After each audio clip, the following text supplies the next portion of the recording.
affiliation. Please mute your microphone. Please put your camera on when you have questions. I encourage the questions, and please raise your hand when you have questions. It's my honor and pleasure to introduce our first speaker who will officially open the forum. Please join me in welcoming Alessandro Zampieri, the Director of Sustainable Resources at the Joint Research Center, who will set the stage for our productive and informative discussions today. Alessandra, the floor is yours. Thank you. Thank you very much, Panos. Good morning, ladies and gentlemen. Good morning to everybody. It is a great pleasure for me to open this fifth edition of the Stakeholder Forum of the EU Soils Observatory. And it's a great pleasure to welcome so many participants. Again, this year we have a record number of registered participants. Participants from different background, different focus, different perspective, but with a common interest in the EUSO, in the EU Soil Observatory. The forum is a very important opportunity for us at the Joint Research Center, which is the scientific arm of the Commission and inside the Commission, to bridge the activities of the Commission in relation to soils over the past 12 months with your entrepreneurial initiatives. And we are eager in this workshop to engage with the broader soil community and with the private sector to learn from your experience and share knowledge. The EUSO is by now become a very international renowned center, and I wish to thank all the stakeholders and the stakeholders community, which has constantly demonstrated a strong interest and also support and active participation in the forum with major engagement and a very generous approach to share and to contribute. The event today is special because of its outreach to the industry. In the past, the forum has primarily focused on research developments, interactions with academia and policy developments. While these aspects remain, of course, crucial, colleagues have emphasized the need to broaden our scope and engage more closely with the private sector.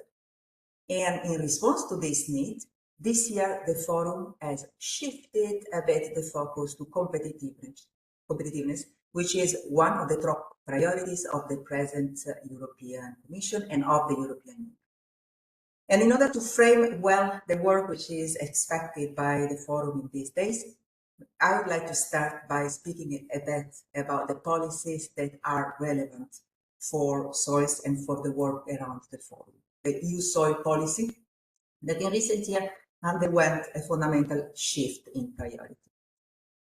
To start with, of course, clearly, healthy, functional soils are and will continue to be a key topic and highly relevant for the implementation of several policies, starting with the chapter, the European Green Deal, the umbrella policy, and its sectorial elements. Healthy soils ensure the stability and resilience of ecosystems, and they maintain the balance of natural processes, such as nutrient cycling, regulating both the water cycle and climate, and literally underpinning the nutrition and safe, good food systems. But, as we know very well, our soils are not healthy, and about 61% of the EU soils are not in an healthy state. And these are data of our observatory and the soil health dashboard. For this commission, which started last year, the European Union has set as a priority, and that the European Commission has fixed and proposed a number of priorities. The main one is certainly the one linked to competitiveness of the European Union. The President of the European Commission, Ursula von der Leyen, in February 2025, has presented this very ambitious EU competitive compass to regain competitiveness. And she specifically said on that, when she presented it, she said that Europe has everything it needs to succeed in the race to the top, but at the same time, we must fix also our weaknesses to regain competitiveness. And if we consider that over half of the world's GDP is dependent on nature and its services, we clearly understand that healthy soils provide resources and services that are vital for the economic stability and growth of the European Union. The other side of the coin is that losing soils means losing resilience and also becoming more dependent from others. Soil protection, the increased use of sustainable soil management practices, and the restoration of polluted and degraded soils are all vital for our prosperity and our health. So we refer to the European Green Deal and the various policies linked to it. We refer to the competitiveness, one of the major priorities for the European Union today. But there are other recent policies that have been presented that are under implementation in the European Union. I would like to refer, for example, to the Vision for Agriculture and Food that has recognized that soil, health, and land management are the first levels of action for sustaining agriculture. Digitalization, research, and innovative agri-tech solutions are needed to revolutionize farming systems, and first to enhance and secondly to diversify the income of farmers. But also in April 2025, the European Parliament and the Council reached a preliminary agreement on the final text of the soil monitoring law, clearly a very important policy for us, for this community.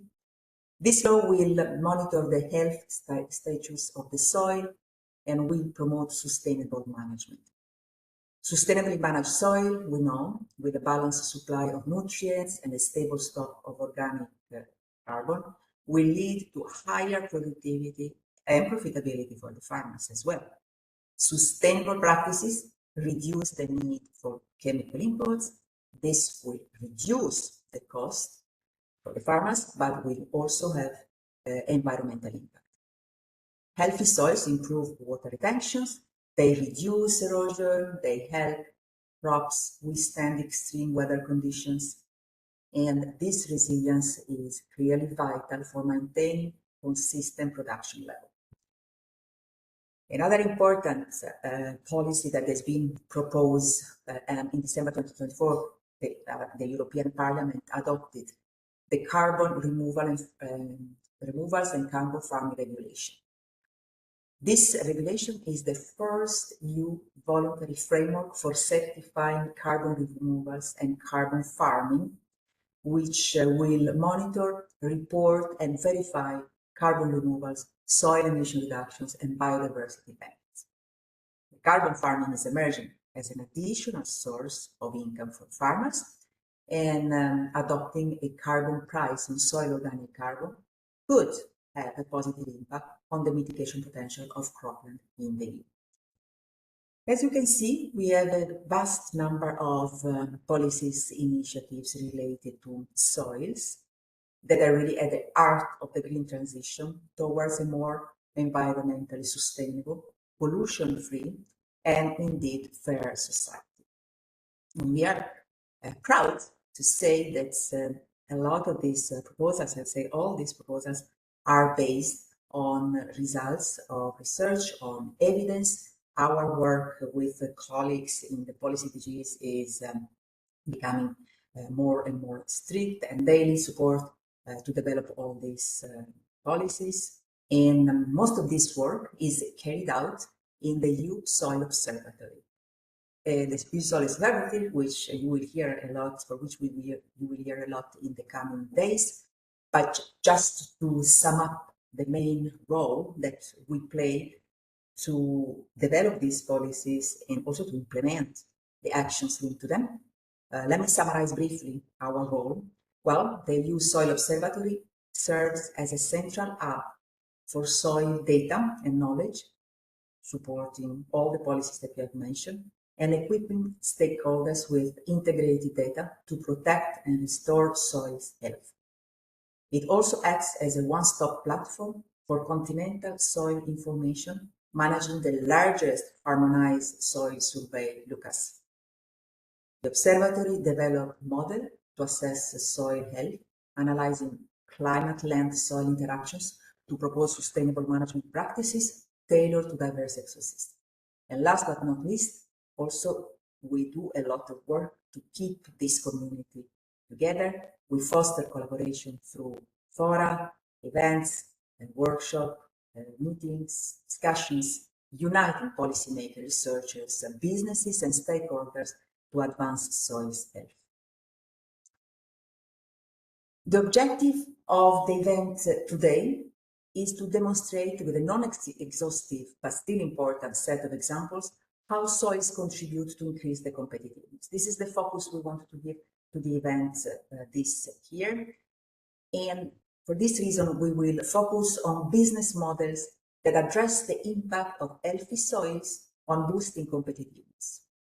There will be interesting presentation, which will include business models related to carbon farming, remediation of contaminated soils, the banking sector, agri-tech, the food chain, biotechnology, the development of biofertilizers, and also biopesticides, and the work in laboratories. We said we talk about the EU policies on competitiveness. It is the policy that sets the path to become a place where future technologies, services, and clean products are invented and manufacturers are developed and manufactured. And while aiming to become the first climate neutral continent, soil health can play an important role, and it can contribute as carbon sink to increase EU decarbonization.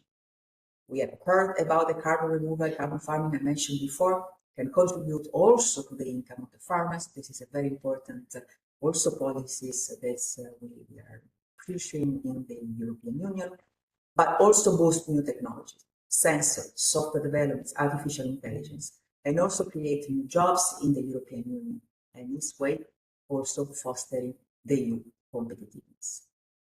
You will hear many examples in the coming presentations and in the coming day. Let's say we expect that this event will offer the opportunity for networking with specific focus on business models and on investment for soils health. We expect that public and private collaboration can identify the right opportunities to improve environmental and economic outcomes. This year's Stakeholder Forum, to conclude, just to mention the fact that this Stakeholder Forum is held in a hybrid format, hybrid in space and hybrid in time.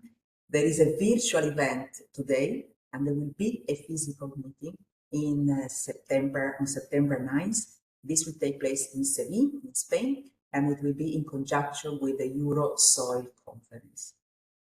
This event today is dedicated on how soil health plays a critical role for competitiveness, while the physical meeting in Seville will focus more on innovative advancement and breakthroughs within the soil mission. Also, please note that the event also paves the way for the next Soil Mission Week, which will take place in November 2025, and colleagues are already working to prepare this other event. The first day of that week will be dedicated to scaling soil health, new business and investment models.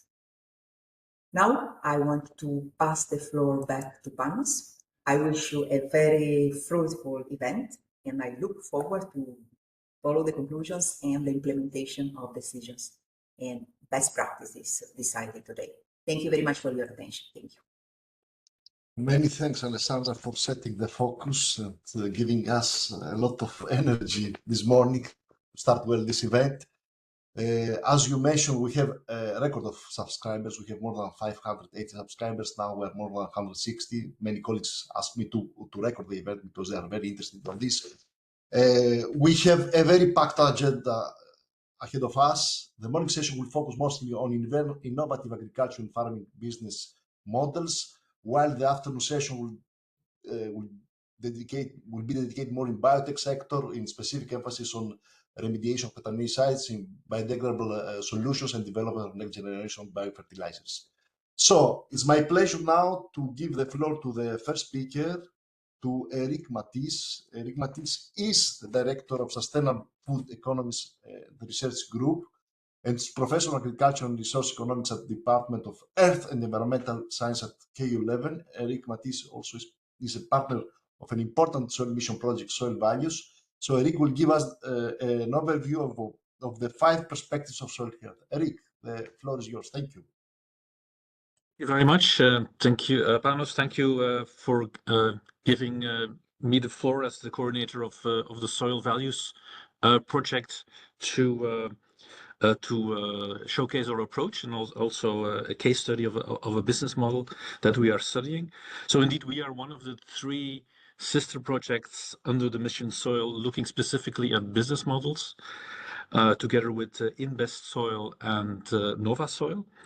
And I'm also co-leading the newly established cluster on business models and investments that will start actually its activities next Monday. And we can talk about that later, maybe if time allows. Because one of the challenges, next to, of course, the deployment of technologies and the development of MRV systems, is actually to make sure that incentives can be combined into a competitive package for everyone who is actually part of what we could call soil health-based business models. Next slide.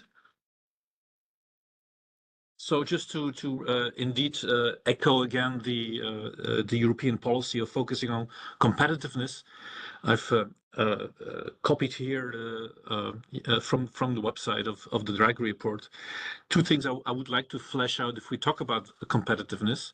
One is the word sustainable competitiveness, and I think soil, as was also indicated in the introduction, is important for resilience, is important for competitiveness, not only in the short run, but also in the long run. I think that's very important.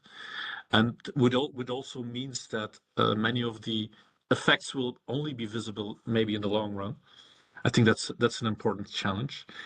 And a second thing I would like to point here is actually the last sentence, which says that the vision that drives Europe forward is not only to create conditions where business thrive and the environment is protected, but also that everyone has an equal chance at success. And I would really like to highlight this issue that we're not only developing business models for soils in certain areas or for certain farmers, but we want to, of course, include all areas in the whole European Union for all types of farming and other land uses. And by the way, I will only talk about agricultural land use because our project focuses only on mineral soils. And you will see how this aspect of inclusiveness, which I think is also a part of competitiveness, will also come back in indeed our 5 perspectives. So on the next slide, I would like to maybe in a relatively simplistic way summarize a bit the premise, which was already introduced a little bit, of soil health business models, which is very basically to increase soil organic matter in the soil. And keeping it there. That's actually the main challenge, I think. And next to that, also increase corporate diversification and reducing inputs like fertilizers and pesticide, which leads to better ecosystem structures and functions and enhanced soil structure. And in the end, the values that we are interested in, more stable yields, more ecosystem services like carbon and nature, reduced pollution and greenhouse gas emissions, and reduced costs. I think that's a very simplistic view, but it's kind of, I think it's the core of what we're talking about. But of course, it faces a lot of challenges. Challenges we like the fact that there is a transition period for farmers, maybe that, for example, crop diversification is only possible if you can get into agreement with off-takers. There is, of course, land users who are not the owners, so there's some coordination issues there. In some areas, the financial value of land may be already so high that it becomes very difficult to use more extensive approaches. And of course, measuring outcomes is also an important point. But I would highlight that on the first challenge, which is, I think, often forgotten, and that is the supply of organic matter. We see a lot of pilots, based on increasing the biomass content, the organic content in the soil, which at the pilot scale is perfectly possible. But what if you scale it up? where does all the biomass have to come from? It's a very important point, and I think this is also in the business model that I will present is one of the key elements. There is no endless supply of compost or other sources of biomass, and this is something when you scale up is really an important constraint to take into account. And of course, if we talk about soil health business models, we always have to talk in plural because, of course, we're not only talking about farmer business models, but of course, there needs to be an alignment with the business models of all actors involved, off-takers, banks, insurers, landowners, and so on. And on the other hand, of course, a soil health business model specifically is always part of a larger business model. And you cannot actually see that independently, because if you, for example, you increase crop diversification, it has a lot of implications for the farm and how you organize the farm. So for the larger business model of the farm. So that makes it quite complex, which is why we try to kind of organize different values. Because if on the next slide, just to make sure that we're on the same page, if we talk business model basically describes how an organization creates value, delivers value, and captures value, and all of these elements are important. I think we have a lot of focus on the creation of value through the practices and the technologies that we are deploying. But that value also needs to be captured by those that are investing in these technologies. And here, I think that's where the business model aspect and the financial aspect come into play. So then the question becomes, as on the next slide, what value or what values are we talking about? Our project is called Soil Values, in plural. I know we have a euro sign in our logo, but basically, there are more than just commercial values to take into account. And we have drawn upon this earlier publication by Unai Pascual and colleagues that have used this concept of total economic value from environmental economics that basically says, well, you have a direct use value of your ecosystems, which are coming from provisioning services. So the biomass that you're harvesting from your soil, for example. But there is also indirect use value from the intermediate regulation services like water retention, and the example given a couple of minutes ago. And next to that, there's also non-use value. There's just a sheer existence value of nature. And what these authors have actually added to this concept of total economic value is that ecosystems also have insurance value. Because they help protect us, they help mitigate risk, and they help adapt to risk. And what we have done is actually, use this framework, added another perspective to it, and come to, 5 types of value that are being created, which will be introduced in the next slide, which is basically direct use value, insurance value, indirect use value. So these are the elements from the previous framework, but also bequest value, the intrinsic value of nature. And we have added to this list also social value. And let me elaborate one by one, mapping it also to value creation, delivery, and capture.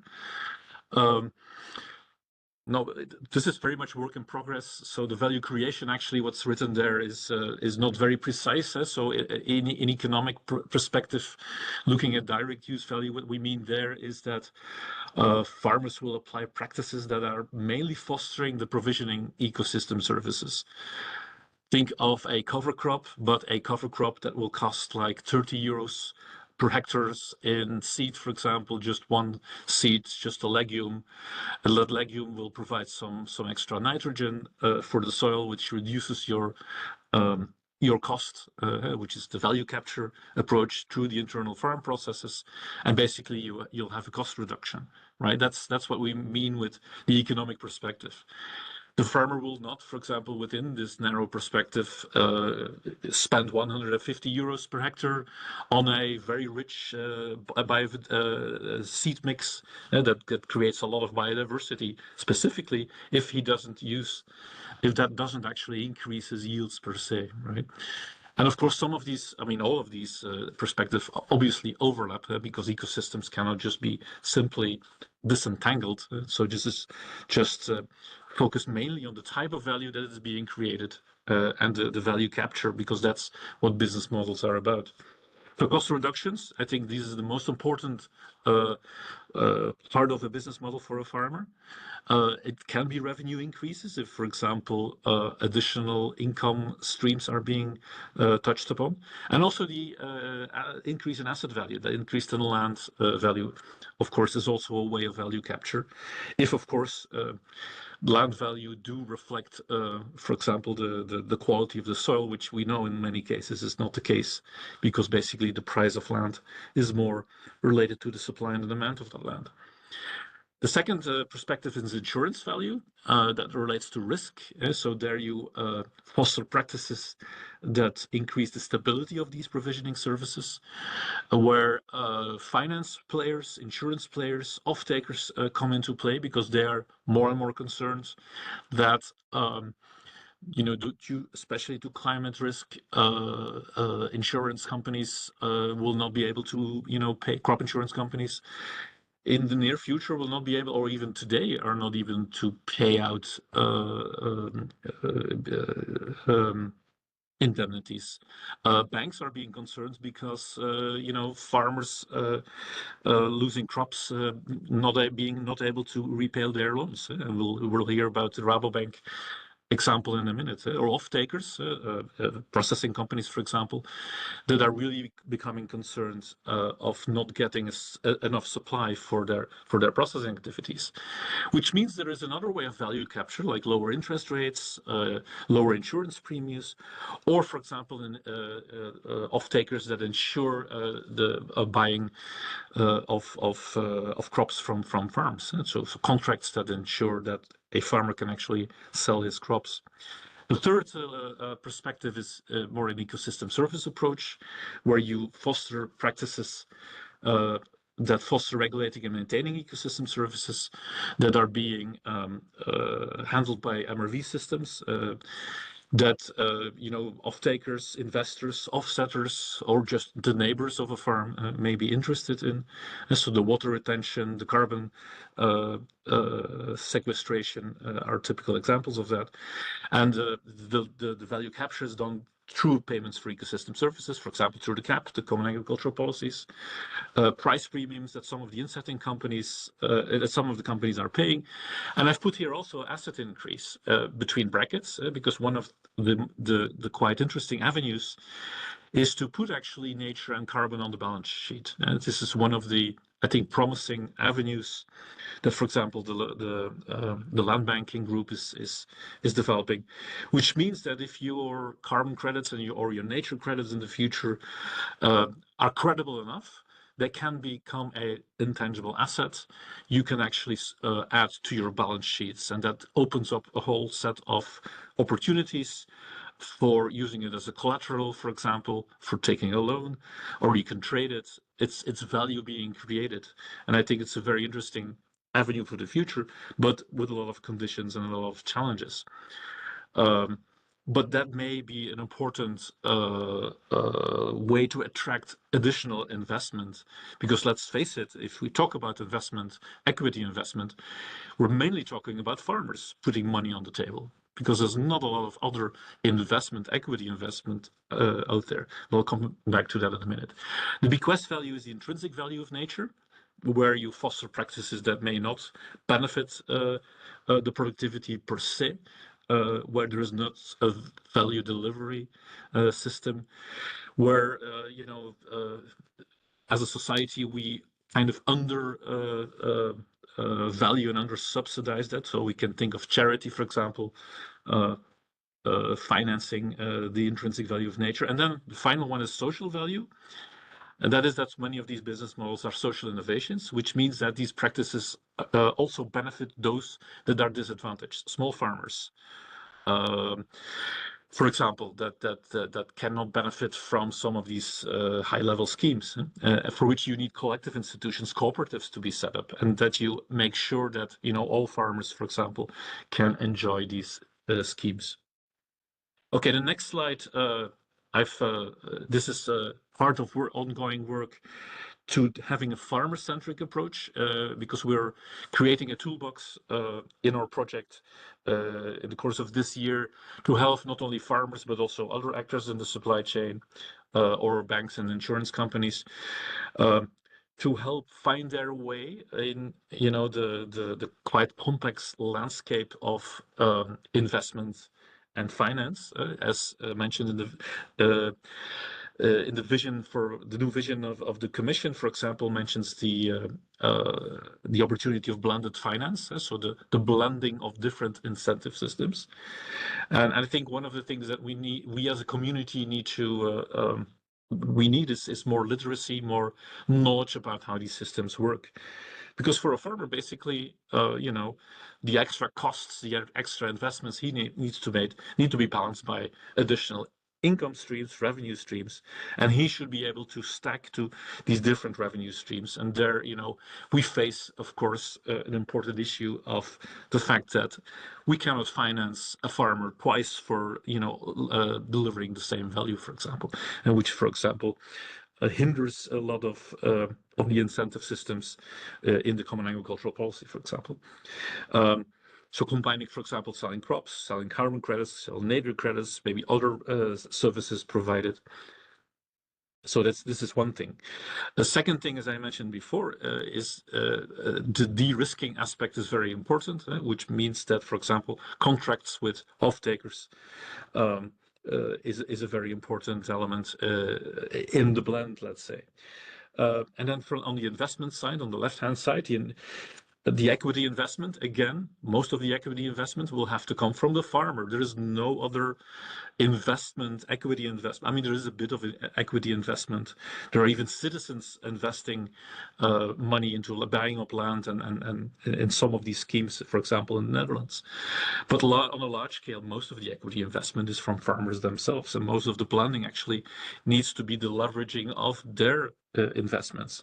And for that, of course, we can think of instruments like concessional loans, which are loans with lower interest rates or longer payback times, subsidies, as already available in some member states under the common agricultural policies, and guarantees, such as offered by the European Investment Bank. One final element before I go to the next slide is, of course, that many of these elements of natural capital also play at landscape level. So it's not only a farmer level approach that we need to take, but also a landscape level, combining different farmers and other users. So let me go to our project and let's finalize with an example of a business model. So these are our 6 what we call testing grounds. They're not living labs, not yet living labs. They may be. That's why we call them still testing grounds. Their business models are still in the making. And first observation is it takes a lot of time to actually create these business models. You kind of see 3 groups of business models. You see more the CSA type, the community supported agriculture, like in the Netherlands and Denmark, with a very strong citizen involvement. You see the Belgian and the German case, which is about composting at regional level.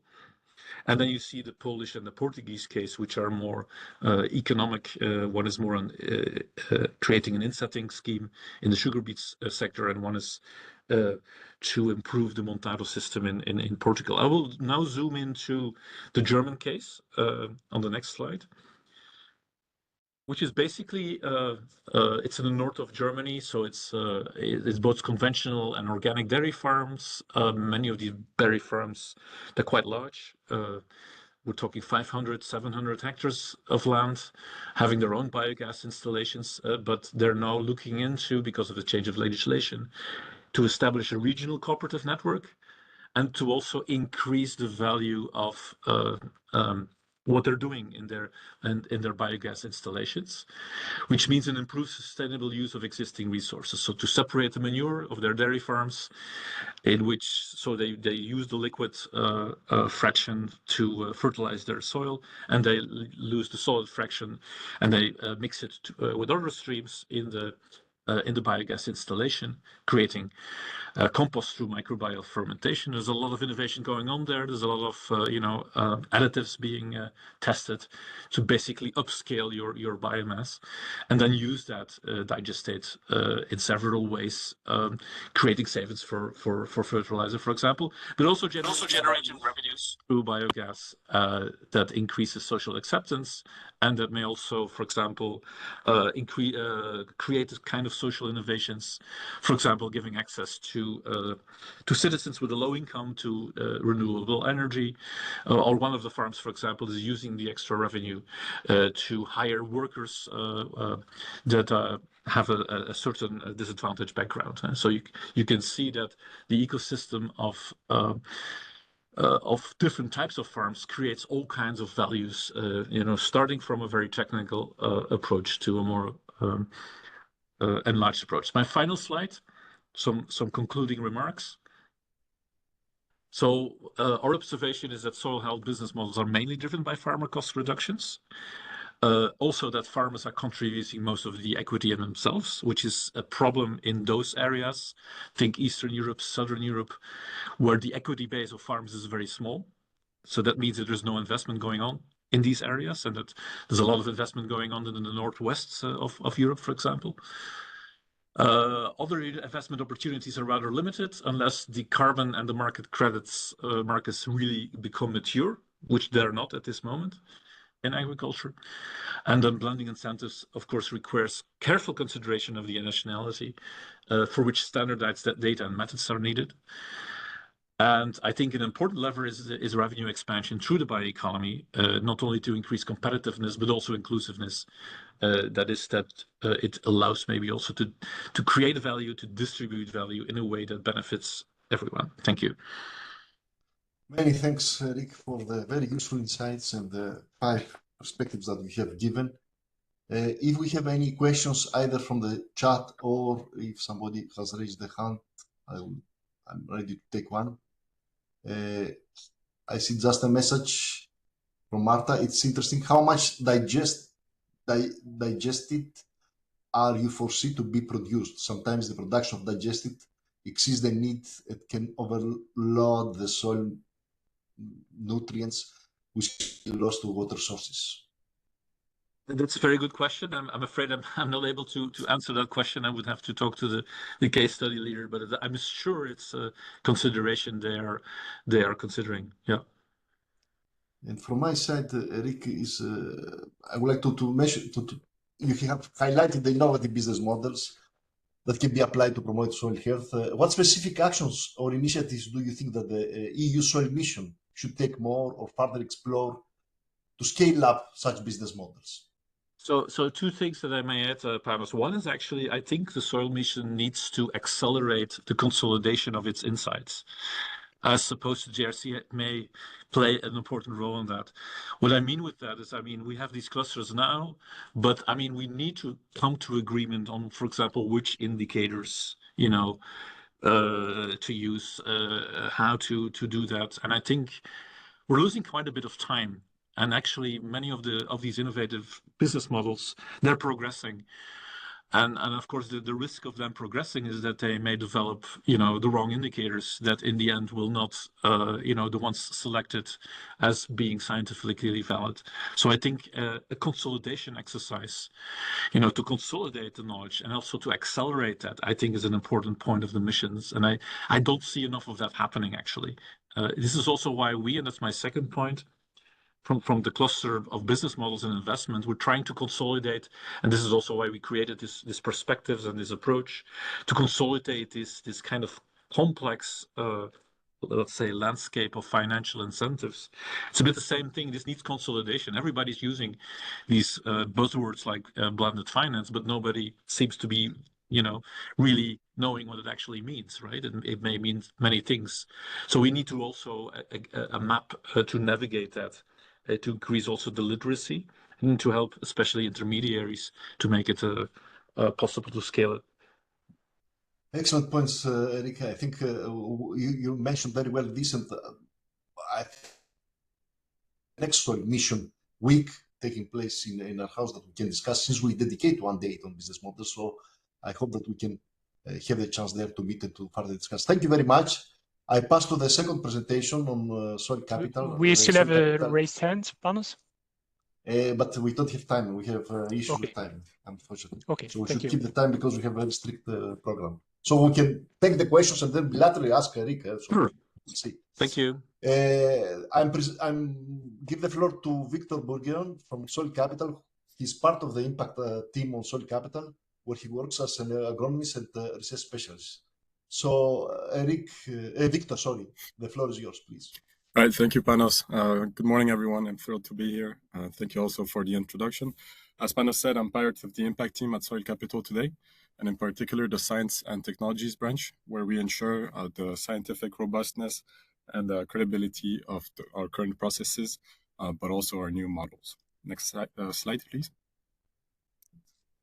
So my goal here today is to illustrate to you all how soil health is central to the good functioning and the resilience of our agroecosystems, and how that leads to soil competitiveness in general, but also how in a context where 89% of European agricultural soils are considered as unhealthy, degraded, we can regenerate them through good practices such as regenerative agriculture, and then how a model like Soil Capital plays its part in restoring degraded soils throughout the EU through its carbon program, but also looking beyond carbon at ecosystem services.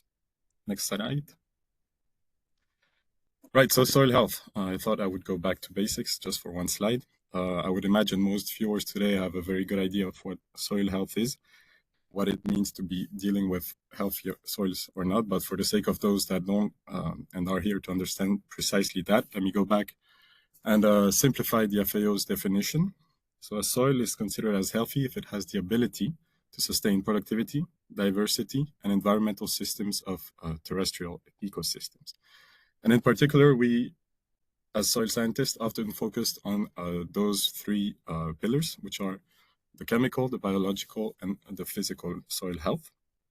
So a soil is considered as chemically healthy if it supplies nutrients in appropriate amounts and ratios, balances through the pH to enable plant productivity. But a soil is also considered biologically healthy if it has the capacity to host a diversity of microorganism, microbial community, and enable the interaction with plants through different types of symbiosis. And finally, a soil is considered as physically healthy when it is well structured, not compacted, can physically uphold a given structure and enable root penetration, for example, but also promote the water cycle and free flow of air, for example, which is needed. So 62% of European soils are considered as unhealthy.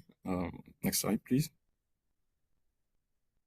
And in that context, in particular, the 89% that we focus on are considered as degraded. And what this means is that they don't provide the soil functions that I've just presented. And one solution forward to this, to restore soil health, is through regenerative agriculture.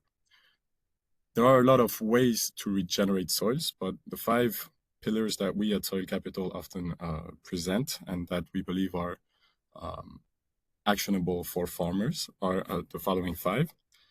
Firstly, we have to promote a circular economy of input management, replacing synthetic input fertilizer inputs that are very energy dependent with more local organic inputs.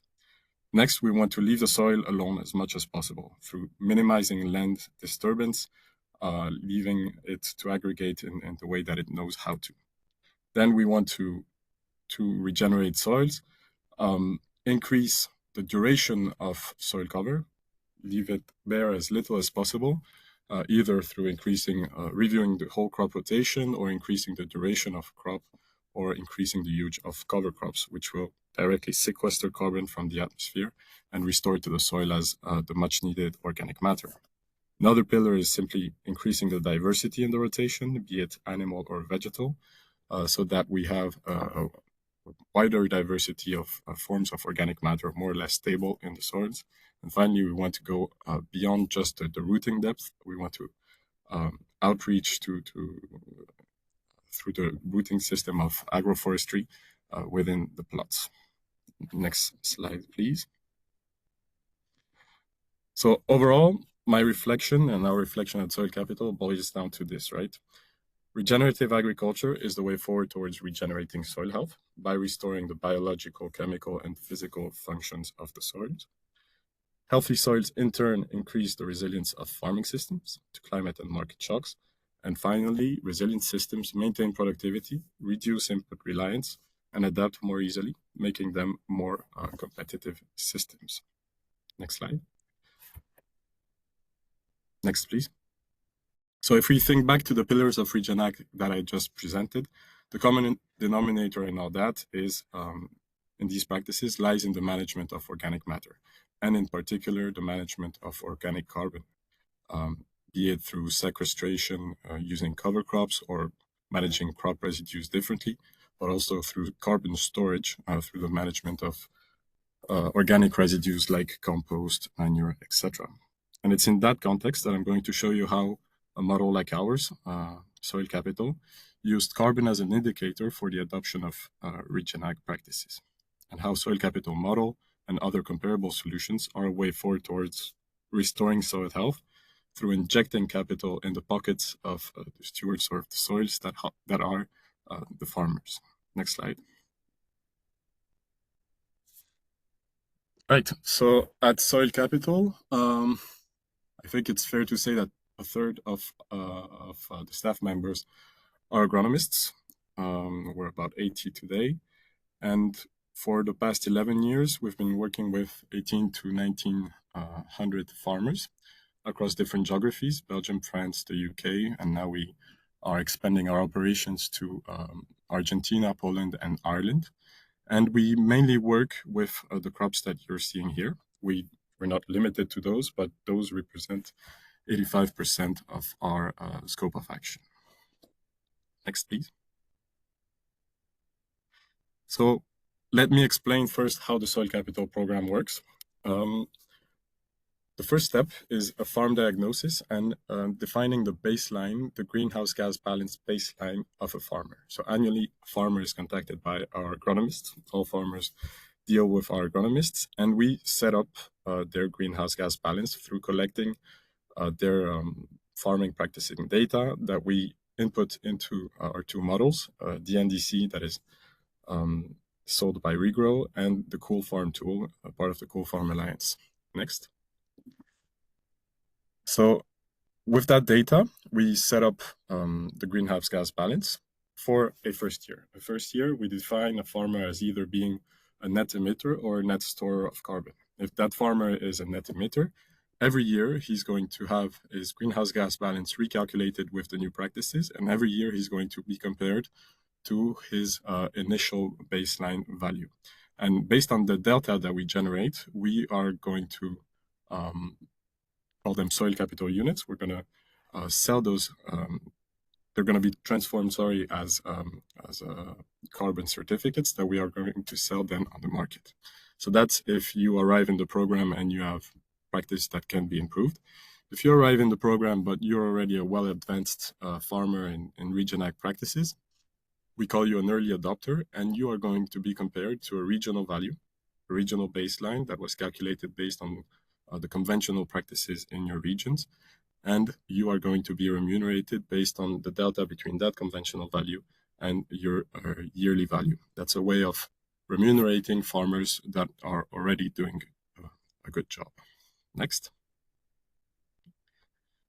So yeah, as I said, we generate carbon certificates that we now call the Soil Capital Unit, which is basically a token that bundles a lot of information, be it the actual greenhouse gas balance or more raw data, and that offers our clients the possibility to account for their Scope 3 emissions and reduce their Scope 3 accountability, basically.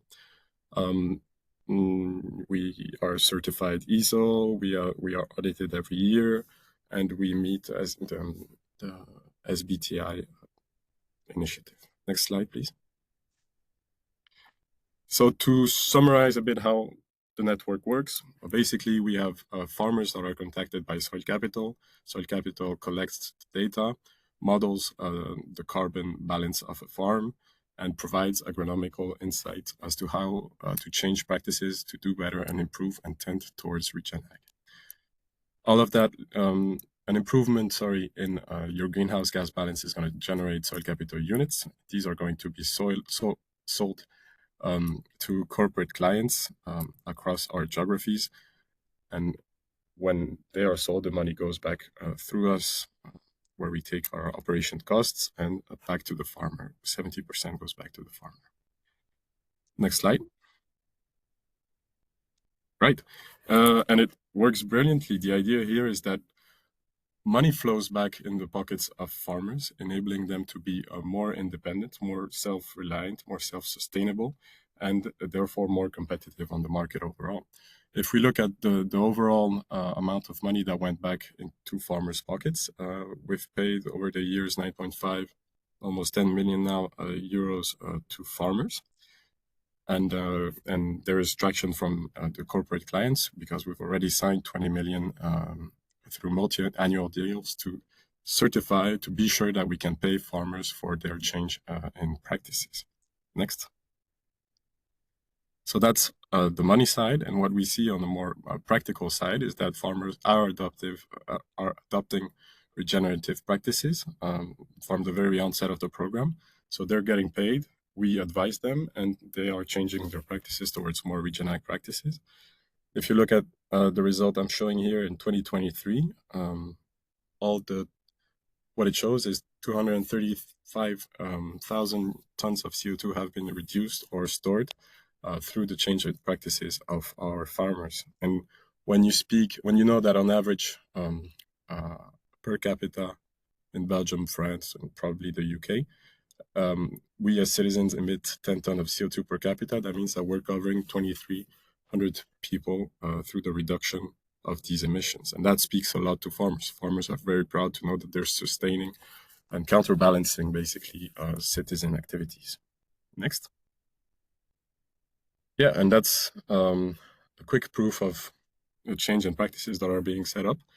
What you have here are two graphs. The one on the left is showing that basically on a yearly basis, so here it's the same batch of farmers that started in 2022, and how these farmers are implementing new practices and are increasing the total area of their farms that are dedicated to crop area, which we know sequestrates carbon from the atmosphere, stores it in the soil, and promotes nutrient cycling and the formation of soils.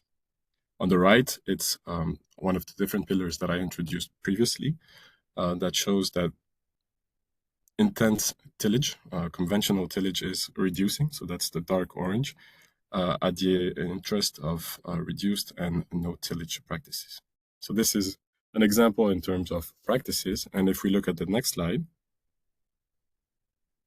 this is an example to show you that we're seeing an increase in resilience to weather. So what we did in this study is that we isolated farmers in a supply shed where we noticed there was a severe drought in 2023.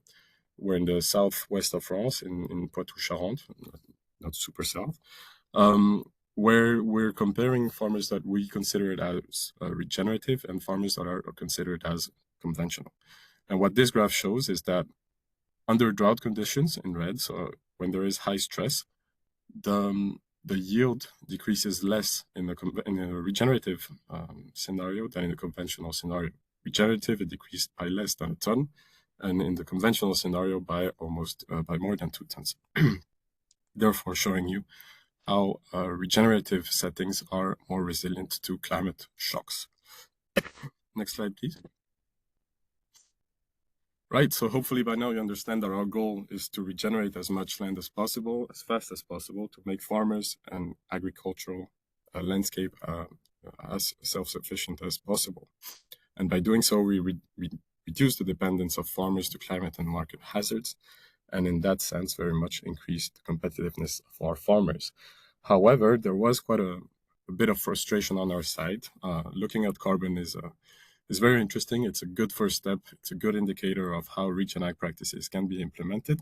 However, farmers corporate clients and ourselves know that there's so much more than just to agroecosystems health than simply carbon. And that's why we've been developing for a bit more than a year now the Beyond Carbon project that looks beyond carbon at ecosystem services and the value they provide. Next. So yeah, what is Beyond Carbon? Beyond Carbon is a program where we have a set of 31 indicators that look at one farmer's practices that are split up in 5 domains. It looks at the soil health practices, the biodiversity on the farm, the water management strategies, how that impacts the climate, either through reducing greenhouse gas emissions or carbon sequestration. And finally, by looking at the socioeconomic performances and the welfare, basically, of farmers.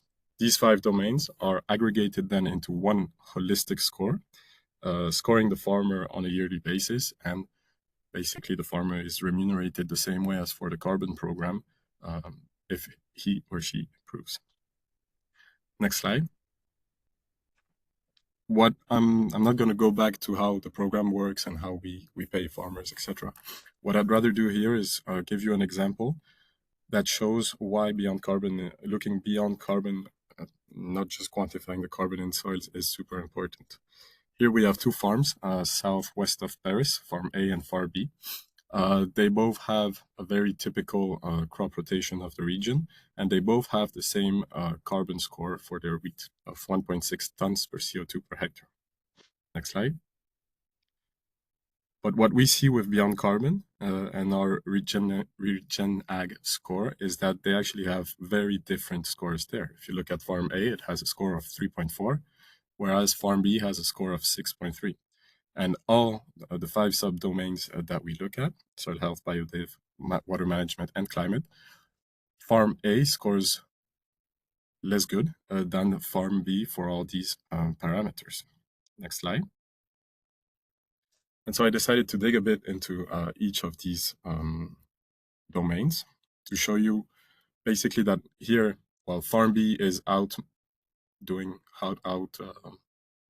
performing Farm A through all the soil health practices, there's less soil disturbance. So the soil is doing better on its own. It can regenerate and reaggregate and recreate its structure and basically do what it can do best. Then we see that Farm B, there's less tillage. There's no tillage actually on there's less tillage on Farm B than on Farm A, because Farm A has a score of 0. And finally, all that boils down to the fact that there is less soil erosion, so less capita for a farmer fleeing the field when there is an intense rain event. Next. If we look at the biodiversity practices, well, overall, the farmer B treats less of his total surface area than Farm A. It scores better there. Farm B has a lower pesticide consumption than Farm A. And finally, next slide. If we look at the wheat yield, there's a 6.1 tons per hectare wheat yield for Farm A versus a 10.8 Farm B. And what basically I'm trying to show you here is that Farm B is much more resilient than Farm A. There's less soil work, so the farmer physically goes less in his farm. His soil is regenerating by himself, so there's more sustainability, more self-management in a way there. There's less tillage, so there's less fuel costs and less soil erosion, so less capital lost through runoff. But also, there are less synthetically treated surfaces, so less pesticide and phytosanitary product costs, and less passages for the farmers in the field, so time to do something else and better welfare.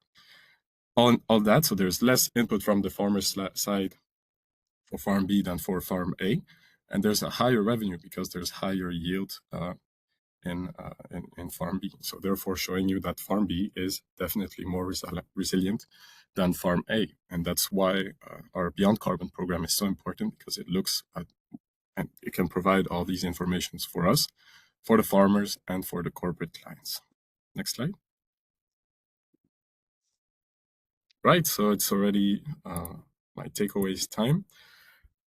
The conclusion here is that regenerative agriculture definitely enhances soil health, and that's what we're trying to show. Healthy soils increase the resilience of agroecosystems to climate and market shocks and stabilizes productivity by reducing external reliance. All in all, resilient agroecosystems are more competitive. Next. Thank you all for your attention. Thanks, Victor.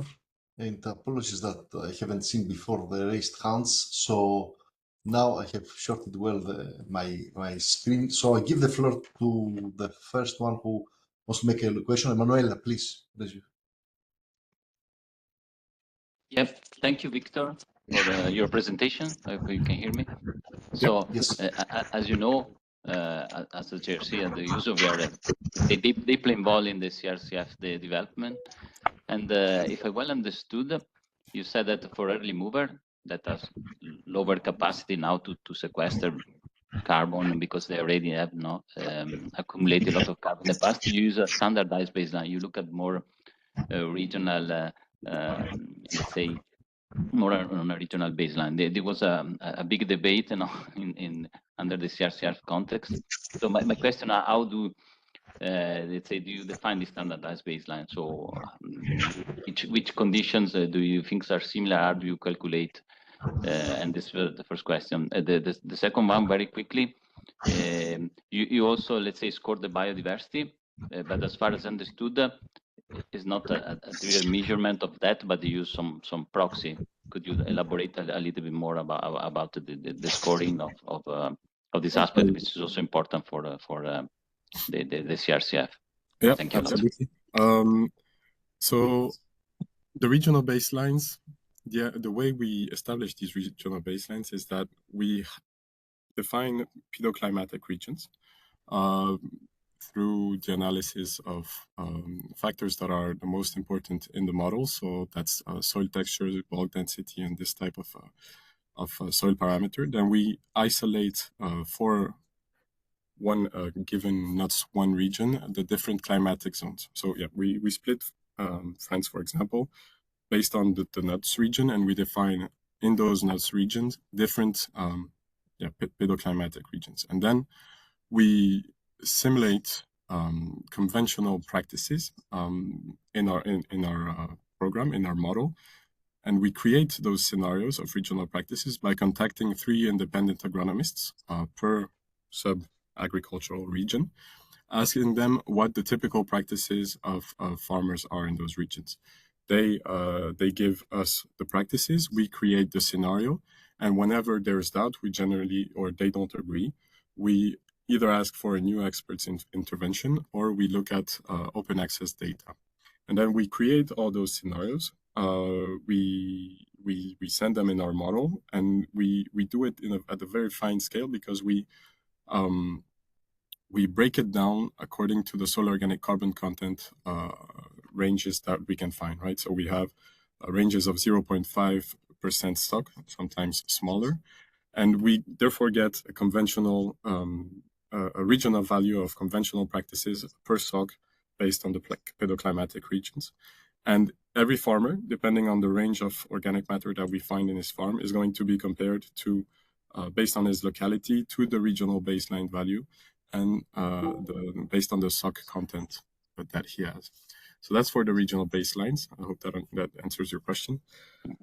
For the biodiversity indicators, it's true that our objective was to create beyond carbon without extra administrative burden for the farmers, because we understand that it's super demanding. And so what we did there is we looked at all open access data that we could find and indicators that we thought were granular enough to give us good insights on the biodiversity indicators for farm. So that could be, for example, we look at the diversity in field of crop succession. So how many crops, different crop types or cover crops and species will actually be on a given field over time. But we also look outside the field, for example, at the use of strip. I forget the name, but basically grass strips that we have around the fields. Yeah, so in field, out of field, and of course the use of pesticides to minimize pollution in a way. But it's always remote sensing. Yeah, that was the challenge that we fixed ourselves with. Thank you much, Victor. I'm very happy that there is a quite agitated and active chat. Please pose your questions in the chat. Be sure that we'll take them, and also the speakers will respond to them. So unfortunately, the time is pressing us, and now we make a shift towards banking sector. So I'm glad to present the speaker from Rabobank, Ramon van der Toren, who is the sector manager of Rabobank, focusing on the Arab farming and farm input sectors. So, Ramon, the floor is yours. Thank you. Thank you, Panos. I'm also happy to be here and to be part of this conference today. Well, I will talk about our sustainable and vital agri-food sector, how Rabobank is looking into that. Can you please show the next slide? Well, like Panos said, I'm sector manager at urban farming, also responsible for protein crop transition in the Netherlands, looking abroad also. Farm inputs, and well, since a year now, busy with bio-based agroforestry as a new business model for our clients. And next slide, please.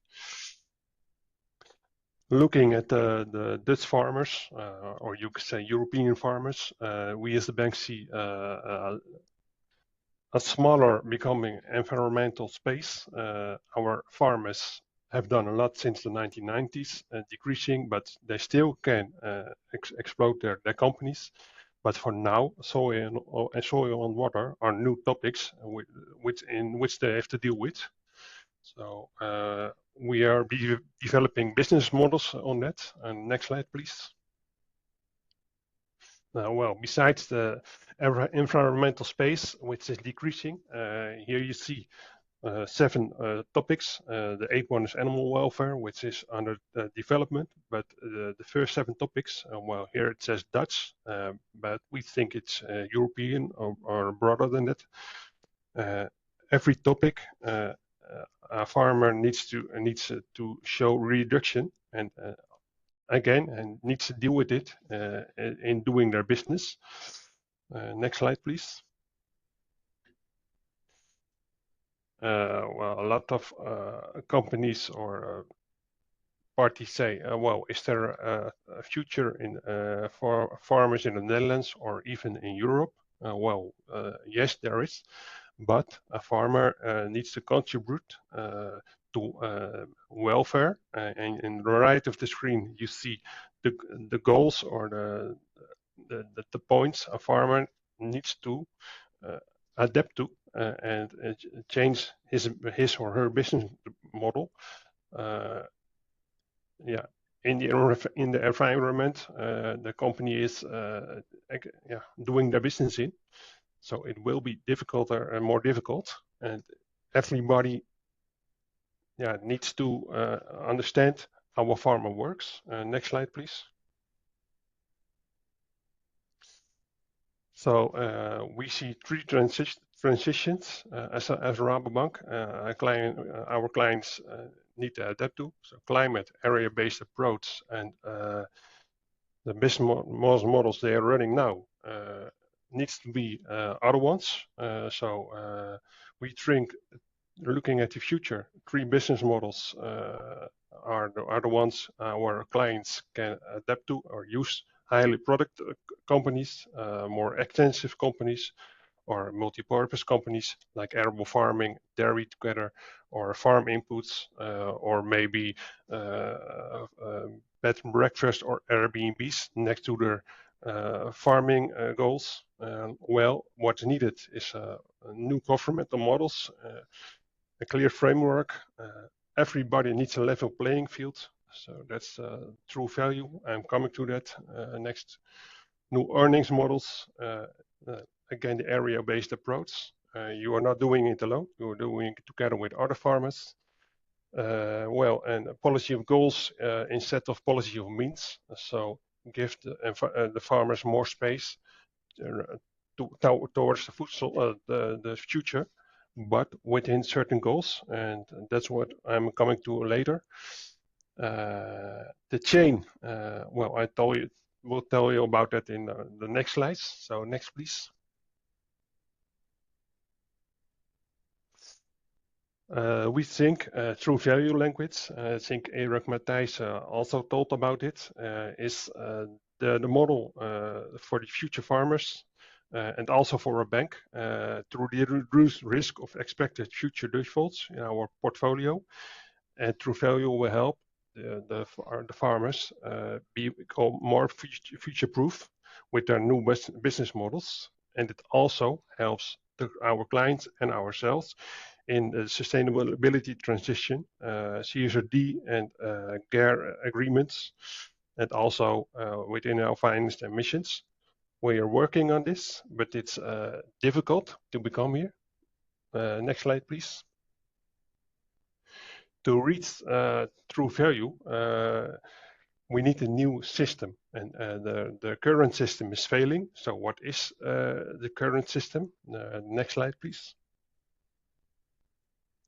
Current system or current chain is the one you see on the left side of the screen.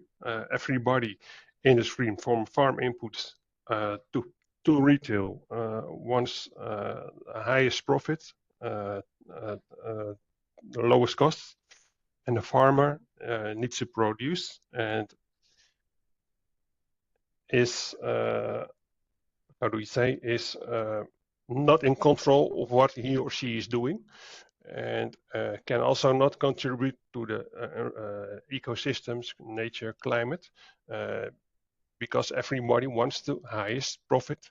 And in a new value chain, you see on the right screen, the farmer is the central person in which everybody contributes, everybody has profit optimization. A farmer knows what he or she needs to do for the environment, gets also paid for the things he's or she's doing, next to the crops, paid for nature, for water management, other systems which are good for the environment. So we are developing this chain together with companies like Jumbo, Mars, Coca-Cola now,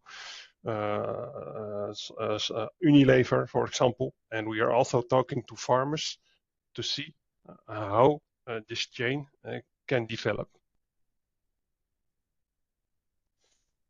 Next slide, please.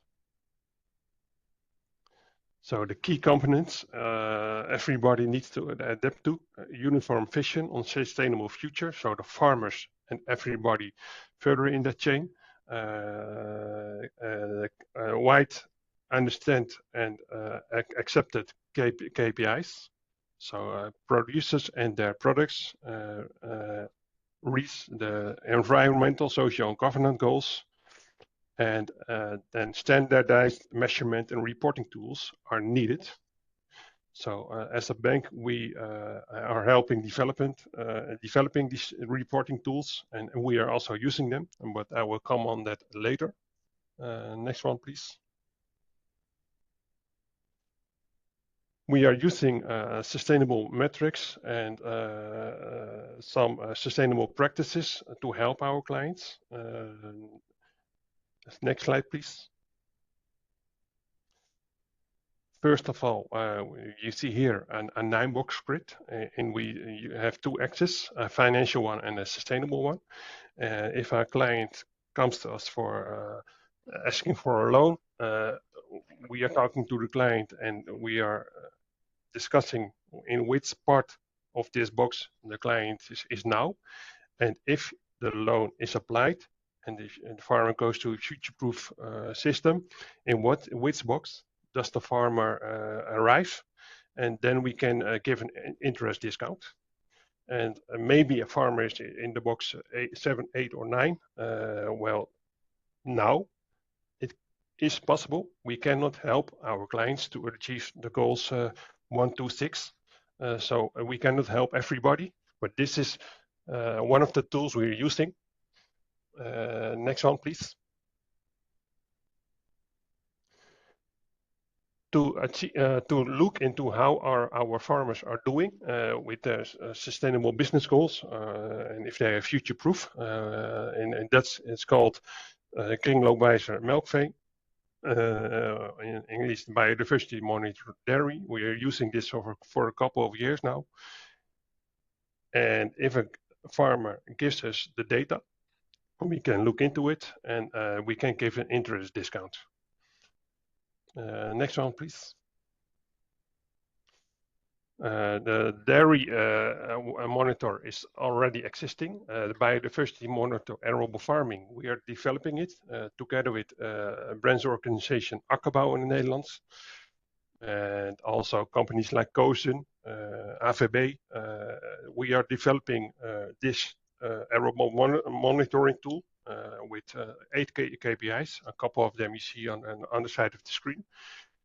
And if a farmer reaches the goals to become more future-proof, more sustainable, all the companies I mentioned and a couple of more will give the farmer a better price for the product. Like a bank, we give an interest discount. And next one, please. We are also, as a bank, working together with ACR and Vitens, a water company, and Eurofins. You will hear more about it later today. But these companies are building an open bottom index, which shows how the soil quality, that's what today is about, of our clients is, and how a client can develop a healthier soil. So next slide, please. This is a look into the tool we have, which is already operational in the Netherlands.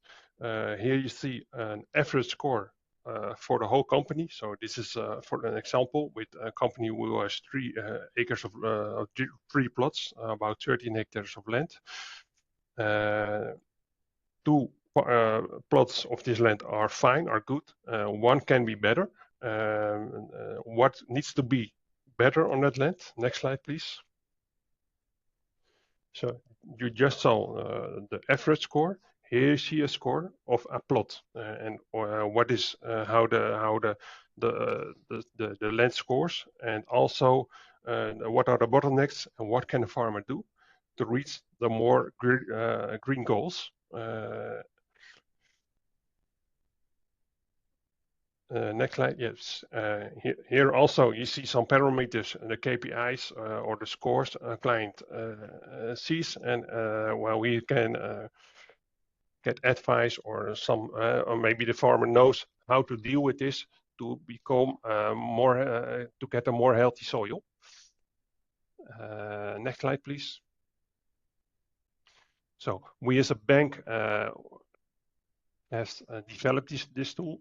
We are giving our clients an interest discount also.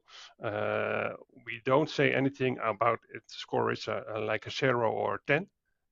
We are doing it to help our clients and not to punish them.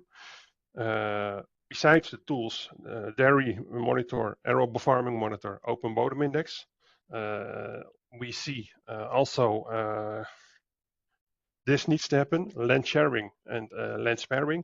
Now, major local organizations or national organizations are kind of fighting with the farmers.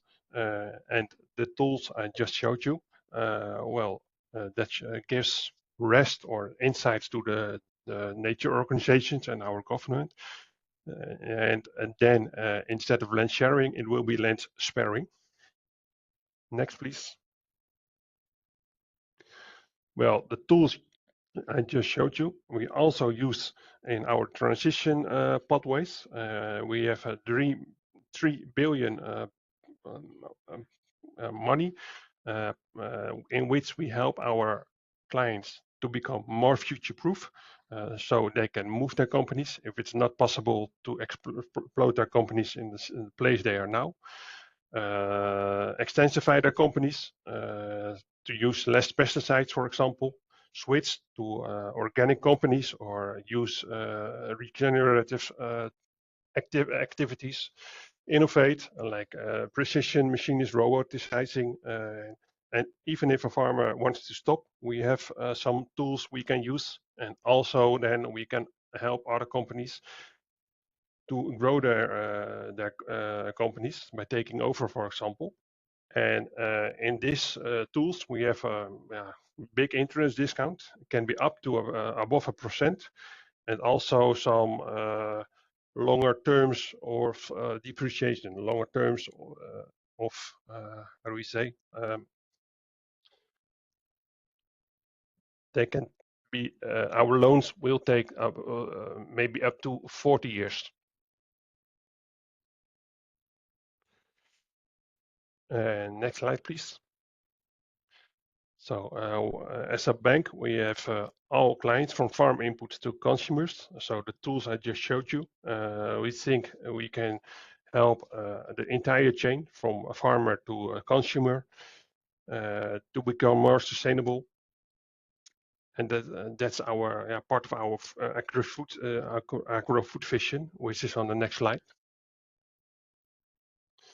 So true value, we need to develop it more, not only in the Netherlands, also in Europe. Demand-driven chains, so a farmer knows what he needs to produce and what he can produce within the environmental space. Water, soil, and biodiversity become healthy or an ideal state. Ecosystems with a company needs to be do more now and in the future while the farmer gets paid for it, like an earning model.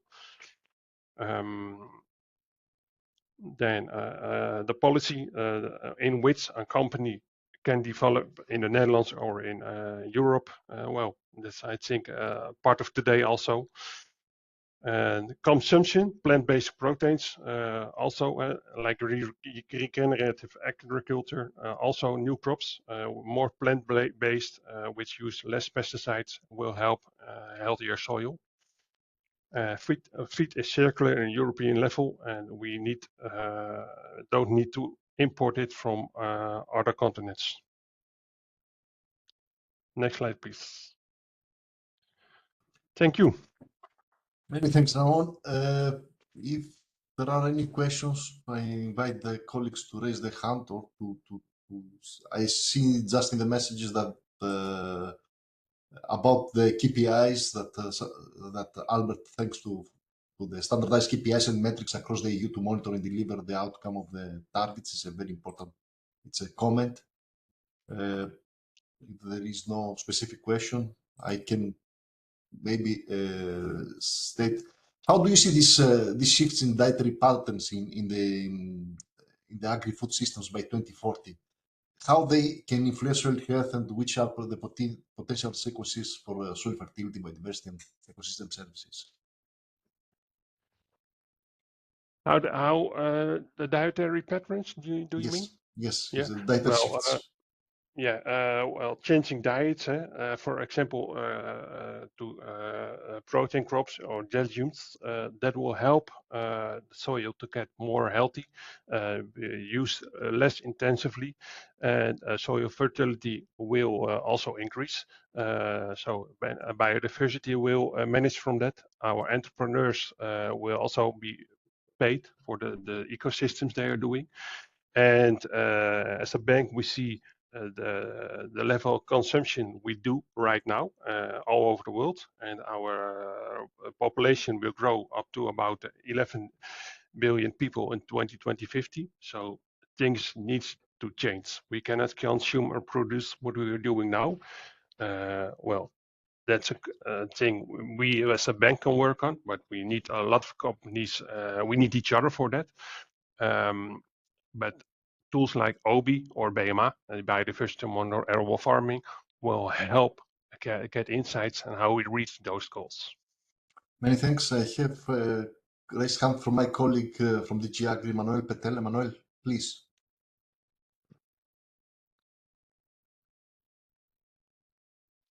Emmanuel, do you hear us? Sorry. No, because I saw there is an open soil index.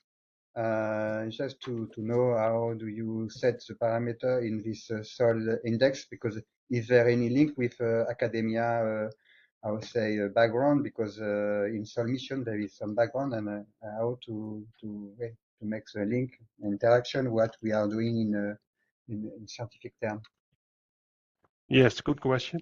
We are working together with Gerard Ross of Dutch NMI and Wageningen University. We also have a link to our Dutch government with the gecombineerde opgave, it's called in Dutch. Let me look at what the English title, I don't know now.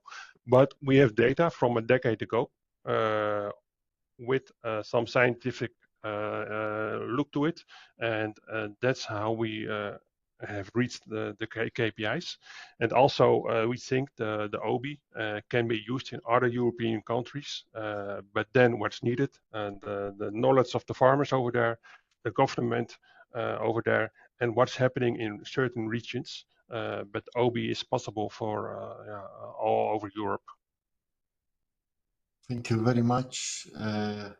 Many thanks, Ramon, for the interesting presentation, the insights. We go back to the carbon farming. So I have the pleasure to introduce two very interesting speakers, Paul Martin from Regeneration and Julian Kremers from Sequana. They are both from the International Soil Carbon Industry Alliance, and they will give some very useful insights on the carbon farming business model. Paul and Julian, the floor is yours. Yes, thank you very much. Thank you so much for the invitation. Very happy to present here today. Maybe we can go on to the next slide. So what we want to cover today is a brief introduction about our organization, ISKIA, the International Soil Carbon Industry Alliance. And then we want to cover, or my colleague Paul will cover, the sustainable business of carbon farming as referencing a case study and talking about what does it actually mean in practice to leverage enough investment and capital for moving to regenerative farming. How we define carbon farming is farming with practices that improve soil health via carbon sequestration, with all the associated co-benefits that were already mentioned today. If we can go to the next slide. Why do we focus on the carbon aspect of carbon farming and regenerative farming? So we are a group of organizations that have come together to try and protect our climate as much as possible, and also soil health in communion. And the thinking is that all the co-benefits that come with increased soil carbon sequestration and soil health are really, really meaningful. And it's great to see so many approaches that try to quantify them and develop also markets for these co-benefits. But what we see is that there is already an established market for the carbon and for the climate benefits that this brings. And so we see a lot of value to try and think those two things together, the carbon markets with the climate impact that they can bring, and the regenerative agriculture transition. Now, there are some challenges with the carbon markets, and we will talk about that with the business case, what exactly that means. But we do think that there is a value to think the two things together and try to develop them together. Next slide, please. So as an organization, the International Soil Carbon Industry Alliance tries to bring together people from the private sector, but also academia and standards, and to try through collaboration and shared knowledge and advocacy to bring forward this shared vision of bringing together the values that we see in the carbon markets and trying to use them for this regenerative agriculture transition. And so we have assembled a group of organizations. If you go to the next slide, we're now more than 40 organizations. We came together at the COP28. So that's how you can see we have, from the initiation of this group, had this climate focus where we're trying to look at how can we really leverage these carbon markets. At the Conference of Parties 28th of the UNFCCC, we came together as an organization and founded. And now, if you go to the next slide, we are more than 40 companies already in the space who work together on the shared vision.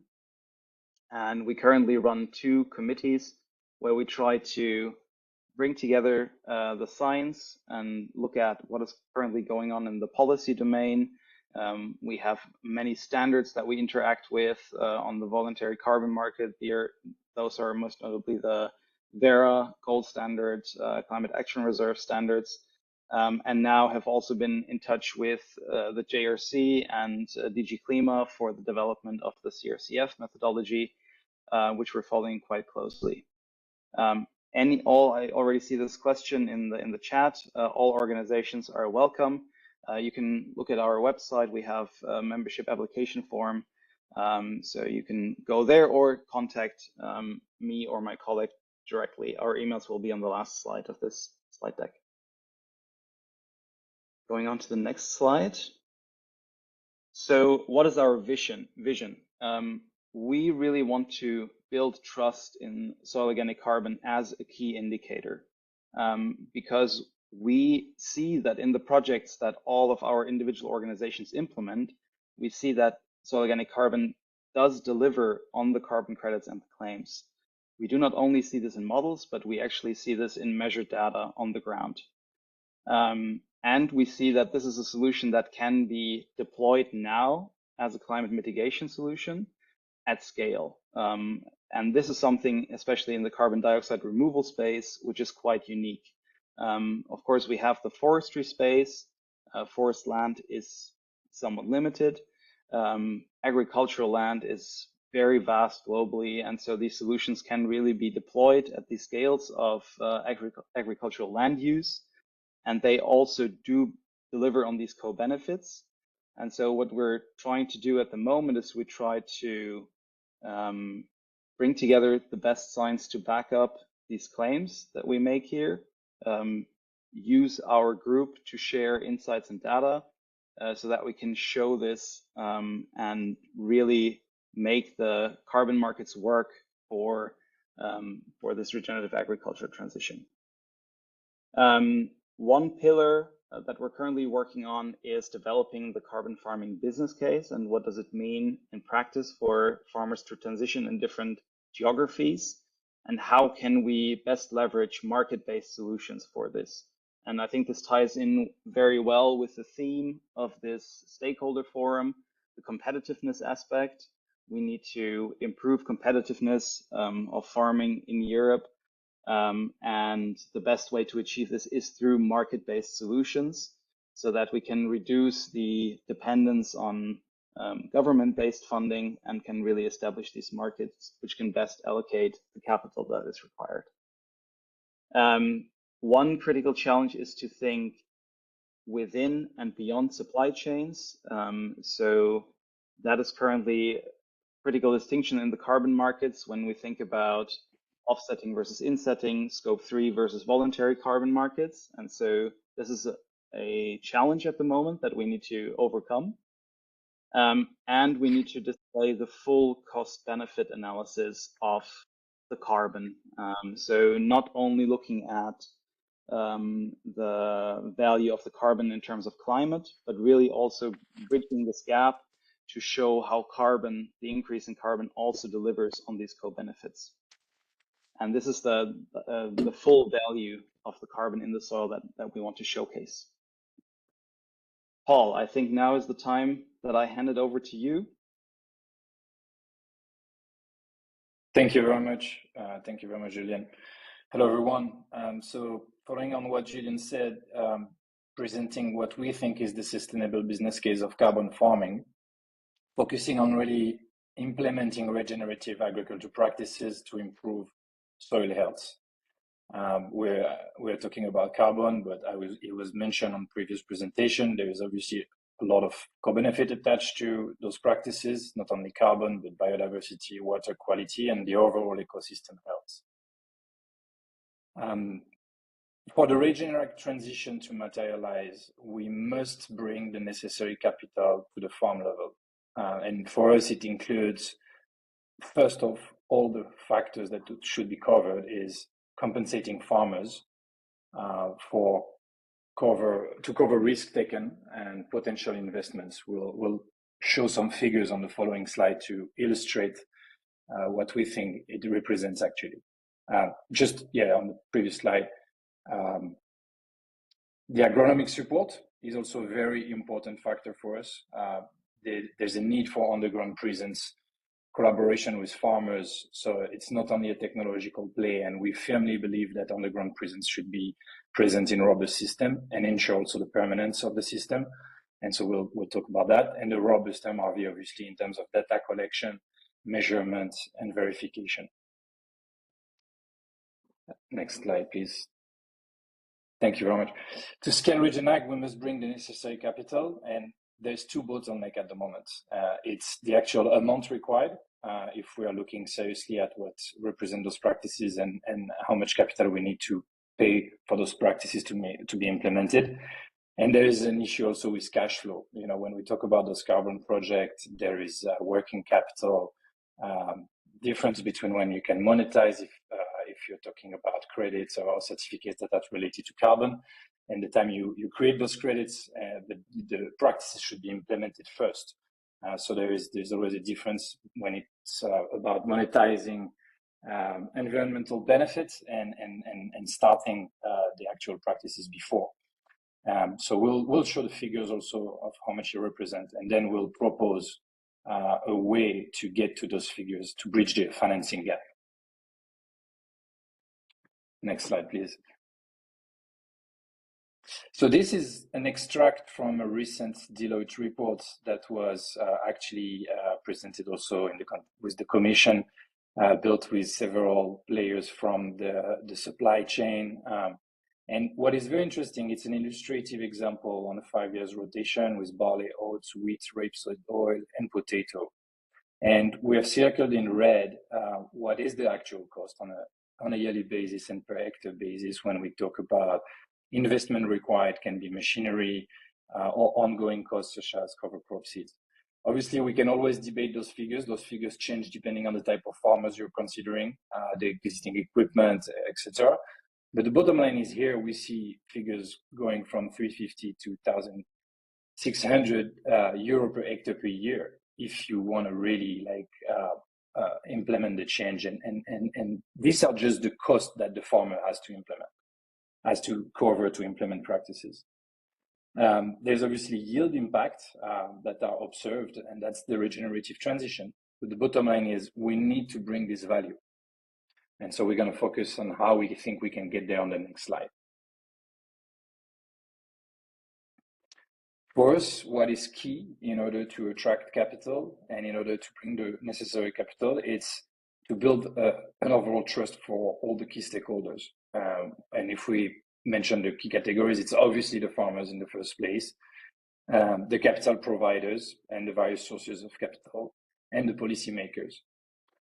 For us, we think if we want to be specific on how we define robustness and trust, is first the transparency on the yearly payments to farmers. We need a farmer look at decision on a per acre basis or per hectare basis on a yearly basis.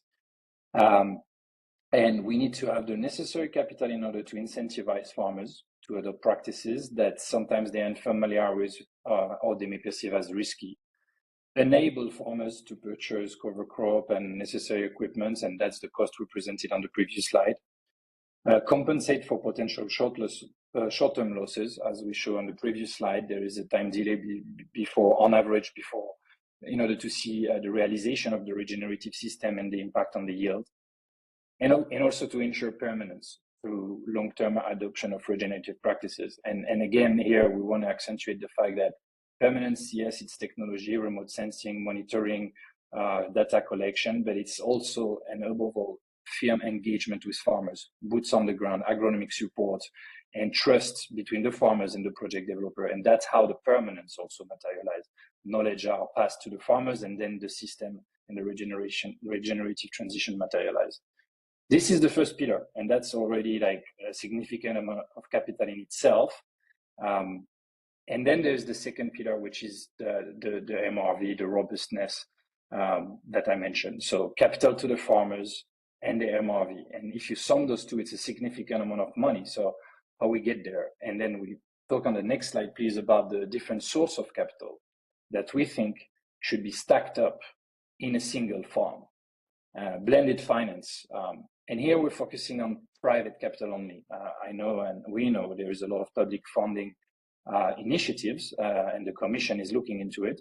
But what was interesting for us is to focus on what we deal with, which is private capital when we're developing project, and so how we can stack up in a single fund to bring the required capital on a per acre basis, or per hectare basis per year. And we classified like ecosystem service payments and payments to implement regenerative practices or related to food security. So it's all the time regenerative practices. What is implemented at the farm level is the same, but in one hand you're focusing on paying ecosystem service outcome, and on the other hand it's for food security. So if you look at ecological benefits coming out of as an outcome of the regenerative practices implemented, there's obviously investor outside the supply chain that will buy what we call credits. So there's international standards with very clear and transparent methodology that provide robust measurements and monitoring. There's obviously the supply chain companies looking into reduction of their scope 3. And there is potential co-benefits investors that are more looking into biodiversity, water, social impact of those regenerative practices, and can finance those. What is needed here is to have a very clear methodology that account for the carbon units, if we're talking about outside investor and supply chain, to make sure there's no double counting, that the additionality is respected. And that's in international standard, we have clear monitoring and counting of sequestration units and decrease of emission units, and we can track and distribute those units to different investors. So there's no double counting. For the payment for food service, for food security, it's obviously supply chain company. They can have contract related to regenerative practices, long-term contract and price, level of price with a premium for following implementation of regenerative practices that will ensure them reliable supply in the long term. We can think about insurance company. It was mentioned on previous presentation about reduced risk, and so either reduced premium on insurance or either cash payments because of reduced risk to farmers to implement those practices. So we believe that this is potentially 5 sources of capital that can be stacked up on a single farm in order to reach the required amount of capital, because we know that one single source will probably not be enough. We can move to the next slide, please. When we look at the main barriers for regional ag investments, if we look at the amount of money that we have achieved on the ton of CO2 equivalent so far, when we look at the voluntary carbon market, the 40 to 80 euro, and again, international standard project, there's more and more project coming online. I'm sure those prices will change, but the bottom line is we're still very far from the figures we looked at on the previous slide. So what we need is to be able to bring all those sources of capital, and I think clarity on how we can stack up with clear methodology those investment is absolutely key for all the capital providers to be able to come and participate in a single farm.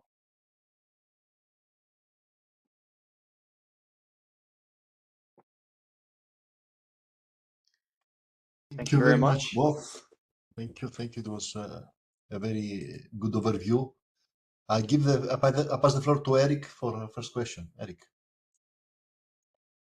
Very interesting indeed. Is the stacking of revenues is indeed also what I indicated. But my question is, how do you ensure additionality between these 5 sources that companies are not paying twice for the same thing? That's a very good question. It should be the centerpiece when we are considering stacking up capital. I think there is a timing on how you implement. You will focus first on international carbon standards that obviously look at additionality of carbon units. So the practices are the same. You can provide capital to fund the practices from various sources. For us, the additionality has to be this additional carbon units that come from the let's say the VM042 methodology from Vera. So you would use that, and you would have a clear measurement of your carbon units. Then you can decide that you will distribute those carbon units with a different claimer, as long as one single carbon unit goes to a single claimer. And then you can bring other source of capital to fund practices, but then the measurements, what you're tracking is other ecosystem benefits, like water or biodiversity. I know they're all related, but as long as you're distributing in one hand some carbon units, in another and other eco benefits, you prevent double counting of the claim.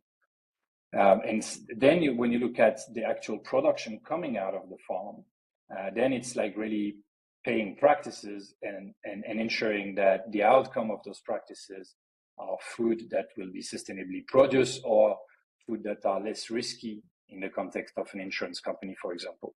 So I think to summarize, it's really focusing on what is measured as an outcome of the regenerative practices implemented and making sure that those outcomes are clearly separated. But at the end, yes, you're bringing capital to pay for the same practices. We have a second question from my colleague Emmanuel Petel. Emmanuel. Yes, thanks for this presentation, and I see there is a request to have a blending financial support, and we have this, I would say, warning from other company as well. Just, do we have any experience with national administration? Because today, as we know, member states are very reluctant to set some new scheme, and we are more in a simplification context with a political voice. And do you have some experience on the ground with some administrative, I would say, body? Maybe, Paul, maybe I can quickly answer to that. So our eventual goal is to be able to drive this through market-based mechanisms. So essentially, the government funding or the administration funding should not be a dependency. Of course, we have a lot of agricultural financing through the CAP. And if more outcome-based incentives can be integrated in the CAP, we would appreciate that, we would support that. But at the same time, we believe that the current markets that are being set up, they would be the best tool if they can be set up in time, because we believe that investors, a lot of private capital needs to be leveraged. And so also when we talked about blended finance, we were always referring to private capital in that respect. But of course, there is also the domain of public funding, which can deliver additional funding in that respect. Many thanks, both. From my side, how do you see that the CRCF regulation can influence the growth and development of the voluntary carbon market in the European Union? I think I can take that one, Julian.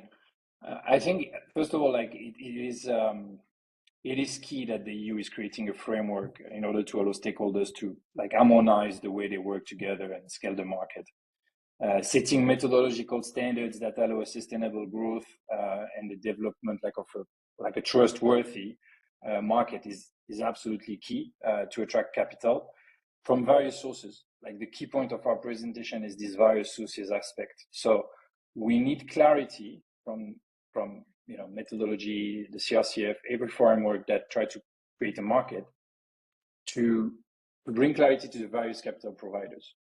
And people should not be scared by the word of credit and not be confused of what it means, and still be able to come and do something within the supply chain and some other people with an insurance angle and some. We need a lot of clarity about the fact that what matters is bringing the required amount of money on a single farm, and that different people can do it together without the risk on what they're claiming afterward. And so I think clarification on the end users, especially like, for example, VCM with credits and supply chain with scope 3 claim is an absolute requirement if we want to be able to work with various sources of capital on a single farm, and CRCF can bring this clarification. Many thanks both. It's time to pass the floor to the next speaker from agri-food sector. It's my pleasure to invite Pascal Chapeau from Nestlé. Pascal has served as a corporate head of sustainable agriculture in Nestlé since November 2020. Pascal, the floor is yours. Thank you, Panos. Can you hear and see me properly? Yes. Fantastic. If the technology is fine. It's a good start.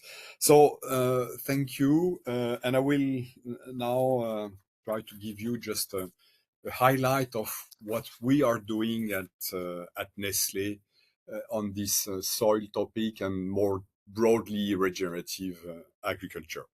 So next slide, please. Just one or two slides, on the why in the context. The big why is, Nestlé is a food company. We sell and buy food, and somehow 95% of the raw materials that we buy, they come at one point from soil. So the soil topic is extremely important, considering much better than I do all this, the average degradation status. Some numbers circulates that are quite concerning. What we know is that from an agronomical point of view, soil is at the center of many things, and this is where our regenerative agriculture initiative comes into the picture and is very important. And that was launched a few years ago. One word I want to highlight also here on the big why, it's the resilience. Everything started with the greenhouse gas mitigation impact. And we see now more and more that the key topic is help farmers improve their resilience and help improve the resilience of the sourcing chain versus all weather events, whichever they are. Is it too much water, too little, temperature, and so on. So next. What's, again, a little bit on the why, soil is so important. Soil is an excess. If we fix soil in agriculture, you impact many areas. Erosion is one, fertility. There is a way to reduce dependence on external inputs. And in the end, you improve the resilience of the production system. You reduce the variability and the variability of the impact. And in the end, it must benefit to farmers. And I have to say that after now 4 years of having started the initiative, we are now more and more able to demonstrate the positive impact, not only on the environmental parameters, but also on farmers' P&L. And this is a critical dimension that I will highlight on the next slide, if you may. Oh no, sorry. There is one in between. Soil. Sorry. So slides order has changed, but no worries. This is where we are able to demonstrate more and more the positive benefits in all these dimensions, including farmers' income. Hence the importance of the soil. And recently, so next slide, we have launched the Nestlé Soil Initiative. Again, the background is the same. It started from climate. We made a commitment to roll out in 20% of our volume and then 50% by 2030. And we have designed a framework based on knowledge. So we give a lot of training. I heard the word of technical support before. It's extremely important. And we have different modules that we are implementing. We have also worked with universities to have some characterization of soil health, whatever, I know there is a lot of science and debates around it, but we wanted to have a characterization. And in the end, we want to deliver resilience of production system, and with that carbon and water efficiency and other benefits. And we need to communicate around it and connect it to brand values. For the private world, it's important that everything we do is we're able to connect it to consumers and to business value, because in the end, this is for a private company what pulls the engine. Next slide. What do we mean? Everything you know, I guess. These are the basic soil practices that we are driving, and not only in Europe but everywhere around the world. Reduce tillage, keep the soil cover. This is a key one.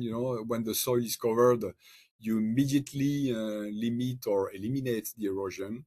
Intercropping, crop rotation as well. Variety in productions is very important. Bring more organic matter and carbon back to the soil through photosynthesis, through compost, through organic fertilizers. The carbon, soil organic matter is an important KPI, and mulching that goes with cover crop. So this is a bit the technical aspects. Nothing new, but these are the practices that we drive with our farmers. And these are the main ones, but there are many others, especially when it comes also to trees and some more and more cereals as well. We have agroforestry, which is an important one. That's a package, but again, there is no one size fits all. It depends on the local context. Hence the importance of the technical support. Next.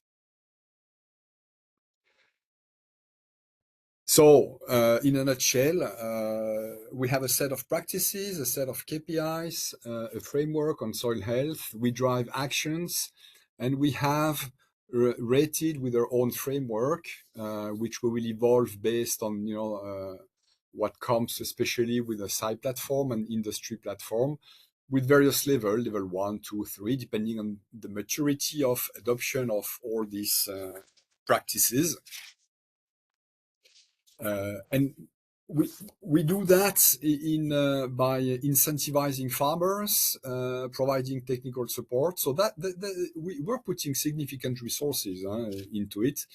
By the way, when we launched the roadmap in 2020, we committed to 1.2 billion to be spent on the rollout of this regenerative agriculture. And we're putting money into it.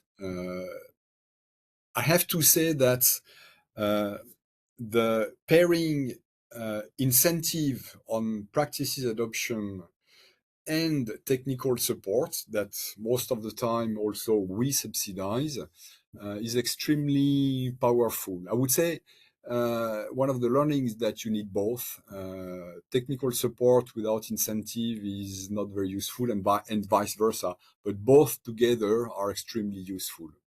And when I mean price incentive, it can be either price incentive or support to farmers for investments, for instance. And then we didn't want to have something which would be black or white.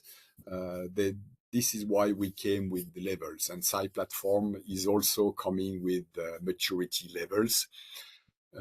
Practices, it's a mix of practice adoption and outcome-based, which for soil can be sometimes a challenge because finding the right parameter is not easy. And there is also a notion of time scale, which is very long. Next. Just to give you an overview of where we're at today. So we made a commitment 5 years ago, of reaching 20% of our volume, sourced from farmers adopting these practices. We hit it already last year, so 1 year ahead. So that was a good news. So we continue, and the next milestone for us will be 2030, where the target is 50%, which is quite challenging, I have to say, but we are on the way. If not, and this is a worldwide target. We operate on all continents. Of course, solutions are different depending on where we operate, but the principles and the monitoring, are the same. Now, focusing a bit more on Europe here, we have projects in many countries. We have projects where we have direct sourcing, where we have direct connection with farmers, which is mainly dairy and some cereals in Europe, but we also have projects through suppliers, through co-ops, from which we buy raw materials. So you see here we have projects in 12 countries today, engaging with a growing number of farmers and covering also a growing surface. I think so far we are quite happy. What we need now, we need to scale up and at the same time increase the maturity levels. And I will now spend a bit more time on one iconic project, which is the next slide, Panos, please, which is a project in France, which we call the Living Soil. This is a project that started 4 or 5 years ago, but we have similar projects on cereals also in Spain, we have in Italy, we have Hungary, we have in in Nordic countries. So I could have quoted others. This one is quite iconic because it's one of the historical ones. It covers a wide range of crops, and it's a project that keeps growing. That started a few years back. Next slide, please. It started again in years 2020, and as you remember, it started with I think we had at that time 25 farmers that we managed to embark into the project. We are today with almost, and I think now it's above 400. It should be 5 by the end of the year. So the fact that this number of farmers joining the program keeps growing is for me a very good signal that there is benefit for farmers. And this is an important aspect of what we do. In our model, we've put the farmer at the center. Our model is farmer-centric. And that was not cosmetic. This was really to state from the beginning that if there is no benefit for the farmer, nothing will happen. There must be a benefit for farmers. Most of the time, finance and profit and P&L of the farmer is very important, but it's not always the unique driver. However, there must be benefit for the farmers. So this project, what does it consist of? That project, was the pioneering of this soil initiative and soil framework I showed you. Lots of soil analysis, characterizing, clustering the various status in different categories, depending on the fields of the farms, and then taking actions, and actions being supported by price incentive, sometimes also by special subsidies to investments. A farmer who wants to go for direct seeding, for instance, needs to invest in new machineries. So investment is very often, this kind of investment is often a roadblock. So investment support is a very important parameter, and technical support. So we contracted with a good local company to help farmers on the technical side. I would say to coach farmers rather than train them, I would say. And that was extremely beneficial and well received by farmers. And that technical support, I can only reiterate its importance, because to me, this is what ensures that you drive the right intervention in a given context. Otherwise, you run the risk of pushing things that might not be the most relevant intervention for farmers in a given context. And that works, I have to say, that works pretty well. We see positive evolution. We see a positive business case for farmers. And this is something that we have started now to monitor more closely and more systematically. We are now working with third parties to make sure that the anonymity of data is kept, and also it's credible, and so it's a source of information that we can use also externally, and to make sure that this famous benefit for the farmers are there.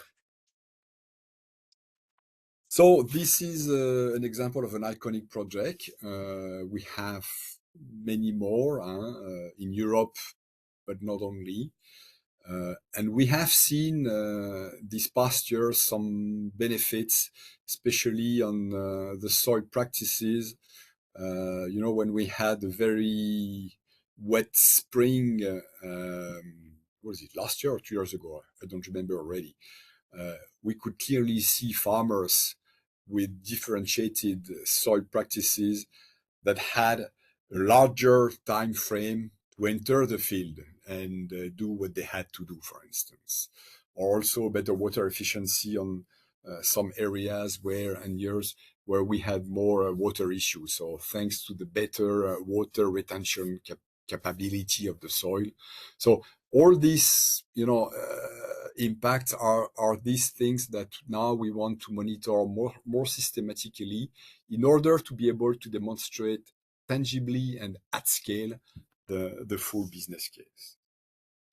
So next slide, and I think it will be my last slide. Now, as I said at the beginning, we need to accelerate, we want to accelerate the transition. We really see that as a transition. I keep repeating, it's a journey. There is no starting and end point. It's a transition towards more sustainable, more regenerative production system. And from our seat, what do we see as need at a more global level? The private world can do what it can. We are driving strongly. We are committed.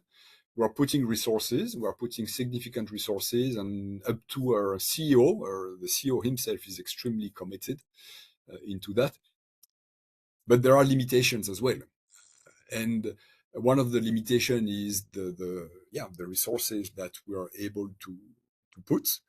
And the other one is the fact that we need maybe today a better alignment on the characterization of regenerative agriculture, on what we want to remunerate, to incentivize, because in the end, so I represent Nestlé. Nestlé is buying wheat, for instance, from a farmer, but the farmer at the same time is selling the barley, the rapeseed or the colza or whatever to other customers or to the same cooperative, for instance. So in the end, the other customer, they have more or less the same requirement as we have, and the same sustainability incentives, or very close. So with the crop rotation, in the end, we are all more or less looking for the same thing. So having a more conducive and harmonized policy framework for the private world would be a tremendous help, because then we would all be running and playing with the same rule of the game, and approaching the farmers with the same requirement or the same incentive scheme, for instance. That would be extremely useful, because that also would help debottleneck more landscape initiatives. Today, when we, Nestlé, approach a farmer, we work with a farmer. We may work with hundreds of farmers, fine, but it's just almost a one-to-one work and collaboration. And in the end, if we want to accelerate the transition, we need more landscape initiative. And topics like soil are, it's not a field topic. It should be seen at a wider scale. And if I look now at a topic like biodiversity, it's even more. Biodiversity, you cannot really look at it just within the perimeter of the square field. You need to look at it at a much more holistic level.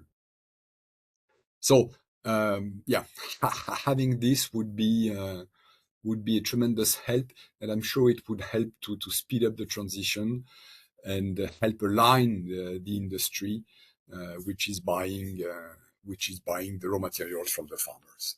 And having said that, I think I'm concluding my message, and happy to take further questions if any. Many thanks, Pascal, and many thanks for giving very useful insights as well for the regenerative agriculture and underline many times the word accelerating, which I think is something that we need. I try to see the chat and the questions. I pass the floor to Azadeh for the first question. Azadeh, please. Thank you very much, Panos. Thank you very much, Pascal, for the presentation. I have 3 questions. So the first question is about what was your motivation as Nestlé to set up a regenerative agriculture program 4 years ago? Did you see a decline in yield over years, or did you feel the pressure by the society? What was the motivation for it? The second question is about, you mentioned that you financially support your farmers. How can I imagine, how does this financial support look like? Do you pay them more per tons of product coming from regenerative agriculture program, or do you support them with free training sessions with other companies?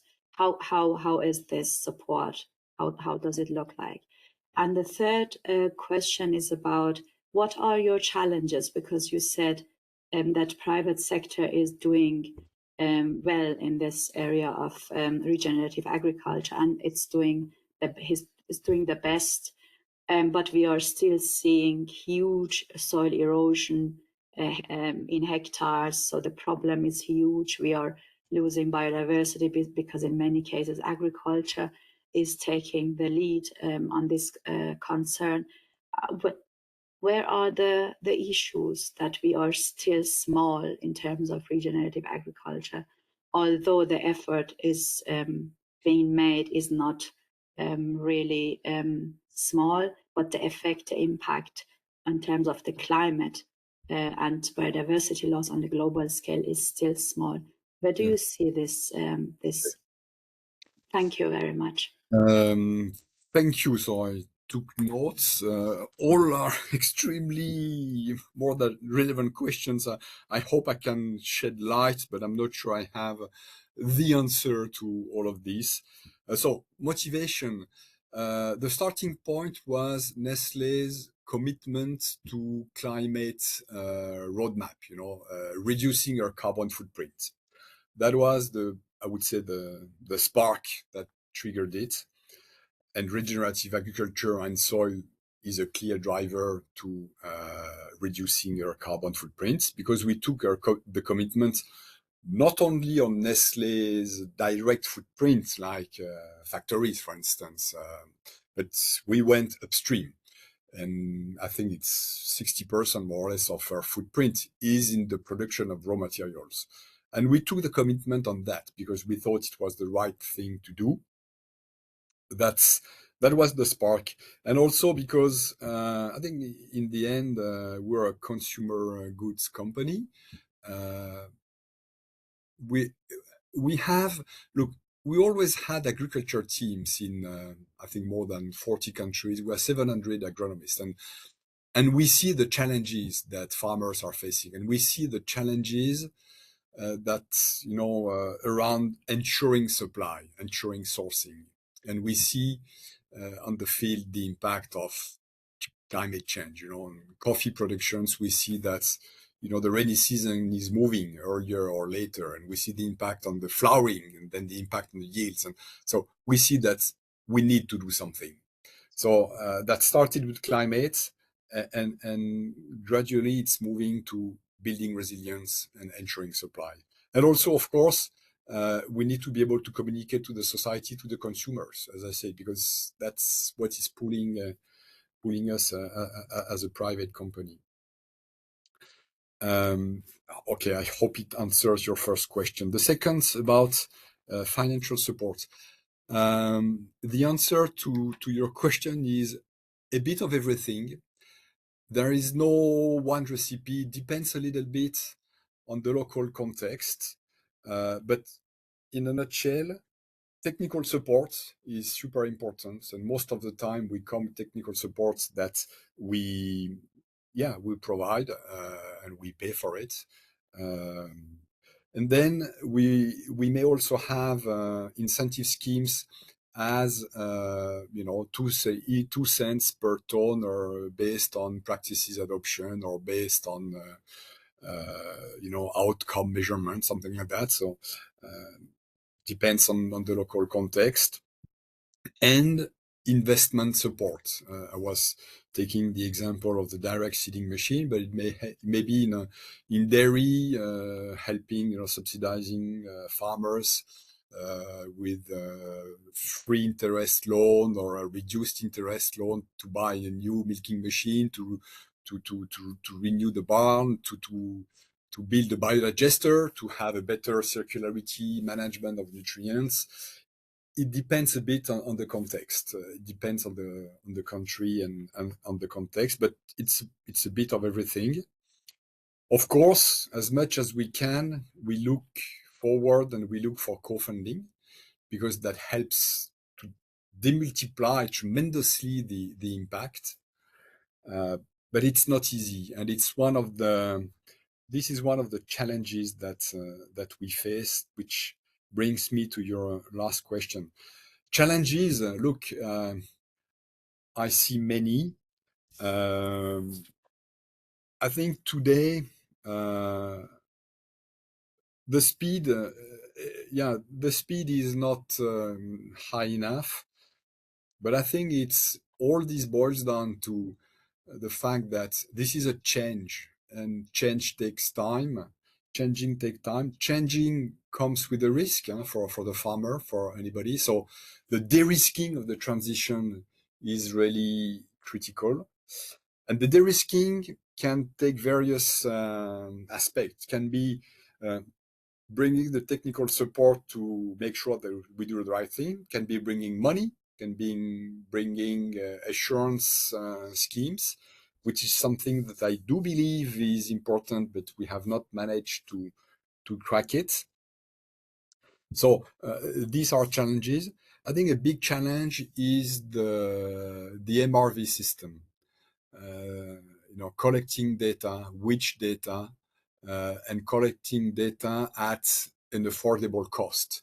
And talking soil, this is really something not easy, because we all know that if you want valid data, representative data on soil, you need a lot of data points. You need something statistically representative.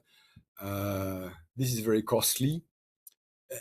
And sometimes we see projects where we have to reduce the MRV, because otherwise the monitoring cost will exceed the action cost, which becomes crazy then.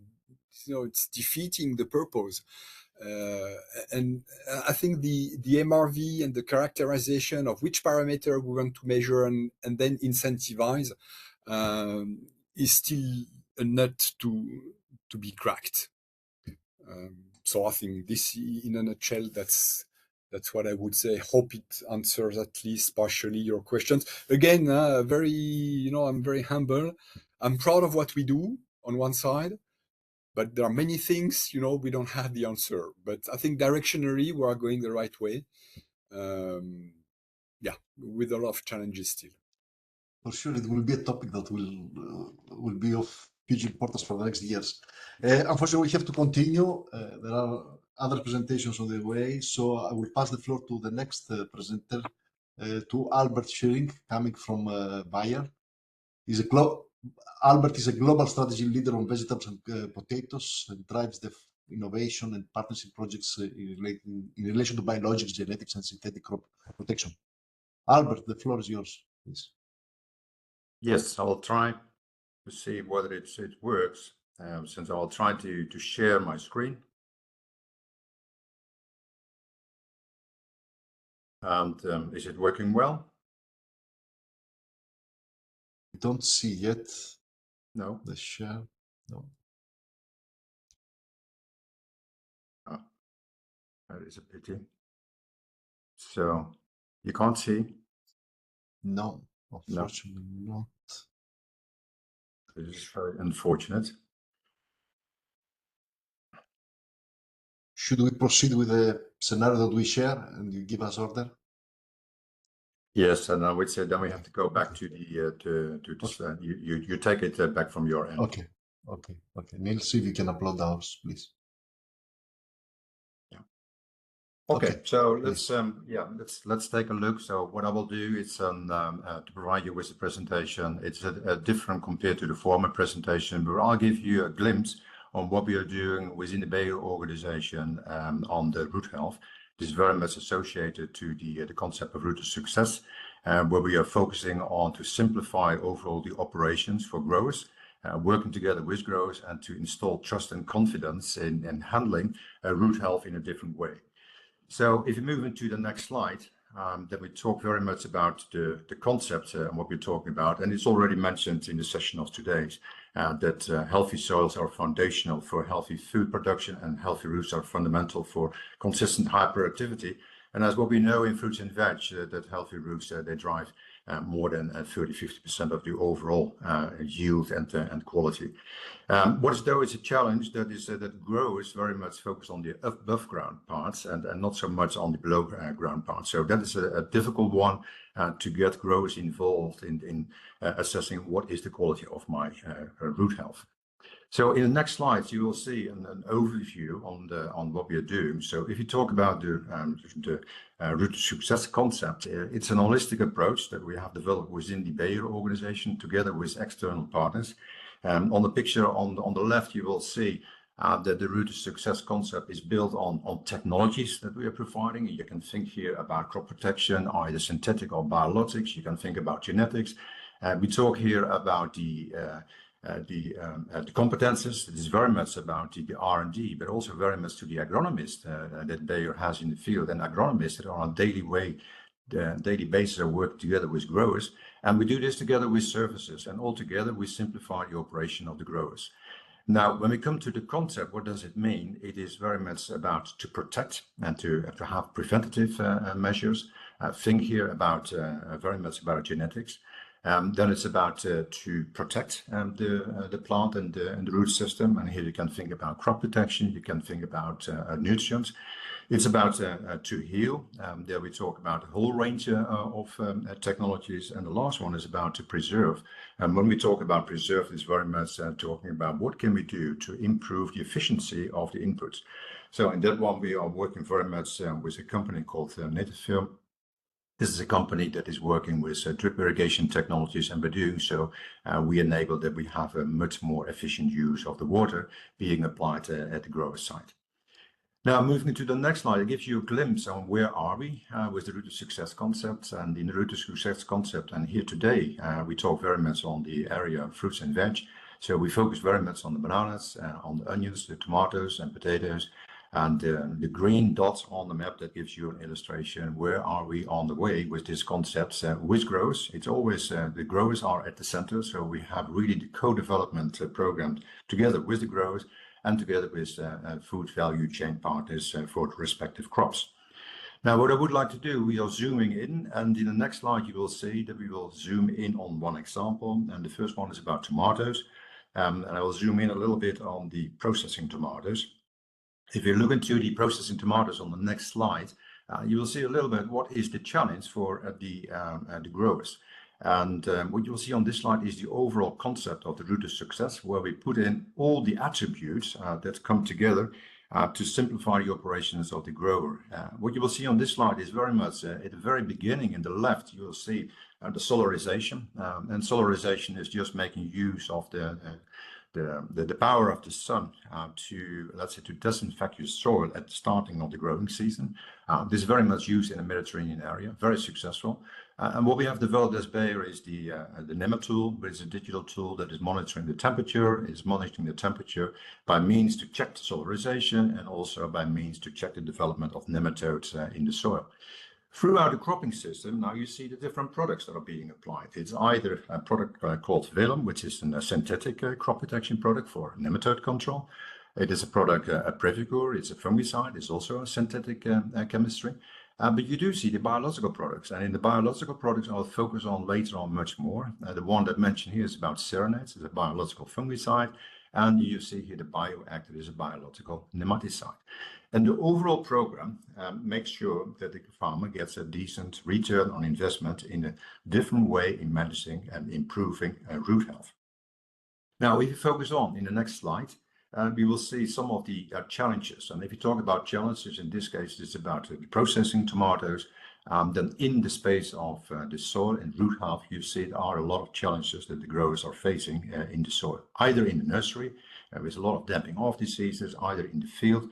And if you look now in the European context, under the field conditions, it's very much a soil pathogen and fusarium, and very much the race-free fusarium that's giving a problem for the growers. And that's where we have to focus on. What can we do to control the fusarium race-free? Well, in the next slide, I will show you some of the results, since what is the backbone of the whole program is to install trust and confidence at farmer level to handle the crop in a different way. Now, what you will see in this slide is the results of the trials, and these are the recent trials of last year, applying a biological product for the control of the fusarium, different application methods, and what you do see, there is a very nice correlation with the overall integrated program, where the overall integrated program delivers the best results in fusarium control. In the next slide, you will see how this also is translating into yield. Similar graph, so it's a very nice correlation that a good control of fusarium is related to an improvement in yield. And the next slide shows you that there's also a quality attribute is about the bricks. That means also that when you have a good program, it's also associated to an increased bricks content of the tomatoes, and that's very much in the interest of and the grower and the value chain partners. Now we move into the next crop on the next slide. And then we talk very much about potatoes. So in the area of potatoes, in the next slide, you will see that on potatoes, we have different pathogens in place. So we could say that potatoes are in demand, put it that way, that the soil pathogens and nematodes in the soil, they thrive on the potatoes. So there's a big challenge for potato growers to keep this all in balance and to keep all the pathogens and the nematodes in check. So we are doing this with the root of success concept. In the next slide, you will see where are we active in this concept, similar to the slide already mentioned. You see here very much the key areas around the globe where we are working together with growers and research organizations to improve our understanding what's happening below the soil, below the surface, and what is happening and what can we do to improve root health, and what can we do to improve the profitability of the growers in producing potatoes. And what is very important is what we have learned in doing this work is to look beyond and improve our understanding what is happening in the space of soil, root, and plant. Well, we move into the next slide, and there we will see some of the aspects based on the root of success concept. I've mentioned already it is a holistic approach, and what we have been doing within the Bayer organization is to build up a platform where we put together the knowledge from agronomists. Agronomist is about plant nutrition, is about plant physiology, and it's very much when we talk about the soil and we talk about roots, it's to understand the microbiome. It is the interaction between bacteria, fungi that are available in the soil and are interacting with the plant. And this is an area where I would say there's a lot of untapped opportunities, and we lack a lot of understanding, and there we can learn a lot. I will share some of the findings with you in the next slide. What is very important with this concept is very much that we adopt and use new technologies really to focus in on the root health. So in the next slide, I will show you now what this means, and we will focus first on disease control. And you will see in the next slide in disease control how it looks like. So if we talk about potatoes, as we see them in the supermarket, potatoes are quite affected by soil-borne fungi. On the pictures here, you will see the Helminthosporium on the left, or the black dot in the middle, or in the right picture, you will see the green potatoes. And when you purchase your potatoes in the supermarket, you all are familiar with this type of diseases and defects. It's very important. In the retail, more than 5% of the produce is lost linked to these aspects. Now, moving into the next slide, I will share with you some results on the Helminthosporium. So this is how the Helminthosporium looks on the potatoes. In the next slide, you will see the Helminthosporium, the whole life cycle. What is an important one is not only happening in the field, that is very much in the picture on the left, but Helminthosporium is very much developing during the storage post-harvest. And that's a big issue for the growers, it's a big issue for the retailers, and there is a request what can be done to have a better control of the Helminthosporium. Well, there we were zooming in with a biological product. As a biological product, there's a lot of, let's say, questions are being raised. Is the biological product that good as compared to a chemical standard? And therefore, we are doing all this work together with growers to build trust and confidence. In the next slide, you will see the results of the biological product. Keep in mind here, the biological product is being applied at the time of planting. So it's a one-time application. In this case, going back to the harvest of 2023. So it has been applied at the time of planting, spring 2023. Potatoes were harvested in October 23, put in storage and being evaluated in February 24 after the storage. And what you see overall in these results is superb control of the Helminthosporium with this biological product, and that gives really confidence and trusted farmers to start to adopting a biological product into the farming system. In the next slide now, we move into another finding, and what I mentioned before in working on biologics and very much on biologics as part of the route to system or route to success concept is to look beyond. And to look beyond, it means also to explore new avenues. And in the new avenues that we go into the next slide, this is very much a slide which I put into credit very much the Austrian Technology Institute, where we talk about endophytic properties of bacteria. So what is known is very much that the potato plant, and in general all plants, recruit bacteria from the soil to the benefit of the plant. And these bacteria from the soil, they support the plant in development. So there is a lot of data available in the area of the potatoes where bacteria recruited from the soil improve the overall performance of the plant. Now, why this introduction? Well, in the next slide, you will see what we have discovered with the serenade. So what has been done, the serenade, or it's also called the minuet, it has been applied in the field at the time of planting.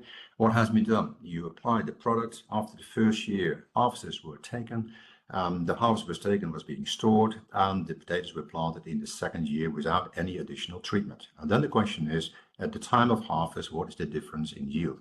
Well, in the next slide, you will see what is the difference in yield compared to the farmer practice. Here you have the results over 4 years of trials together with growers. And what is very rewarding that we do see a strong increase in the yield of an average of 4%. And this is what we call the carryover effect of the increased vitality related to the application of the product Serenade Soil. So this is really a novel finding, and we're working more on that one to see what other benefits are associated to this type of interaction. Moving into the next slide, we come to another topic. This is very much about very specific topic, I would say. It's linked to potatoes. It's linked to the glycoalkaloids. So if you talk about the next slide, you will see that glycoalkaloids is a natural toxin. It's a natural toxin. The potato is producing this natural toxin once it comes under stress. And this natural toxin is used by the potato tuber to defend itself versus insects and fungi. The negative is, as glycoalkaloids are also not that good for human health, so it's regulated, and there is an interest in the industry overall to reduce overall glycoalkaloids in potato tubers. In the next slide, you see a little bit of more background on the solanines, and you all are aware of that once. And if you have purchased your potatoes and you have stored them under the light, you have seen that they turn green. Green is just a chlorophyll color, no problem. But what is invisible to the human eye is about the solanines. In the next slide, you will see that the challenge is very much what can we do to reduce solanines in potato tubers.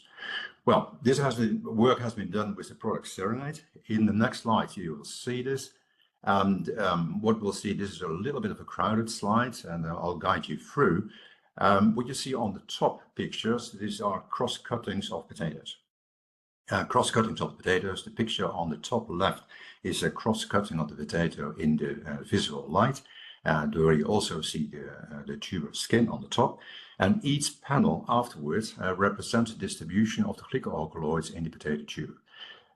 What is very evident that in the slices coming from the treatment of a field where the Serenade has been applied, the glycoalkaloids are very much accumulated in the skin tissue. Whereas in the farmer practice, in the pictures below the panels, you will see the glycoalkaloids are both in the skin and in the tuber tissue. So now the question is, what happens if you expose now the potatoes to light, as what has happened post-harvest in retail or at processing? Well, in the next slide, you will see what is happening, and you'll see a very clear difference on the top, a very slow accumulation of glycoalkaloids. But if you look at it in untreated, glycoalkaloids are being accumulating in the tissue everywhere in the potato tuber. So this finding we have evaluated together with growers, and you will see in the next slide what that one means. We have been doing trials together with growers, with packers, with processors across Europe. Here you have the overall results of 2 years of field trials with all those growers. What's on the slide is the red line is very much the glycoalkaloids accumulation in the farmer practice, and the blue line is the glycoalkaloid accumulation for each specific location after the treatment with Serenade. Overall, the conclusion is we do see a reduction in the glycoalkaloid accumulation, and if you go into the next slide, we will see that this is highly significant. So we are quite confident that we have here something special at hand. If you go into the next slide, you will see even that the reduction is about 40% overall in the average.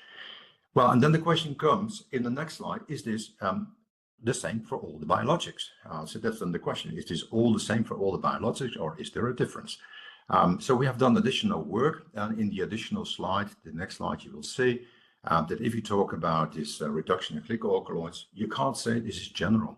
It is really strain specific, and I would say in this case, as a Bayer organization, we can be very lucky that we have the right strain at hand that is capable in reducing glycoalkaloid accumulation in potatoes, whereas other bacillus species, or let's say other bacillus strain, do not have this feature at hand. Well, why I'm showing this one, we go back to the last slide. Why I'm showing this one, it is very much to say, skip this slide, please. Yeah, then we go to the next one. Yeah. So why I'm sharing this one, it is very much to say, well, when we started our journey in the route to success, we started off very much, I would say, with a one-dimensional vision. It was very much focusing on just disease or pest control. What we have learned over time is that in the route to success, you need this holistic approach. You need strong partnerships, and having these strong partnerships, we discover new findings and other ways to look to how a root system is working. And by doing so, we discover a new item that contributes to value creation for the growers. It contributes to install trust and confidence in adopting the new solution by growers. So keep in mind, we are talking about a transition phase. We are talking about a transition of growers from a current practice where chemical standards are very much used as a reference, and we motivate the growers to move into an area using biologics. And for that one, we do know biologic, the performance is very much more dependent on environmental conditions. And by having this work in place, we build trust and confidence. And for that one, for all of you online today, if you have an interest to join us in this journey, more than welcome to reach out to us, and so we will need additional research cooperation to further strengthen the concept. And by doing so, we come to the last slide, and that's to say a big thank you for having me today in the call, and I'm looking forward to questions. thanks, Albert, and many thanks for giving very useful insights about the biotech impact and how we can improve crop resistance, and also to this cycle of plants and soil. I mean, we need these interactions, and we miss quite a lot in the research. I am open for questions. I give the floor to the colleagues if there are any. There is a question why you have focused on those crops only. Well, there's always a question, where do you start? Where do you start? So in principle, we started off with those crops where we say we talk here about fruits and vegetables. So we looked into the area of fruits and vegetables, and we posed ourselves the question, which of those crops do have the biggest problems? Well, if you talk about tomatoes, what I've mentioned, tomatoes, or we talk about potatoes, there are a lot of issues. Or we talk about bananas, very much in the tropical area. There's a lot of issues with root health. So we say, well, there is a big need in the market. So a big need means also there is a willingness for the growers to invest and to improve. So that had been the basis for us. And then the next step is doing this work. It is very resource intensive. So then is the question, who is able to help us out in the research platforms? So for that one, we have set up research corporations with universities around the globe. And this is going from research organizations in Australia, in the US, in Europe. And then there's very much the question, say, do we have, let's say, this expertise to really to clarify what's happening below the ground? And one of the key topics is, and that's still a big challenge, we do not have the means yet, or the technologies, really to assess the quality of root health without doing destructive harvesting. It's true, and we miss quite a lot in the research, as I said before, in this interaction between the soil, plant, and root interaction is real. Yeah. And a question that comes from my unit here is, we have seen these exams. Do those exams work equally well in other parts of the world, in other areas, or are very site-specific based on the climatic conditions? Yeah, that's a lovely one. I mean, when we started this work, I mean, as a Bayer organization, the headquarters, and I'm based at the headquarters in Germany, so we work very much in the northern hemisphere. But having the global organization, we have both northern hemisphere, southern hemisphere. It means we have 2 growing seasons at a minimum by year. So the learning curve is going very fast. And the other one is we test the concept in the different agroclimatic zones. And that has been a key question. Do the products work in different agroclimatic zones? And that's especially, it's always the question for all the products, but for biologics more specific. And we are quite confident. Yes, we do see that this biological product, what I talked about today, mainly the serenades, so it's the Bacillus amyloliquefaciens species, that one performs very well either in the temperate zone, the tropical zones. It is a global solution. It means that the mechanisms that are playing the role for the plant, you could say the plant microbe interaction, they are very solid and they are independent from, let's say, the climatic zones. Many thanks, Albert. I know that many people are tired, okay, after almost 3 hours, but I will invite to stay because we have the last presentation, and it's about an important component of the competitiveness is how to increase the startups in the EU. So I pass the floor to Elena Kalimeri. Elena is the head of entrepreneurship and ecosystem impact hub Athens. Elena, the floor is yours, please. Hello everyone. I'm delighted to welcome you all to our panel session on showing innovation and harvesting competitiveness. So carbon farming and the new entrepreneurial wave. I'm Elena Kalimeri, as Panos said. I'm head of the entrepreneurship and ecosystems of the Impact Hub Athens team, which is Greece's first catalyst for positive change and entrepreneurial innovation. Of course, we're honored to be among all these prominent professionals and organizations. And we are here with this session. We hope to spotlight the transformative potential of carbon farming as a catalyst for innovation, entrepreneurship, and climate resilience across Europe. So next slide, please. A few words about who we are, about our organization. So for over 14 years, we've been working on the ground and across Europe to empower change makers, entrepreneurs, and innovators, tackling big challenges that are strongly connected with the climate crisis and the societal challenges. So today's topic, carbon farming, is one of the most promising frontiers where climate innovation meets entrepreneurship. Next slide, please. So we are a globally connected and locally rooted community network of change makers. We provide space, content, and community, enabling existing and wannabe entrepreneurs to grow and thrive. Next slide, please. Under our three main thematic pillars of action, with our climate action, sustainable cities, and rural innovation, what we do is bringing together unlikely allies. We like to say it, and by this we mean individuals and organizations and initiatives that are working towards developing solutions for a more green and fair future. Next slide, please. So, as I mentioned, we are globally connected and locally rooted. That means that we are an autonomous business unit operating in Greece and beyond, but we are also part of a network that consists of 127 impact hubs operating in more than 60 countries all around the world. And what connects us is actually our aim to support sustainable and inclusive entrepreneurial action by inspiring, connecting, and enabling entrepreneurs, startups, and the supportive ecosystems around them, like policymakers, investors, experts, big companies that seek for new solutions and innovation. So next slide, please.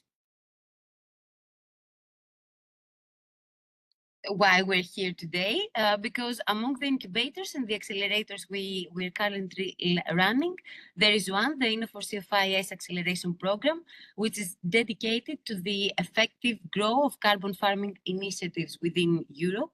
So practically, we are part of a coalition of 20 diverse partners, and we are proud to support the creation and dissemination of the first European carbon farming marketplace. Specifically, as Impact Hub Athens, we are the accelerator providers in this coalition. So practically, we are helping over 40 startups to scale and connect to new financial models, advisory tools, and market infrastructure. So these 40 startups will be the first solution providers to be onboarded to this platform, to this marketplace. Next slide, please. Thank you. So we believe that when it comes to carbon farming, disruption is underway. And we believe that because we think that carbon farming is an emerging system of opportunities with supportive EU frameworks and regulatory momentum. Carbon farming is evolving from niche practice to mainstream policy instrument, driving systemic change across agriculture and climate action. Thus, a new generation of startup is disrupting traditional agriculture, merging tech, finance, and climate goals to turn carbon into a crop and farmers into climate entrepreneurs. As regulation aligns with innovation, investors are backing scalable digital-first models that turn carbon credits into credible high-value assets, unlocking new green finance pathways. Next slide, please. So we're seeing a clear shift. Companies are no longer just offsetting emissions, they're investing directly into their own supply chain, and startups are leading this insetting revolution with tools that build transparency and trust. So insetting is emerging as a strategic tool decarbonization, and startups are delivering the tech and trust mechanism needed to scale it responsibly across sectors. Next slide, please. So we believe that carbon farming is actually the next green tech frontier. What we're witnessing is the rise of a full carbon farming innovation system. It's no longer just about the practice of farming. It's about the tools, the services, and the business models being built around it. We have digital marketplace connecting farmers with buyers, advisory platforms helping them adopt regenerative methods, fintech tools de-risking the transition, and data services offering real-time insights and certification support. So these emerging solutions are making carbon farming scalable, transparent, and financially viable, especially for smallholders. So next slide, please. Why now? The potential we see, Europe is at a tipping point with strong regulatory momentum and increasing ESG pressure and tech readiness on the rise. Carbon farming is becoming a serious economic opportunity. The market for agricultural carbon credits is projected to reach over 13 billion annually by 2050, and Europe is positioning itself as a global leader. So what gives startups an edge here is their agility, their ability to integrate trust, transparency, and innovation from day one. And that's why now is the time to act. The conditions for scale and investments are finally aligned. Next slide, please. So after this short, I hope, introduction, I think that I should stop my monologue and kick off our conversation. As I mentioned already, we're here with two pioneering startups. Next slide, please. In order to have an open discussion and listening to them sharing their stories, actually why what initiated them to undertake entrepreneurial action, what's the market opportunity that actually the market gap they saw and the market opportunity they're seizing, and how are they growing, meaning more specifically in terms of fuel, how are they financing themselves in order to develop their solutions. So next slide, please. I'm really happy to have with me actually two of the startups that are participating in the first cohort of the Inno4CFI acceleration program. The first one is Agricultura with its specific new product Impato Zero. It offers customizable, sustainable agriculture through AI-driven soilless farming ecosystems. So Davide Baldi is going to represent the startup, Agricultura. And next slide, please. I'm also happy to welcome George Karakatsanis from Evotropia, who is going to talk to us about a completely different product/service that aims at transforming carbon farming by providing economic performance insights and environmental footprint profiles. So thanks a lot to both of you for being with us today. Davide? Good morning, everybody. Shall I present my slide or it will appear? It will appear.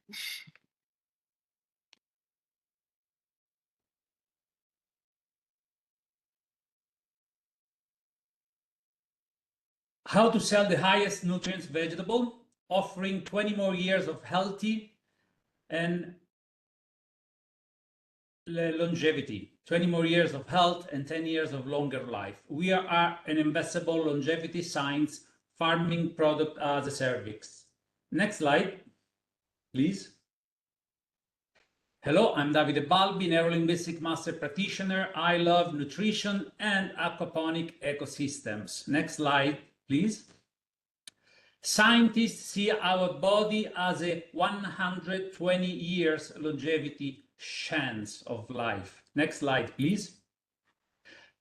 Illness, only 5% is given from our DNA, 25% is given from our ambient. 70% of what happens in our life as illness can be modified through lifestyle factors: nutrition, physical activity, stress management, sleep quality, social interaction, and mental attitude. Our project disrupts 11.6 trillion global food and longevity market by transforming food into personalized health tech. Did I reply to your question, Elena? You can proceed, Davide. Thank you. And why did you start all this entrepreneurial journey? So next slide, please. Okay, our farming on demand service delivers nutrient-dense, allergen-free vegetable tailored to genetic and lifestyle profiles, supported by artificial intelligence, neuroscience, and epigenetic. Market gap and opportunity. We have a global health problem related to cancer from contaminated food, low nutrients inside the vegetables.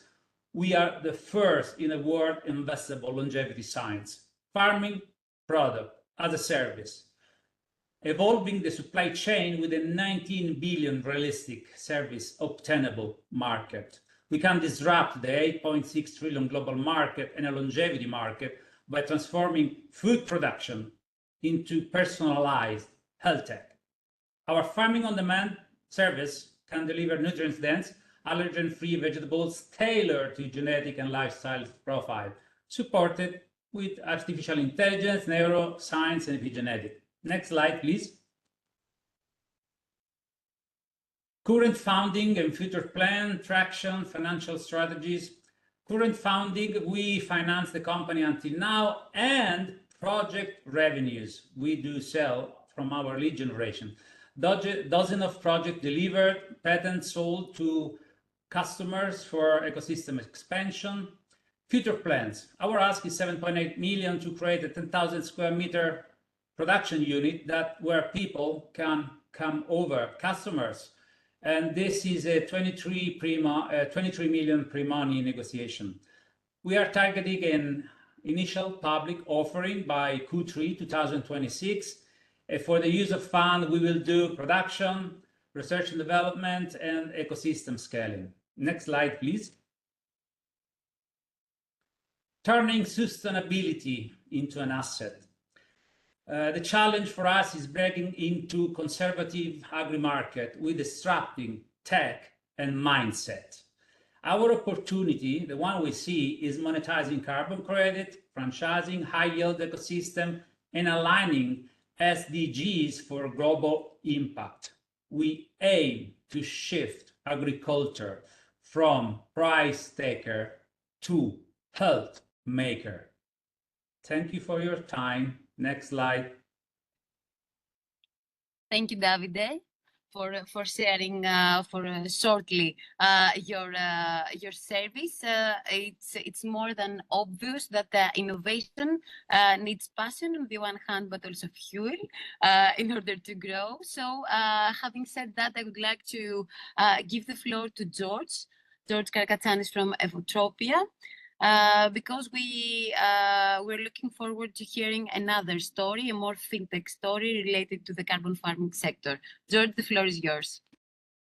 Thank you very much, Elena, for the floor. Thank you very much for the introduction. So far, we have an excellent collaboration with the Inno4CFI's accelerator, and it's right on the spot on nature-based solutions where we also sought to find such a collaborator.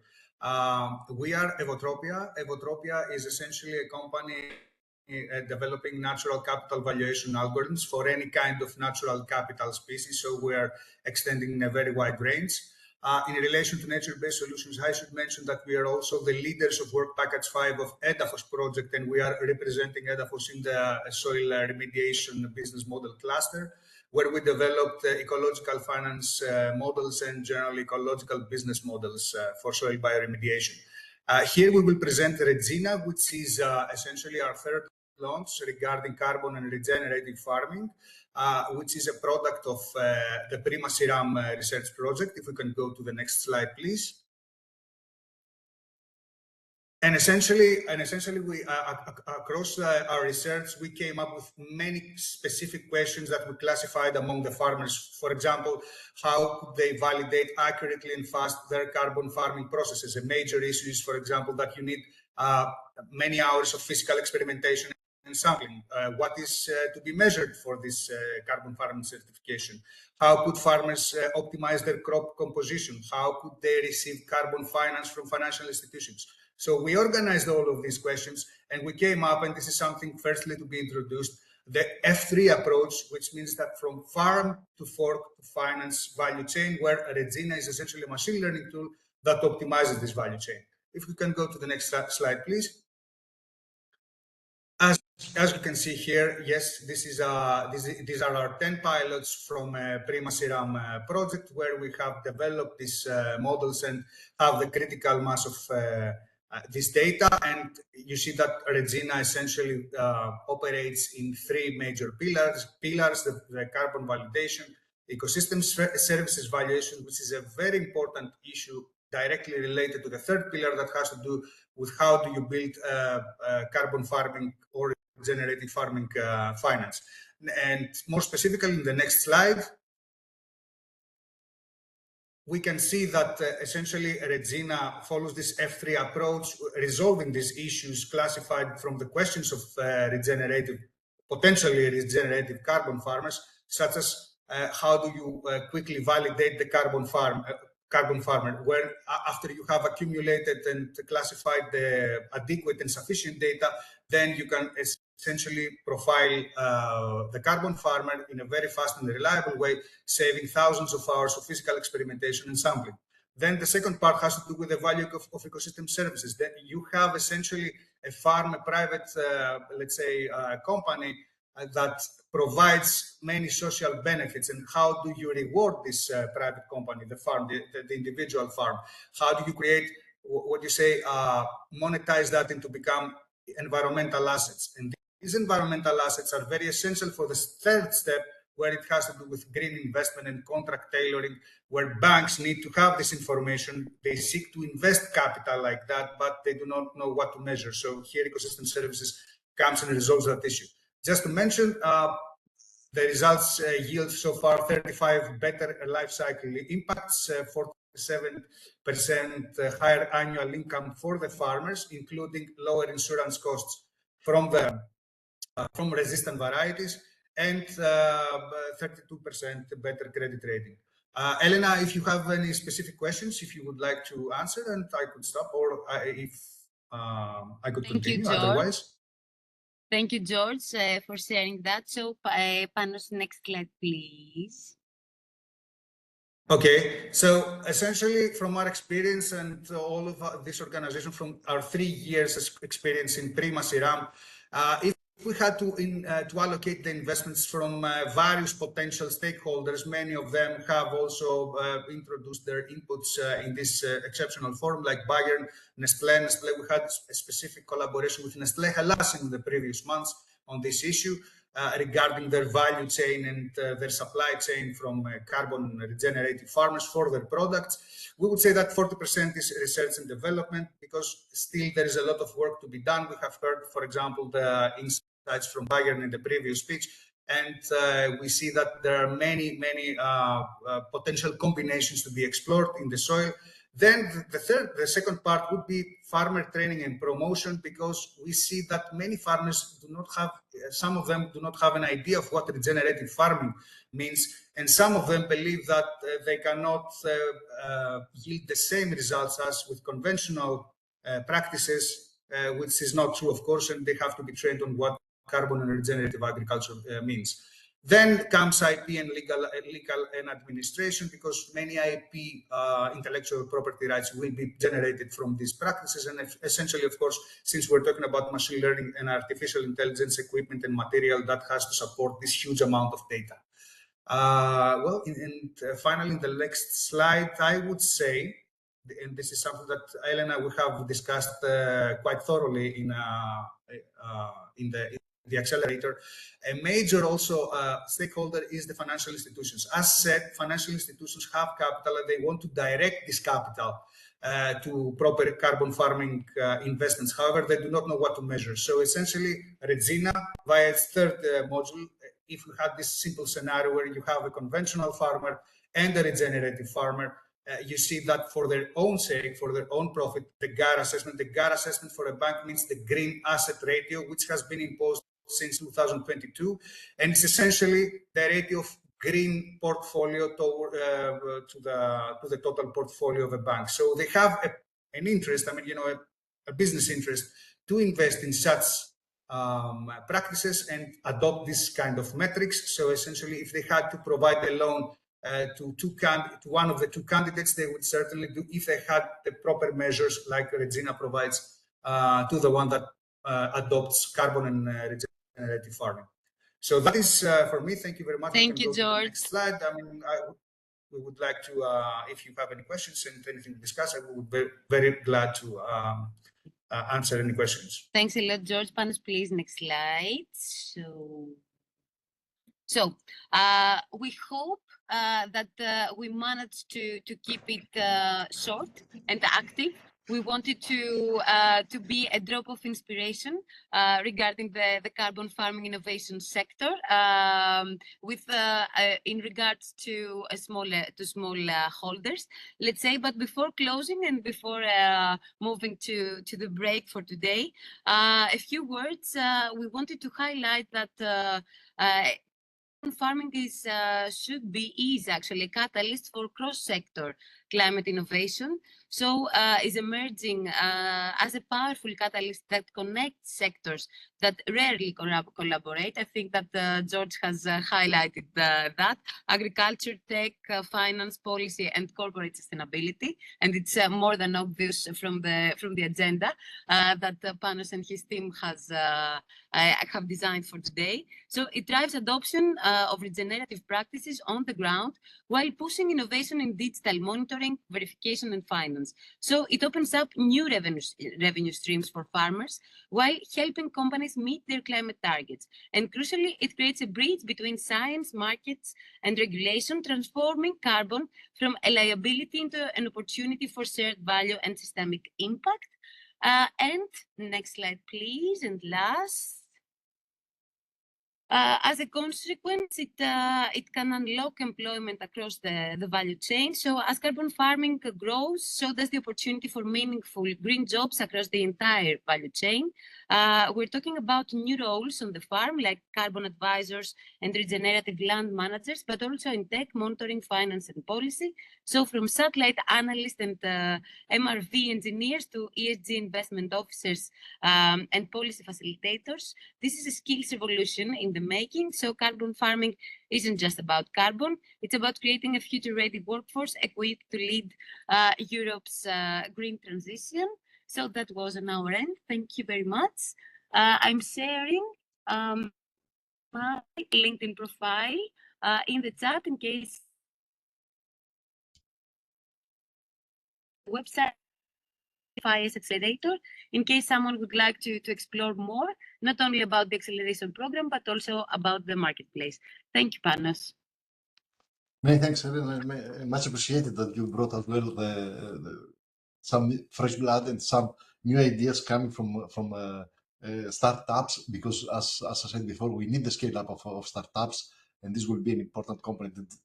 Important that you underline that carbon farming is not only farmers, not only agri-food industry certificators, or it's also something more. I mean, there is a whole business opportunity for other sectors: digitalization, software development, remote sensing analysis, advisors. So it's much more. So I'm happy that we address this issue. If there are there any questions for Elena and the colleagues in the chat, or if somebody has raised their hand?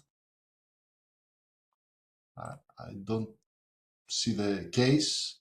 So many thanks for all those discussions. We close the morning session here. We'll be back at 2:00. Please note that we'll continue with equally very interesting presentations. We'll not on carbon farming and the farming sector, but now we'll shift a little bit towards the laboratories, the opportunities that we'll have with the laboratories, with biotechnology, the opportunities with clear biofertilizers and biopesticides, and the soil biodiversity, what opportunities can have, but also on the remediation of contaminated sites. I hope I can see you numerous in the afternoon session. It's the same room, so you don't have to change. You have to connect to the same room. So I wish you a good break, and I hope that I see you back in a few minutes. A few minutes, 1 hour and 1/4. Thank you very much.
Hi, Laurent.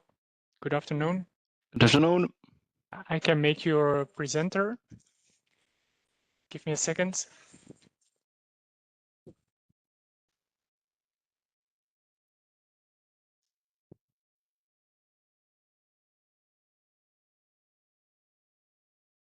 Now you are a presenter.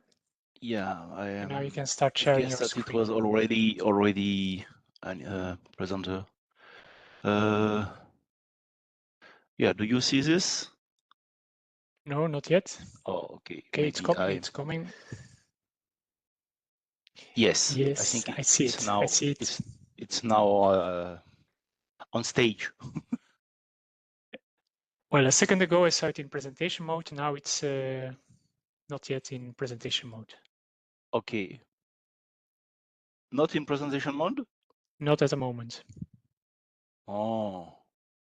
A second ago it was, but not now. But it was written on my computer that screen 2 was.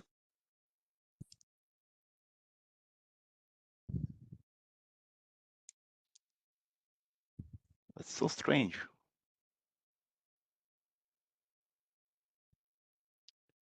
Well, try it again, and maybe you have to share the other To screen. restart? Yes. But because when I click on my PPT, it's written shared. Yes, but we cannot see the presentation mode, so we see the individual slides for the moment.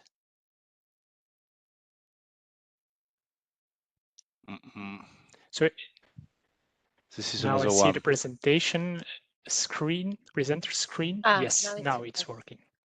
You see the Valgo green page? Yeah. Okay. Not anymore. Why? Why is it changing? I don't understand. I don't click on anything.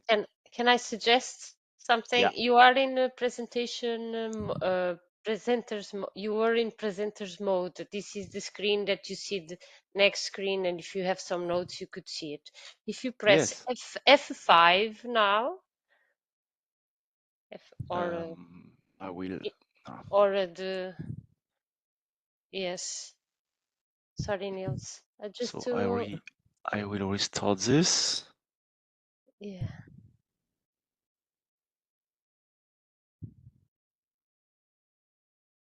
Okay, we need to know another screen.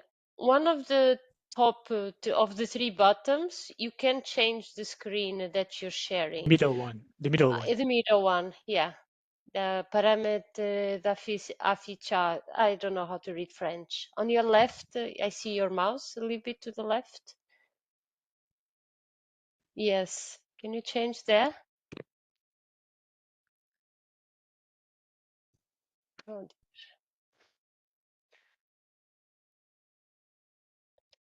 I see your mouse. If you go to the top of the screen, you have paramètre d'affichage icon. You have an arrow. You can press there. This one? More to the left. I see your mouse. Yes. Yeah. Now it's okay. Okay. And you see the slides are running. Yeah. Yes. Yes. Okay. I hope it will be faster the next time at 4 p.m. when I share. Okay. Okay. If not, we can share for you. So we will give it one try. Yeah, but in PDF you don't have I have some overlay of images and animation to understand well, to have a step-by-step construction of the slide, and I didn't optimize it for PDF, only for PPT. Okay. Okay, you can stop sharing now. Yeah. Thank you for testing. Niels, can you give me the co-host, please? Because I'm with another computer now. Thank you.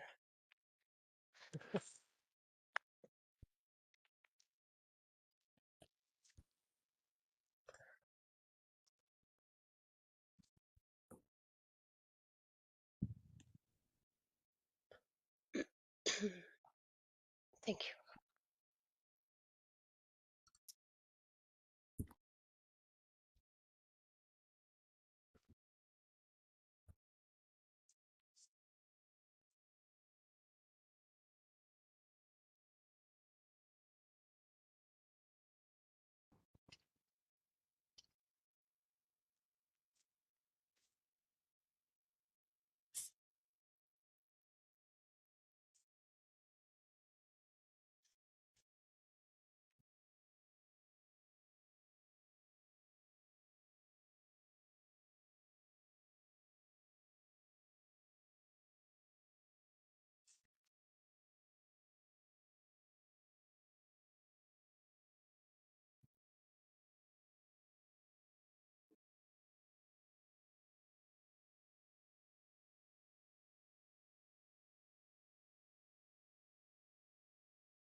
Okay, colleagues, good afternoon again. I hope you enjoyed your lunch.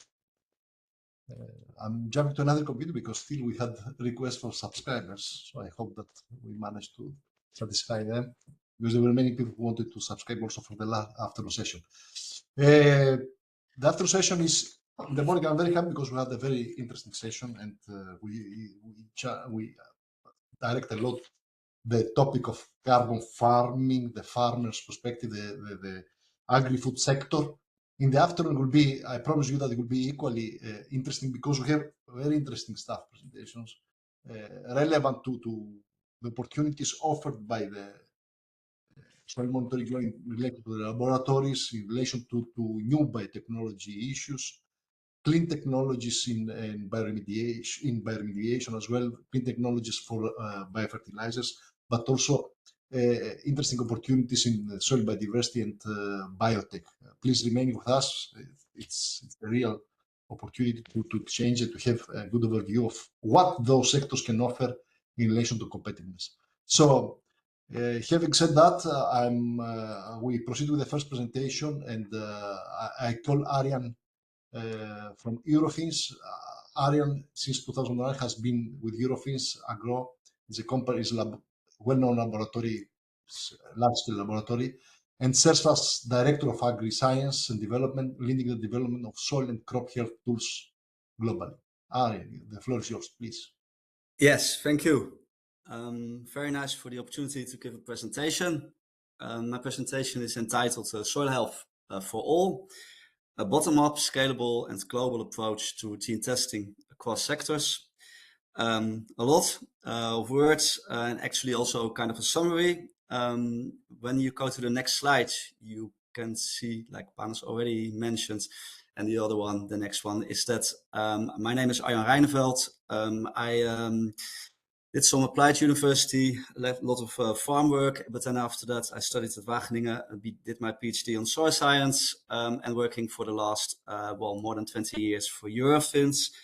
And we're trying to implement routine soil testing, which I will explain in this presentation. And when you go to the next one, you can see Eurofins is a big company. I've got a lot of colleagues all over the world.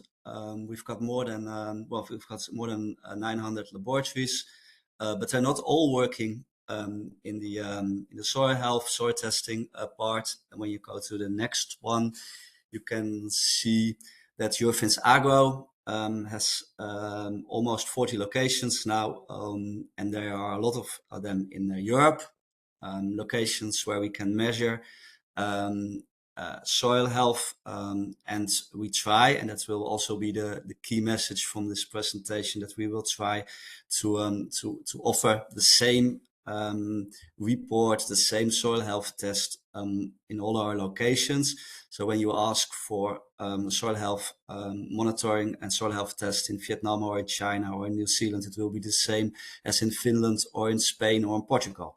So that's the ambition, and we're working on that, and partly it has been implemented. And when you go to the next one, you can see that, as a last summary of Eurofins, we not only do the soil testing, of course, we also do crop health testing and a lot of other things which you can make part of an outcome-based monitoring system. And the next one. And again, the next one, when you look at soil health, because that's the topic of today, we try to make an overview of what we're doing. And you can see in the middle is soil health testing. And what we need, that's okay. The next one is also okay. What you can see is what we need to test soil health is that we need a physical soil sample. And we can do that in a more traditional way, but also with new technologies. But in the end, it's important that that we can trace it from the field to the laboratory to the end report. So soil sampling, physical soil sample is still very important for us. And when you go to the next one, you can see that we have been doing soil testing. We have been soil analysis in some countries for more than 100 years on a routine basis. And that was always, of course, we started in agriculture. And that was mainly to optimize yield, close yield gaps, optimize crop production in general, but also crop quality. But you can see that in the last years, we get more and more projects, more and more questions, also to guide and monitor nature and forest areas, and very interesting also from in urban areas, cities, villages, but also the industry. In the industry, we get a lot of more questions, not only from agriculture, but also in nature and forest and urban and industry areas. So that's an interesting development, I think. And when you go to the next one, you can see that not only land users, so the which I mentioned, not only land users, but we also the stakeholder, the retail, the agri-food industry is more interested in soil health testing than let's say 10 or 20 years ago. And they want to have their soil tested to claim sustainable production. You can see that in the milk industry, in the potato, but also, for example, vegetable production. They want to show, look, we produced these vegetables, these crops, this milk, but also this beer, this perfume from fields which stayed at the same soil health, or perhaps, and that's even better, increased their soil health. And then, of course, the next stakeholder and the next slide is not only the land users, the agri-food industry, but also a lot of interest to monitor soil health from governments, policy, science. And well, I put as a picture, of course, the Sustainable Development Goals. You all will know them, but when you look at them, at least number 2, production, free quality, but also water quality, carbon sequestration, number 13, prudent use of nutrients, 12, but also soil life, so biodiversity, number 15, all relate to soil health. And what we have been aiming for is to make a soil test which will be able to monitor actually a lot of these aspects. And I have a nice sentence in a publication from Professor Bauma: the healthier the soil, the better the contribution to the Sustainable Development Goals, which I think is true and interesting. And when you go to the next one, when I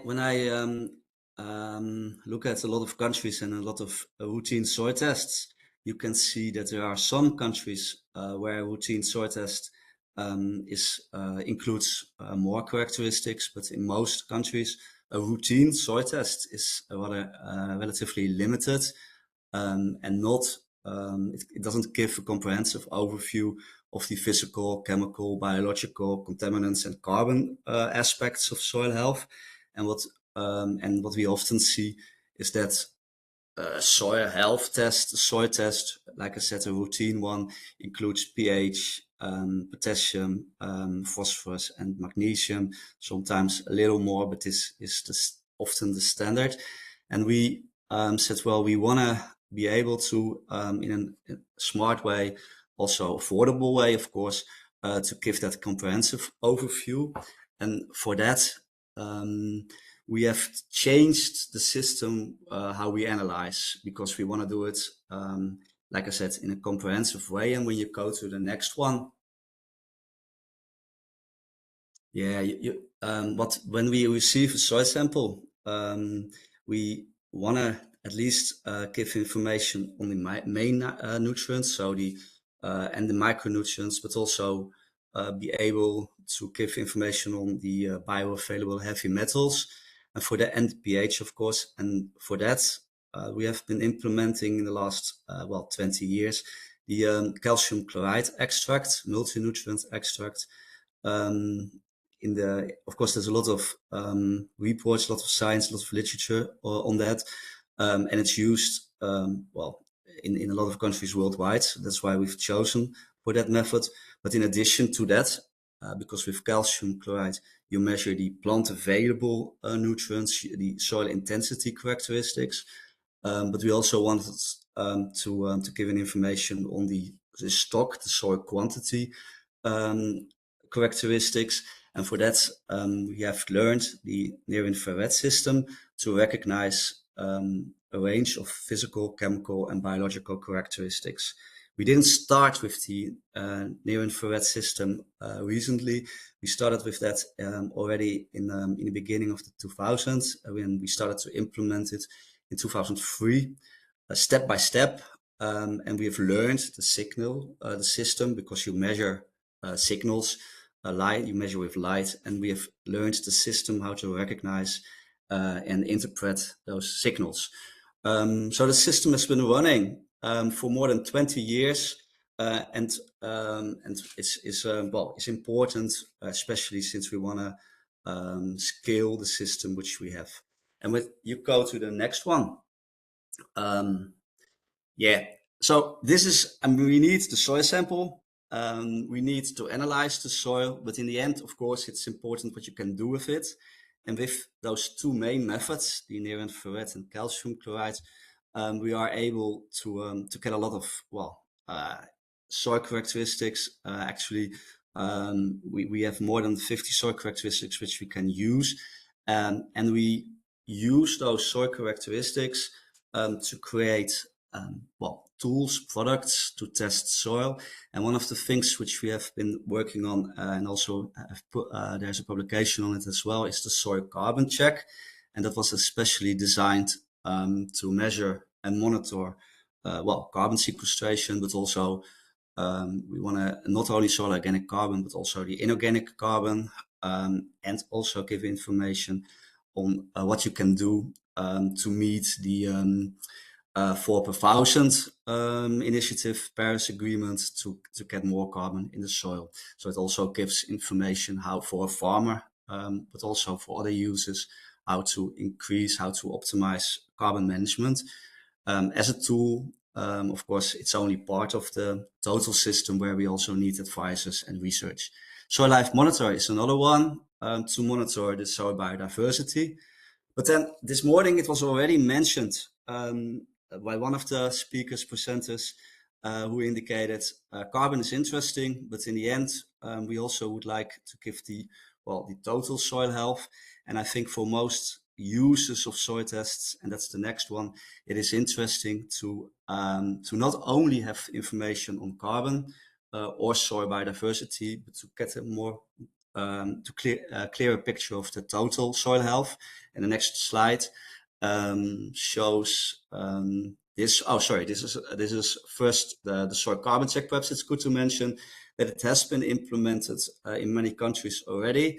In Finland, for example, it's been part of the options which nature owners, farmers have to measure and monitor carbon sequestration as part of what the government is promoting. But it has also been implemented in, this was also a presentation in PowerPoint where you could see the several languages, but I think you will believe me if I say that it has been implemented in many languages and in many countries. And then when you go to the next slide, this is then the more comprehensive soil health indicator, also using the two main methods, which are calcium chloride and near-infrared measurements. And this is an example of Vietnam. I don't expect you to be able to read it, but when you go to the next slide, you can see that the soil health indicator gives information on the physical soil health, carbon, biological, the main micro-beneficial nutrients, but also on potential contaminants, like I mentioned, the bioavailable heavy metals, but also the carbon sequestration, status, again, is part of this one. And this report is standardized. There are a few versions, and also important, often is the last small sentence, which is that local methods can be added. Often, some methods in countries are very well established, and then it's difficult to sometimes start a new system. So what we have done is that we can add to this report, which is standardized, and you can compare apples with apples throughout the world. But then we also are able to add the local methods to this report, so that for a farmer or advisor, the report and the older traditional results are also recognizable to use in their management. This report doesn't only supply the results of the analysis and some thresholds, but also, and that's the next one, the next slide, it also tries to guide soil health and fertilization management. So it's we think that when soil health testing will become routine or more part of the DNA for Europe, it will be important that land users can use it, and that we are able to promote the bottom-up approach. And for that, it is important also to have a crop-based recommendation on the report when wanted, and also soil-based. So the soil-based recommendation is how to increase the general health of the soil, and perhaps also to close yield gaps. It's an investment in the future, and a crop-based is what the farmer will need this year, this season, and for this variety. It's a dynamic recommendation. It's meant to be used globally, so you can change units. Also for the from acre to Vedan, but also expected yield. And like I said, it's scalable. And then when you go to the next slide, we also wanted at least to give the option to have kind of score on your report. And of course, the input of the characteristics which we measure can be used for many systems, but we can also offer to put an ABCDE score on it, and that's based on the thresholds which are supplied by the European Union, like the EC, the organic carbon and clay ratio, the biodiversity indicators, but also the phosphorus and some information about the heavy metals. That information and the thresholds which were partly supplied have been used to create a score which can be added to the soil health indicator report. By the way, already used by some bigger clients who want to have this and to give some kind of an indication on the current status and how it will develop in the coming years. And then go to the next one, please. Yeah, some final remarks. We like I said, we think it would be good to give that comprehensive overview of soil health and not only a few characteristics, and to have that that's actually been to make sure that it's actually used, the information on the report, that the land users, nature owners, urban the urban areas, but also the farmer can actually use it.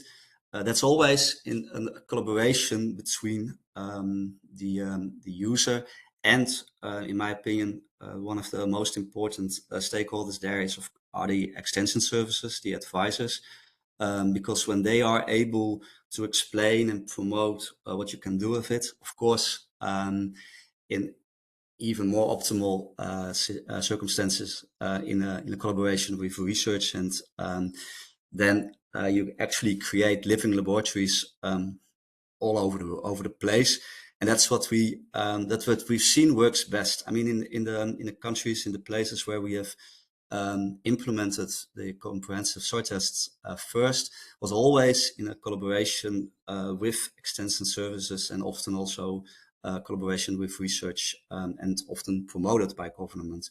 So that combination is very strong in my opinion. And when you go to the last remark, next slide, then I mentioned it already. The bottom-up approach is very important. So the normal user should be able to have some to be able to read the report and to actually use it. And that's from the bigger picture. If you would test soil health and perhaps also water quality and the remains of crop protection residues, then you can also make soil health testing part of a more outcome-based policy. And of course, we see that in some countries that outcome-based policy is more and more promoted. And I think it is actually good to make sure that that's a good thing in our opinion, because it shows because then the land user can, together with the researcher and his or her advisor, optimize their land use in the way they feel most comfortable with. So I'm almost there. The last one, next one, is that we of course are always looking to have that collaboration with science. There have been some publications, and I'm very happy with that. And then you go to the next one, and that was my presentation. And thank you for the attention and the opportunity again. Many thanks, Arjan. Many thanks for these insights in a sector that is crucial for monitoring soil health. So I'm asking colleagues if to raise their hand, or I can start. There are some questions in the chat. So what is the role of remote sensing technologies on soil properties measurements, and how it can be synergetic with traditional methods? There's a question from Avital Levy. Please. Yeah, nice question. Good question. Of course, I mean, when you've got more information on the fields and how homogeneous or how heterogeneous a field is, can be very useful. Even if it was only to look where do you test the soil. I mean, most of the times, soil test is an average of a field. And if you have got more information by new techniques, of course, that can definitely help to choose where to take the sample and where to and how to guide in an optimized way.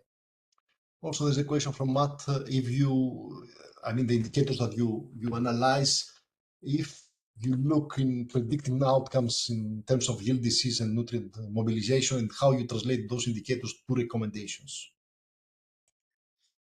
Yeah, good question. Of course, not a very easy answer, because of course we look at the like I said, expected yield, variety, but also when you look at the soil test itself, we look at what's plant available, how will the supply and capacity be, and for example, when you look at potassium or magnesium, how will be the supply and capacity from the cation exchange complex.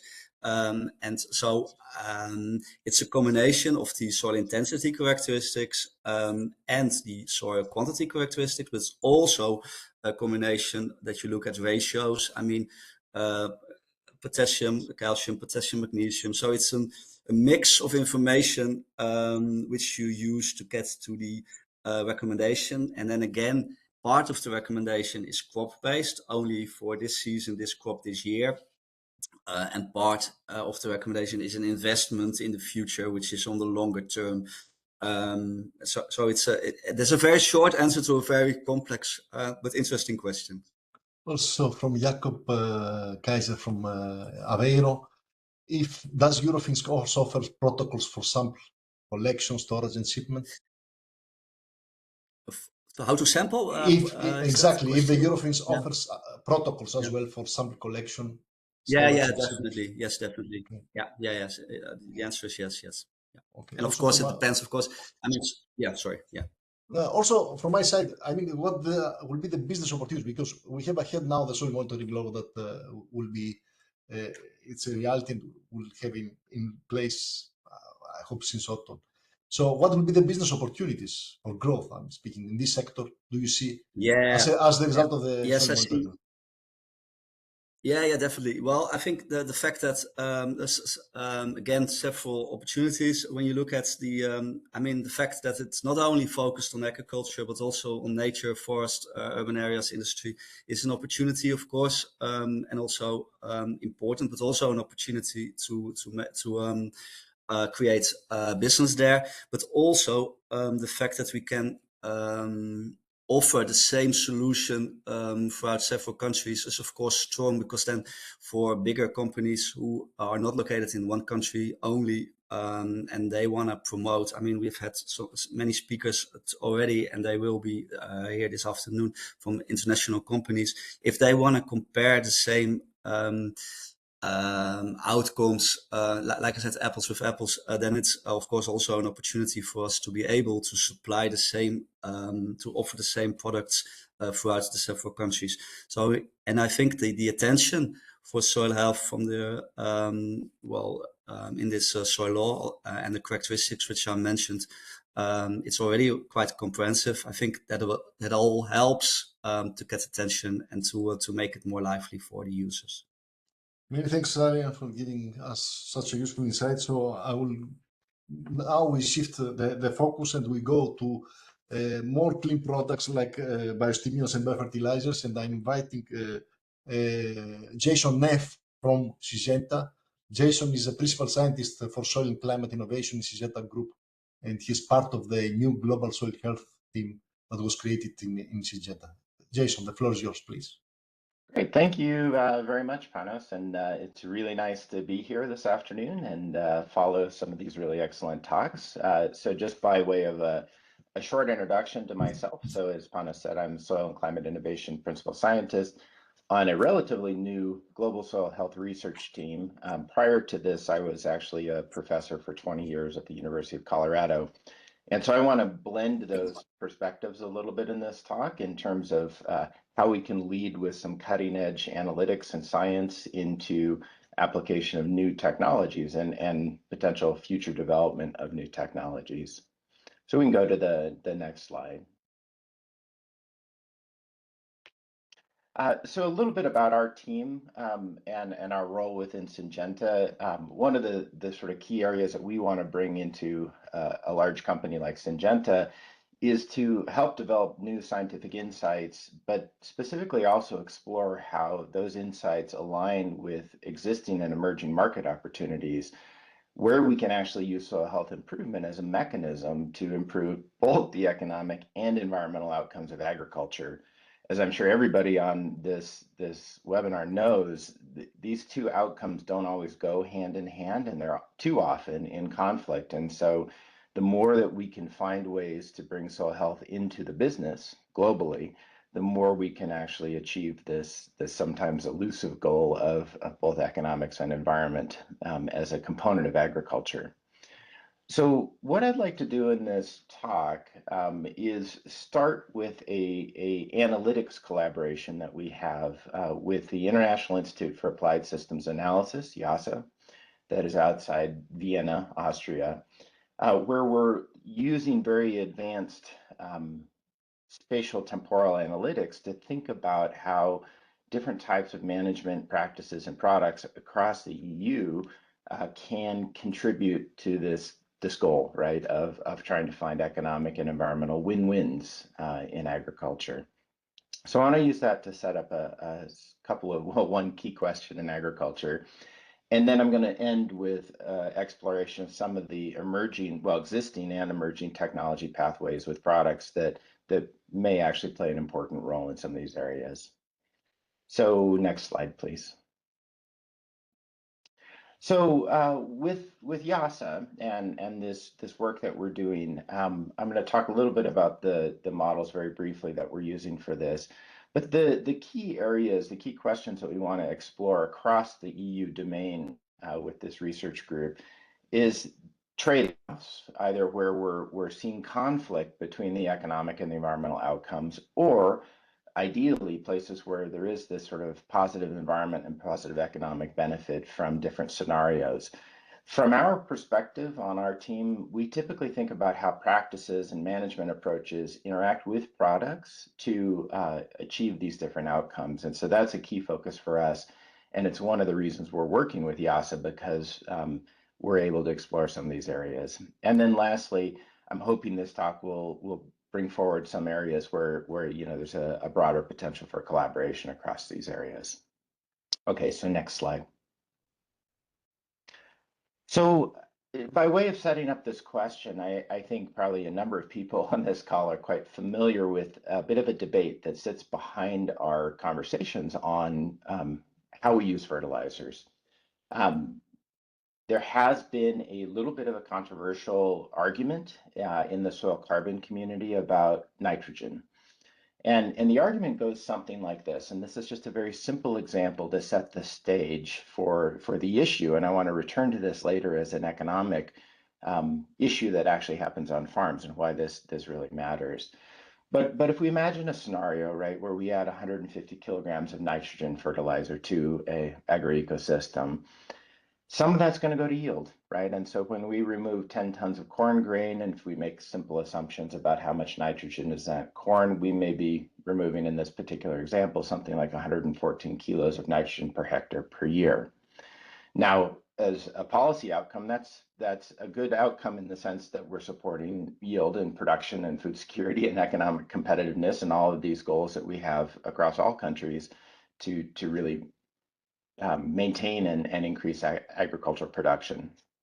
Now, if we move down to the bottom, this is the piece that all of us would love to solve. We also have nitrogen losses. 33% is probably a little bit of a generous estimate for how much nitrogen is lost from fertilizer into the environment with all those consequences. But if we take that 33%, let's imagine we lose 50 kgs of nitrogen per hectare per year.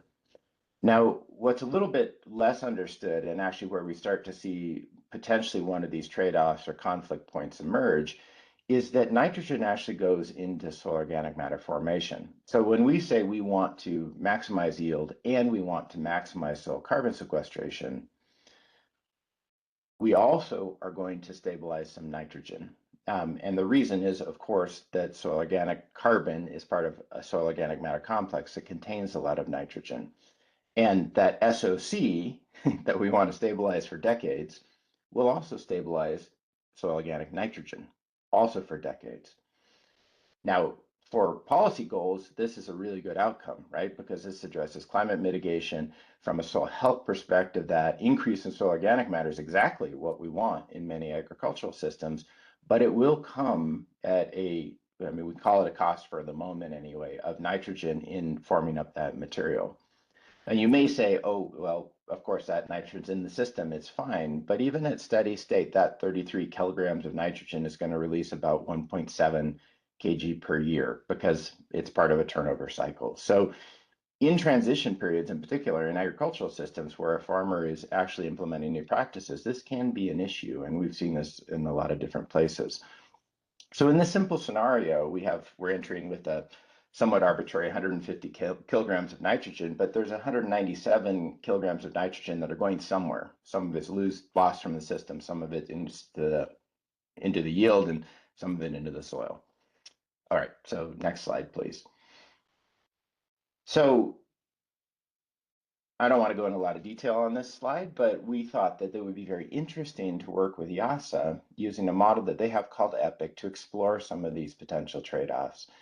So again, there's a lot of detail here. Many people on this call may be familiar with either EPIC or models like this, but this is an agro-ecosystem model. It was developed by the USDA in the US. It's been advanced and expanded by EUSO in Austria and others around the world. One of its core strengths is really in simulating these types of biogeochemical cycles in the soil and the interaction with yield. So it's a nice model to explore these kind of dynamics of nitrogen and fates of nitrogen in agroecosystems. Just a few details about it. It's calibrated, of course. EUSO has used this extensively across the EU for different types of policy scenarios, for policy support. Operates on a daily time step. We can run it for multiple years. We can force it with observed climate or future climate. So I'll leave it at that, but that's the context of the modeling framework. Next slide, please. Now, I do want to just spend a moment here because I think one of the really exciting places that we're seeing advancement is in big data analytics. And this is one of the things that excites me about working with EUSO in this framework. So if you're familiar with this area, it used to be that you could painstakingly develop these models, run them across large spatial domains, put together all the data sets to make this work. And it's enormous effort, and it's fairly inflexible in the way that it is finalized. What I really like about the EUSO approach is something we call the hypercube. So if you imagine all the input variables that control the outputs of these models, they exist across all these different dimensions, right? Climate, soil type, properties, management domains. And those are simulated in one gigantic simulation, literally tens of millions of pixels across the entire EU domain. And then when we want to ask questions, we can start to look at that input variable space and the response variable space in complex ways and start to interrogate the model domain in ways that have relevance to local situations. So specifically, what we're looking for here, and actually, I should say one other thing about this particular simulation is that for EUSO, for the material I'm going to show you in just a moment, EUSO has looked at across the NUTS2 regions, if you're familiar with those in Europe, a whole range of different rotation sequences, including the legumes, a range of fertilization inputs across the EU that are representative of common practice, and a variety of different characteristics in terms of underlying soils and climate, et cetera. So we're looking at 20-year scenarios, historic scenarios, real as you can get in these models, scenarios for management. And there's three things I want to talk about here. So one is a difference between conservation and conventional practices. Now, please don't take these as blanket statements about conservation or conventional. Really, what we're talking about here is how we handle tillage. So in conservation and these results, it's a reduced till setting, and how we handle inputs. So is residue removed from the system? That's in a conventional, or is it stabilized into the system? That would be conservation.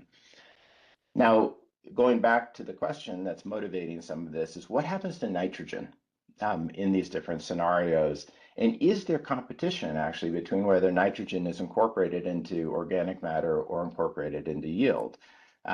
Because if there is competition, then we've got two competing goals, right? So that food security and production goal is competing with our climate mitigation and carbon stabilization goal. So this is the area that we want to interrogate a bit with these analytics. All right, next slide, please. Now, I just want to show a few data slides before we move into the product space. But if we look across this domain, now this is extremely simplified, but imagine that every one of these points is actually representative of some thousands of additional points that represent all the complexity that can be represented in a modeling simulation across Europe. So there's an enormous amount of detail that we could explore analytically within this space that is just sort of sitting on the sidelines for the moment. But we see a couple of different things here. So again, conservation and conventional within those narrow domains that I just outlined. We see a couple of things. So left graph. So this is soil carbon change over 20 years in the model simulations across the European Union spatial domain. The red line is conservation. Not surprisingly, what we see is quite a lot of carbon accumulation, and that's the net total over those 20 years. So an upward trend with nitrogen fertilization and a generally positive increase in carbon. This relationship between fertilizer nitrogen inputs and carbon stabilization actually is holding up across meta-analyses across the world. And there's a number of different mechanisms that may be driving that, but that's a common pattern that is represented here. But what's really interesting in the model then, if we shift down to that blue line, is as we look at the conventional systems, number one, most of those numbers are negative. So those conventional systems are losing nitrogen, but they lose less as you add more nitrogen. Now, on grain yield, no big surprise here, right? As fertilizer goes up, the grain yield goes up. That's exactly what a model should show. It's what reality typically shows up to certain points, but we get different slopes on these lines. Next slide, please. Now, where things get interesting in this type of analysis is that we can start to really ask about where the nitrogen is going. And in this graph, what we're looking at across the entire EU here is basically the nitrogen use efficiency of the fertilizer for two outcomes. The y-axis outcome is carbon stabilization, and the x-axis outcome is yield. So the yield one, I think, is familiar to everyone's notion of how efficient are you with the use of nitrogen in stimulating yield increases. Higher values are on the right, lower values on the left. Now, what becomes very interesting here is conservation versus conventional. So in conservation systems in the model, of course, we see a win-win in the sense that the nutrient use efficiency for both carbon stabilization and for yield support increases together. So if you want to actually optimize for carbon and for yield, conservation approaches in this model are a nice way to do that. Now imagine also that there's an enormous amount of geographic and temporal variability sitting under these points that we could interrogate further. Conventional is a little bit different. So we see more points way out there on the right, which means high nitrogen use efficiency for yield. But we also have this sort of interesting suggestion of something going on with soil carbon. Now, there is a trade-off here because as we look across the entire EU, when we look at these efficiency uses, we see that, yes, you can benefit both carbon and yield with these conventional or the conservation practices. But if you look average across the entire domain, there's about a 22% yield penalty that occurs specifically because in the mechanisms in the model, we see some competition between where that nitrogen lands. Is it stabilized into organic matter that's forming, or does it actually go to support yield? Now, it's not a bad thing to stabilize that nitrogen into organic matter, but of course, there may be a penalty. The model says it's about 20%. So we can go move to the next slide. Okay, so here's where the economics and the business models start to get very interesting. So now we're going to go back to our very simple model, but imagine that you could do this for every single point across the European Union with real numbers. That's possible with these types of analytics. But just for our scenario here, if we imagine that yield penalty in the conventional versus conservation as defined in the model here, that's about a 440 euro penalty for someone who's engaged in conservation. And again, this is just a model, this is just a simple exercise, and it comes at a cost of about 93 euros in fertilizer, just for the nitrogen. So that's a good return on investment for conventional practices. So that's what the model says is the reality of this particular scenario. Now the losses, I mean, this is just a loss for everyone, right? It's a loss for the community that is, our global community that is impacted by fertilizer losses, but also for the farmer that is paying for nitrogen and is leaving the system. The carbon is the issue here, right? So if we just think about the carbon prices in the voluntary market, if we think about the average accumulation rates, we might make about 10 euros in carbon credits for about 27 euros in fertilizer cost. And if you add 20 or 30 euros in incentives on top of that, it's still not a very good deal. So this is a core economic issue that becomes the one that we really want to start to address, right? We don't want this competition. We want a win-win here. But the economics and the biogeochemistry are lining up against that, at least according to our model analysis here. All right, next slide, please. So just one more little bit of science before we talk about products for a little bit. What gets very interesting here is that we can start to think about solutions and business models that would support those solutions.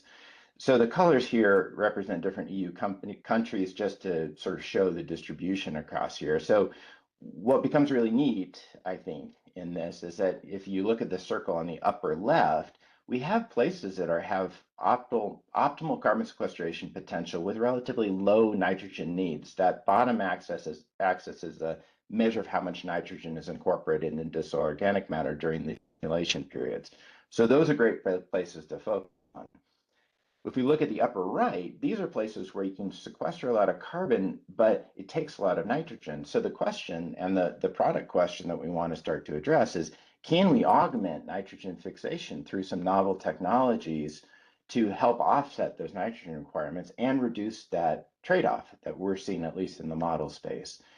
And lastly, across this whole spatial domain, there's a really interesting question, not just for nitrogen, but for other elements as well, of whether we can accelerate the internal cycles of these elements in ways that help optimize for plant nutrition without penalty for some of these other outcomes. So we'll just look at a couple of these here to wrap up this talk. The next slide, please. So one of the really exciting areas, I think, in the product space is innovation in biologicals. And so here's an example from Syngenta that is in the European market today called Vixaran. This is a nitrogen-fixing bacteria that can be applied to a range of different crops. It's easy to use. It fits well with agronomic systems. It works on conventional. It works on conservation systems. It's extensively tested.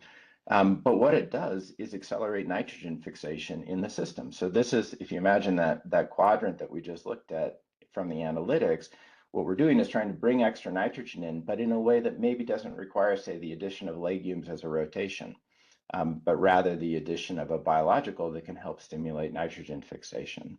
Next slide, please. There's some suggestion that this also can help address some of the gaps between supply and demand, and potentially even, enter us into that space where we're optimizing the temporal components of nitrogen. Next slide, please. And these are developing areas. There's another category that's very interesting as well called biostimulants. Now, there's a lot of words on this slide, but I'll just summarize this relatively briefly by saying what biostimulants are a range of new technologies that accelerate internal cycling in different ways. So this particular one, Viva, is in the European market. It's in other markets. And it seems to accelerate the cycling, the turnover of organic matter. So if you think about that stabilization issue, this may be one way we can get around this. It does this in complicated ways that we're not going to get into today, but there's a number of these different types of biostimulants coming that also have these types of benefits. Now, the other thing I would say about these is that these types of products can also impact things like phosphorus mobilization and other nutrient availability pathways in ways that we will want to explore in the future. Next slide, please. There's another thing that runs across these different biological pathways, which is that oftentimes the benefits are best when the conditions are the poorest. So in places where we are facing environmental challenges, where there's low organic matter in this case, you tend to see better responses, again, indicative of this type of potential stimulatory effect in the soil. So I'm going to wrap up with that, but I hope that's a nice illustration of how we can use the analytics in combination with the products, and hopefully, through these partnerships, try to find ways that we can find these economic and environmental wins. And last slide is just a closing slide, and thanks for listening. Many thanks, Jason, for those interesting insights in different options for fertilization, including the biofertilizers, but also biostimulants, but in the very scientific view that we have given. I would like to give the floor for questions to Emanuele Lugato. Emanuele, please. Yeah. Can you see me? No? Okay. No, yeah. but anyway. Yes, we can see you. Yeah. Thank you. Thank you, Jason, for your presentation. I really much appreciate these issues about somewhat immobilization of carbon, this competition of nitrogen when you accumulate carbon. This is something that we have also shown in our, let's say, large-scale model with ACENT. You probably are familiar with that, and we did a lot of scenarios, including, for instance, nitrogen fixing crop and grass crop, and we show really this effect. And just say that this effect is anyway a transitional effect, because when the soil is reaching a new equilibrium after maybe 10 or 20 years, there's no more, let's say, competition because of the new equilibrium.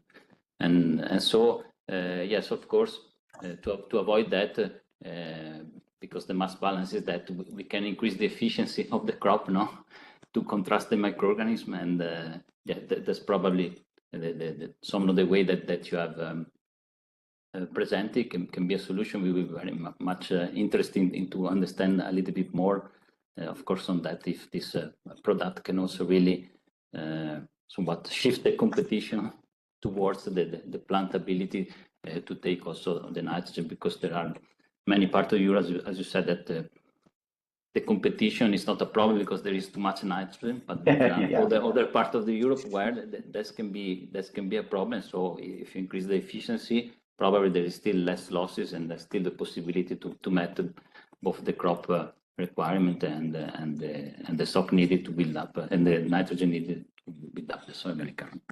Thank you. Yeah, absolutely. I agree. And you know, this transition period is interesting. Absolutely right. It goes away, but that 10 to 20 years can be a real economic barrier to transition, not just in Europe, but across the world. So if we can find analytic and product-based solutions to that, it's a huge contribution. Many thanks. I will pass the floor to Daniele De Rosa for the question. Daniele, please. Hello, thank you very much for the presentation. So I have a question regarding the identification of areas that requires less nitrogen than the others that require more nitrogen to accumulate carbon. So given the fact that, I guess, and correct me if I'm wrong, these data were produced by a model and therefore are the mechanistic representation of the cycle that we believe that it is, you know, we don't really know, you know, carbon, nitrogen, so it's the mechanistic representation of this. So is this just related to the fact that in some places you kind of constrained the factors, again, that we believe that control the nitrogen losses? So for instance, you know, in places where we have less nitrogen, that we require less nitrogen, are places where maybe we think that, for instance, factors controlling denitrification are constrained rather than the other. So is this just a matter of showing the mechanistic model, how behaves, and therefore, rather than actually, you know, pure identifying areas? Thank you. Yeah, great question. It's always a question of the models. You know, how much are you just testing the model versus reality? You know, I think, there's never a perfect answer to that question. I think with the EUSO setup of this model, it's as good as you can get at the moment to the reality on the field. So certainly there's some component of these loss pathways and the dynamics that are simply controlled by climate and historical application.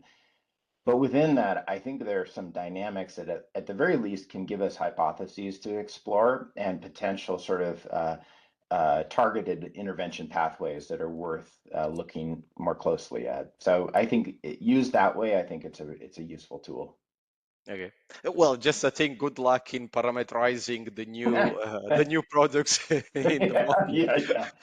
Good luck with that. I invite also Nima Ahmadian, who has an interesting question. Nima, if you want to address the question, please.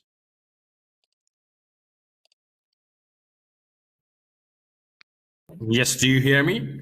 Yes, please, clear. Go on. Thanks a lot for your nice presentation. Would you please elaborate 1 or 2 minutes about the cloud-based modeling tools for mobile agronomic decision supports, which you, I think, developed?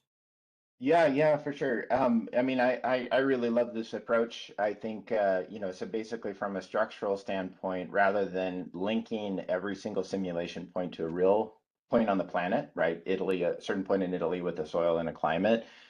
What I think is really transformative about this particular approach is that instead of doing that, imagine that you've got all those sort of climatic and soil variables that are driving the model responses, but they've already been simulated in the cloud, and there's a massive data pool sitting up there somewhere on a server that you can start to query statistically or with machine learning or with other approaches that allows you then to bring it back down to a geographic location. The big advantage of that is that now you're not in a situation where you're sitting at a specific location trying to make the model work, and rather you're saying, I've got a location that has these characteristics. What are the likely outcomes for that? And that's just a simple query that can be done very, very quickly. So you can imagine mobile applications, you can imagine simple data queries into a cloud environment. So I hope that adds a little bit more there's a lot more to that structure. EUSO has published some nice papers on it, but it is a really flexible and interesting environment for asking these types of questions. Many thanks. I'm afraid even there are more questions in the chat that I'm sure that can be addressed by the speaker. We have to proceed because we have to stick in the time. So we'll go with the next presentation. We know that microplastic pollution is an issue, particularly for and has not been addressed so much. So we have an interesting presentation coming from Novamont and Sara Guerini. Sara is part of public affairs for Novamont, has over 20 years of experience in the sector of bioplastics and agricultural applications. And I will give the floor to Sara to give us a better insight about the biodegradable solutions. Sara, please. Good afternoon, everybody, and thanks a lot for the invitation. So yes, I will give an insight on our products and how these products could be a solution for reducing the amount of permanent plastics in soil. Next slide, please. So Novamont is an Italian company working into the, let's say, broad world of circular economy. Working in this area means basically to build new relationship between the cities, the food, and the redesigning the products, the way the products and the cycle of products is made at the moment. Next slide, please. Basically, all our products and biodegradable and compostable materials are linked by a property, which is biodegradability in different environments. Talking about different environment, I'm talking about soil, obviously today, water, and compost.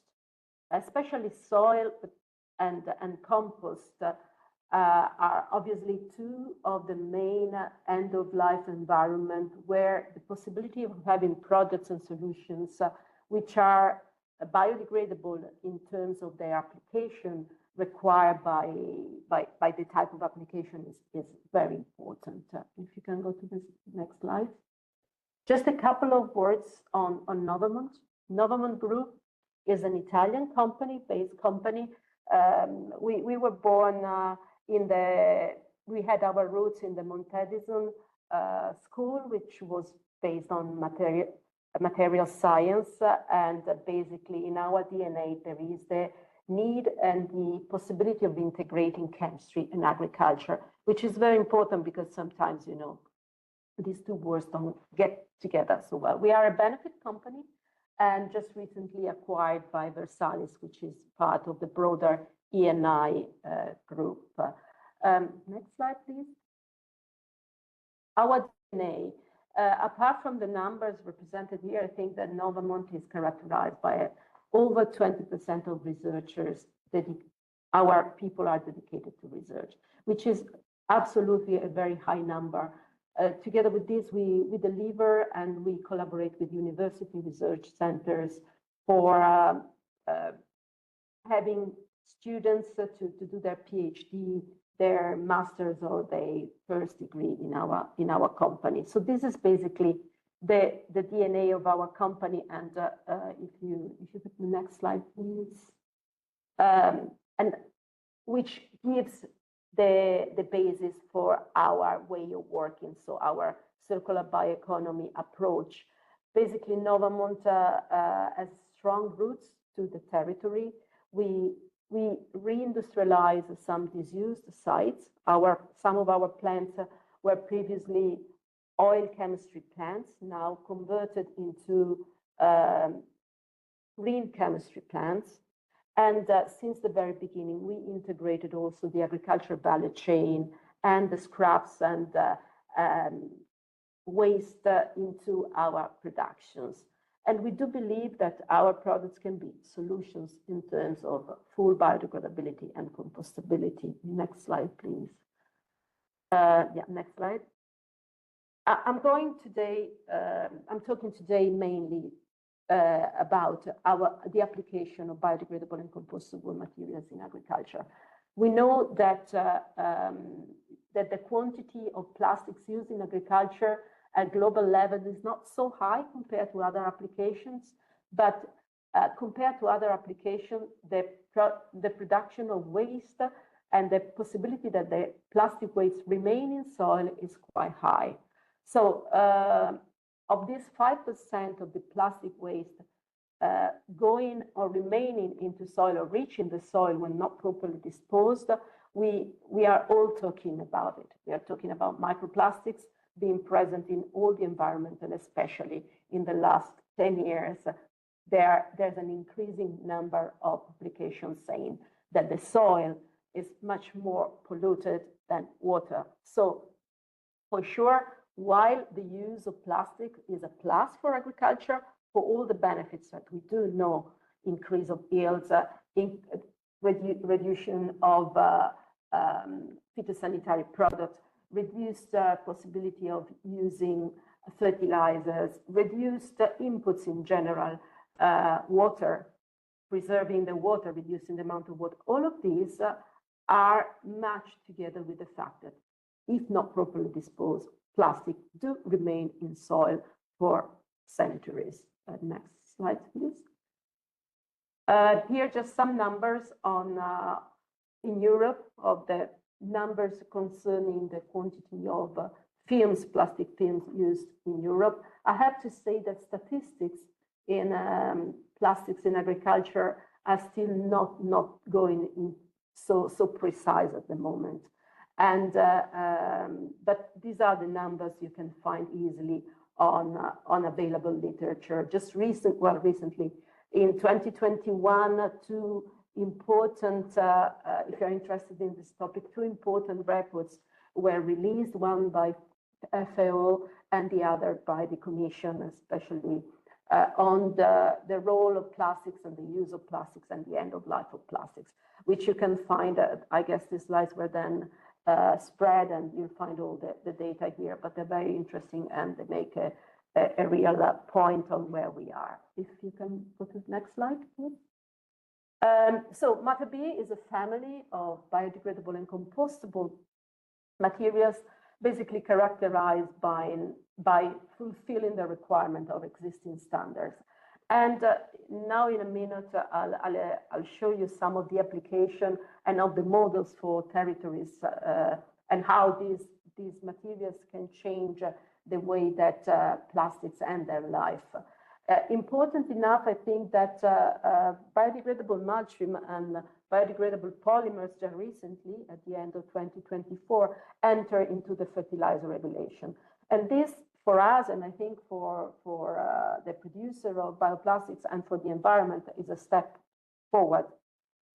Just recognizing the environmental value of these materials and recognizing also common rules for biodegradability, both in water and in soil. So the Delegated Act was released at the end of November, and biodegradable mulch film can be now considered soil improver, and biodegradable materials and polymers can be used as a carrier or as a part of controlled release fertilizers, which is a good news because controlled release fertilizer, when covered by conventional polymers, were obviously releasing microplastics in soil.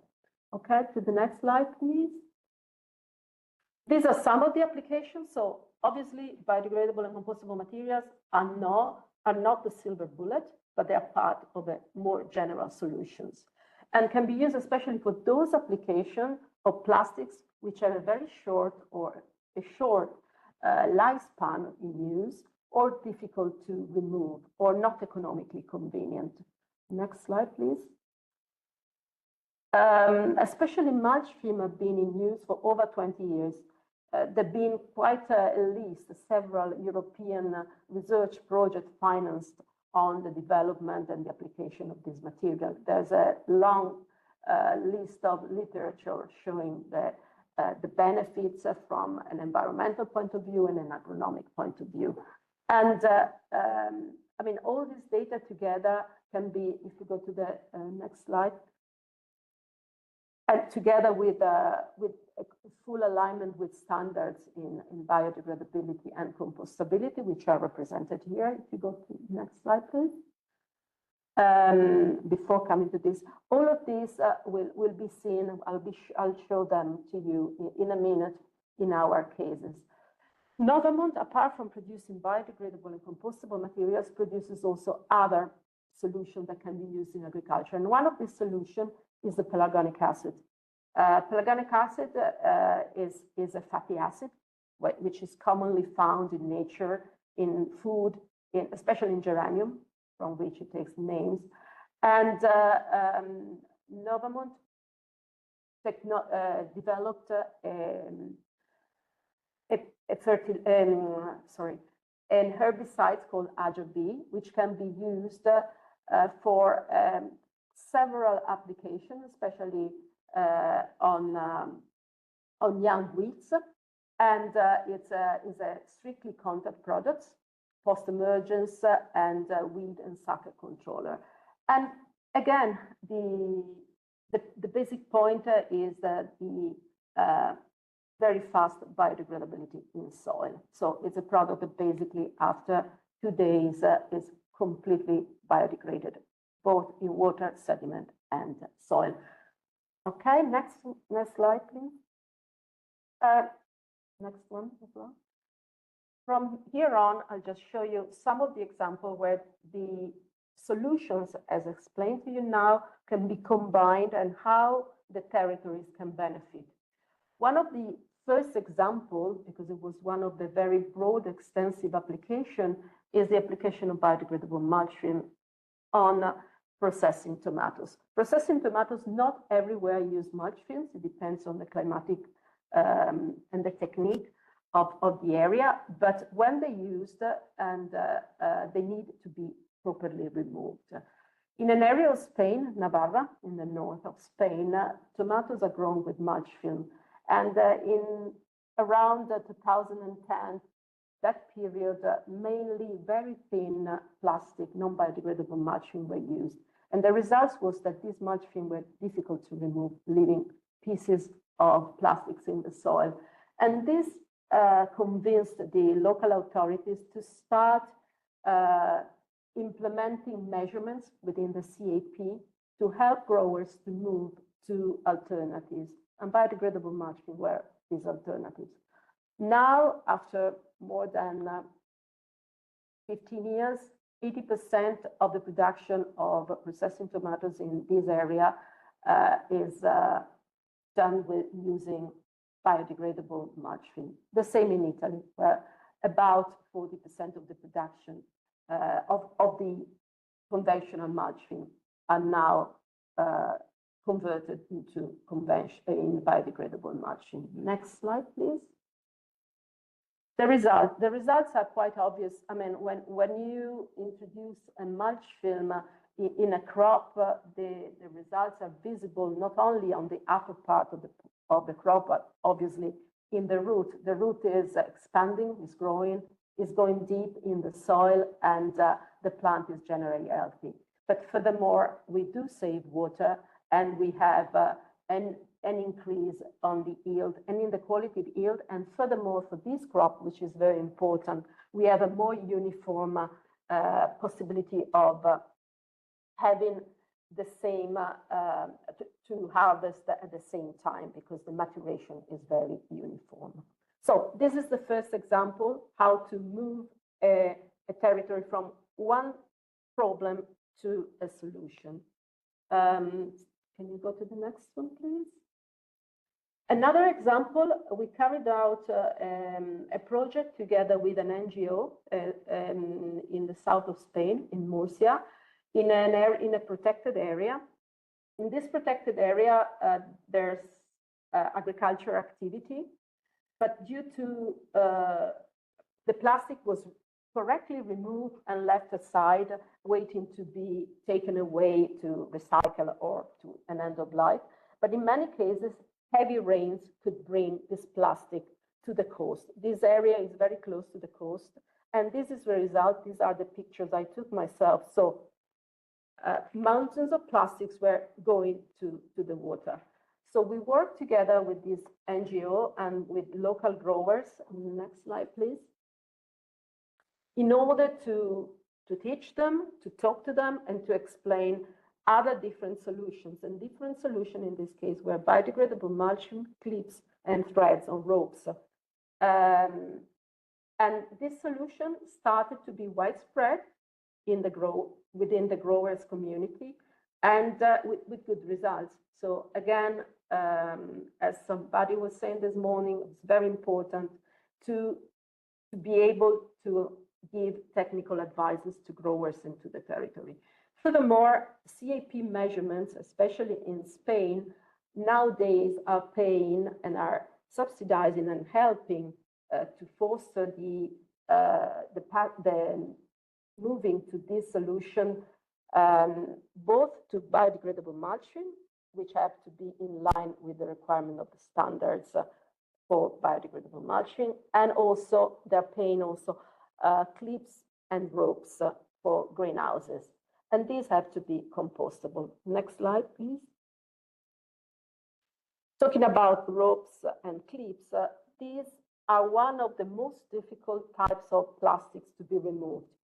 Because whenever you remove all the green waste from a greenhouse where you cultivate tomatoes, peppers, or other crops with clips and ropes, you remove everything together. And separating plastics from the green waste is not impossible, but it's very costly. So we have a mixed waste, which is very difficult to, let's say, use back. So what we started to do, and this case history was carried out together with Biocrop Science in 2024 in south of Spain, we tested the combination of ropes and clips, both biodegradable. We used them, and the behavior agronomically was the same as the conventional one. Then we removed this waste, which was a compostable waste, and we took it to a local composting plant.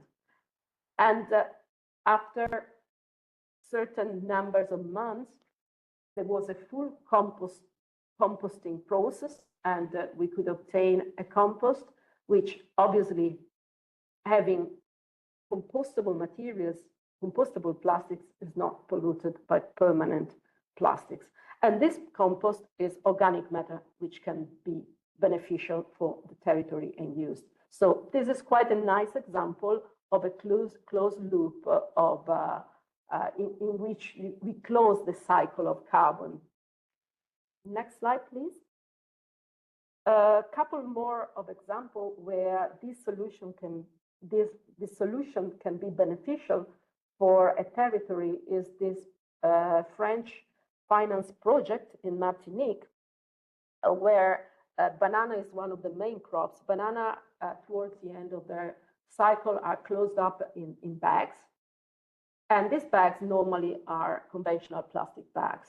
Conventional plastic bags are then removed and need to be taken to a recycling center.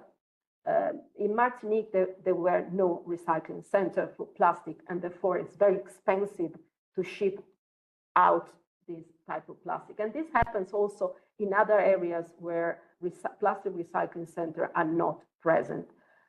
Compostable bags represent a good way not to waste or to spend money, extra money in having an environmental sustainable end of life for material. So we used compostable bags. At the end, these compostable bags were taken to a composting facility. Composting facilities are easier to establish in the territory rather than recycling facility for plastics. Okay, to my, I think it's my, I got two more examples. Here is another model in Italy here, in the area of Consorzio Valdobbiadene e Prosecco. All of you probably know Prosecco.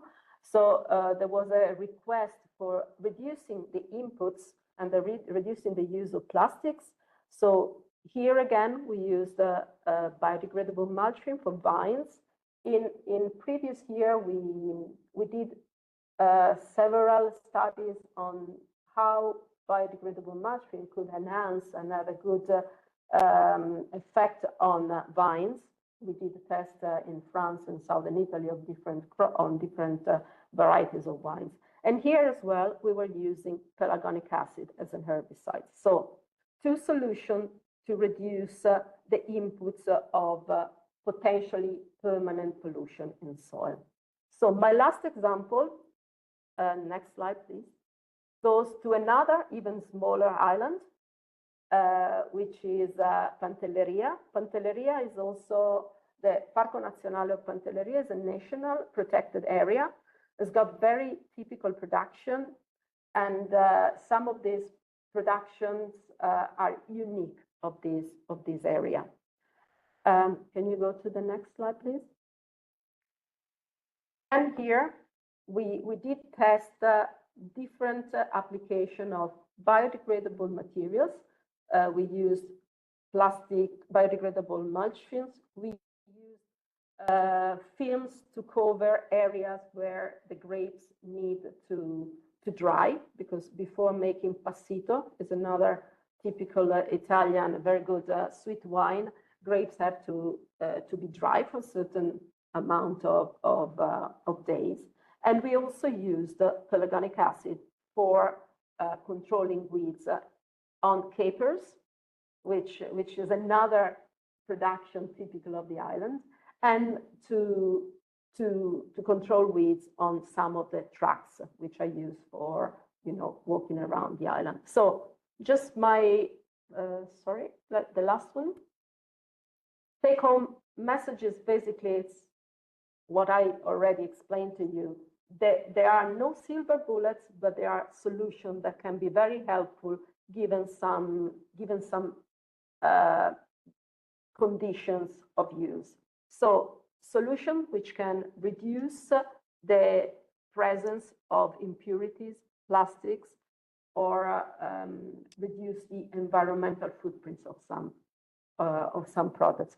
My very last slide is just to say that Novamont, apart from producing biodegradable and compostable plastics and pelargonic acid, is one of the founder members of Resoil Foundation, which is an Italian foundation which brings together Coldiretti, which is the main association of growers in Italy, Politecnico di Torino, and University of Bologna, with the idea of trying and communicate the importance of soil and soil health for local regeneration. So basically taking the scientific outputs and translating them into a language which can be easily understood by the citizen, and creating this link between science and citizens, which is very important whenever we're talking about soil and the importance of soil in our everyday life. With this, I thank you again for this possibility, and I'm here for questions if you have one. Many thanks, Sarah. Thank you very much for giving us a perspective about these compostable biodegradable solutions.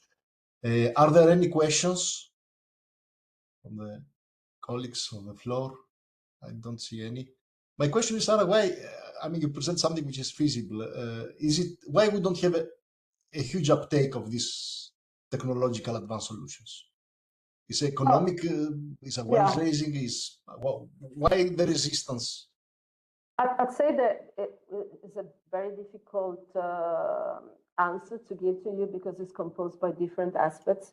For sure, some aspects are related to these solutions are more expensive, and this is why the CAP, so measurements, are trying to help growers.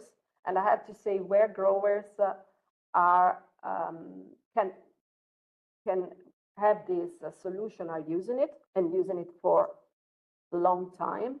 So a good point is, whenever growers are starting to use these solutions, they don't go back to the previous solutions. So for sure, the economical impact is one of the aspects, but maybe other aspects which I think now are clarified by the fact that biodegradable mulch film and also biodegradable polymers entered into the fertilizer regulation is that there were some doubts on the end of life, on what is biodegradability, is a self-claiming aspect. And but now we got a legislation with very strict and well-defined criteria. So I'm expecting that the stakeholders, general stakeholders, are more prone to understand that these are a solution. So thanks to the Commission who decided to take this within the fertilizer regulation. Many thanks, Sarah. We pass to the next speaker. So Darina Styriakova. Darina comes from the field of soil regeneration bioremediation, and Darina is CEO of EcoLife company. Darina, please, the floor is yours, please.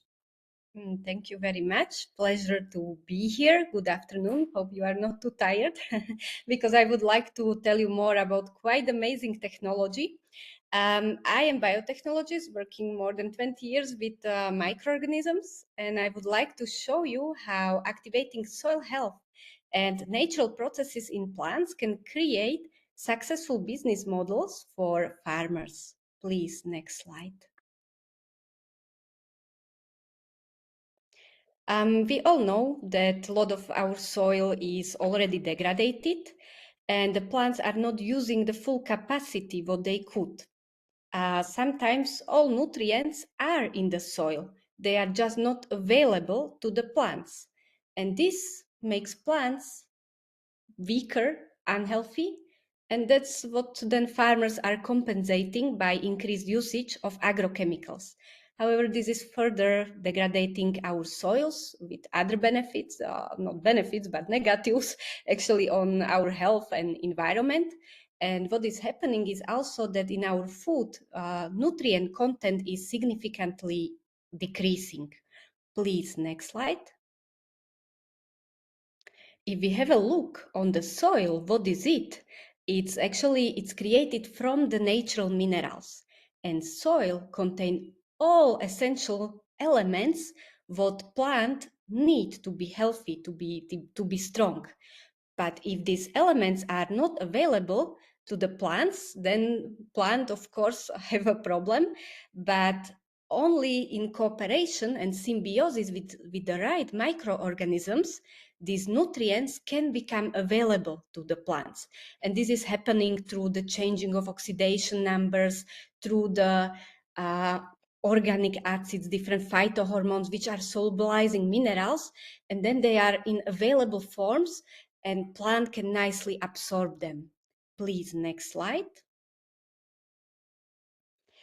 Our solution is actually replication of this natural microbial process what just I explained, what should happen and is happening in the healthy soil with the healthy symbiosis and the right functions in the soil.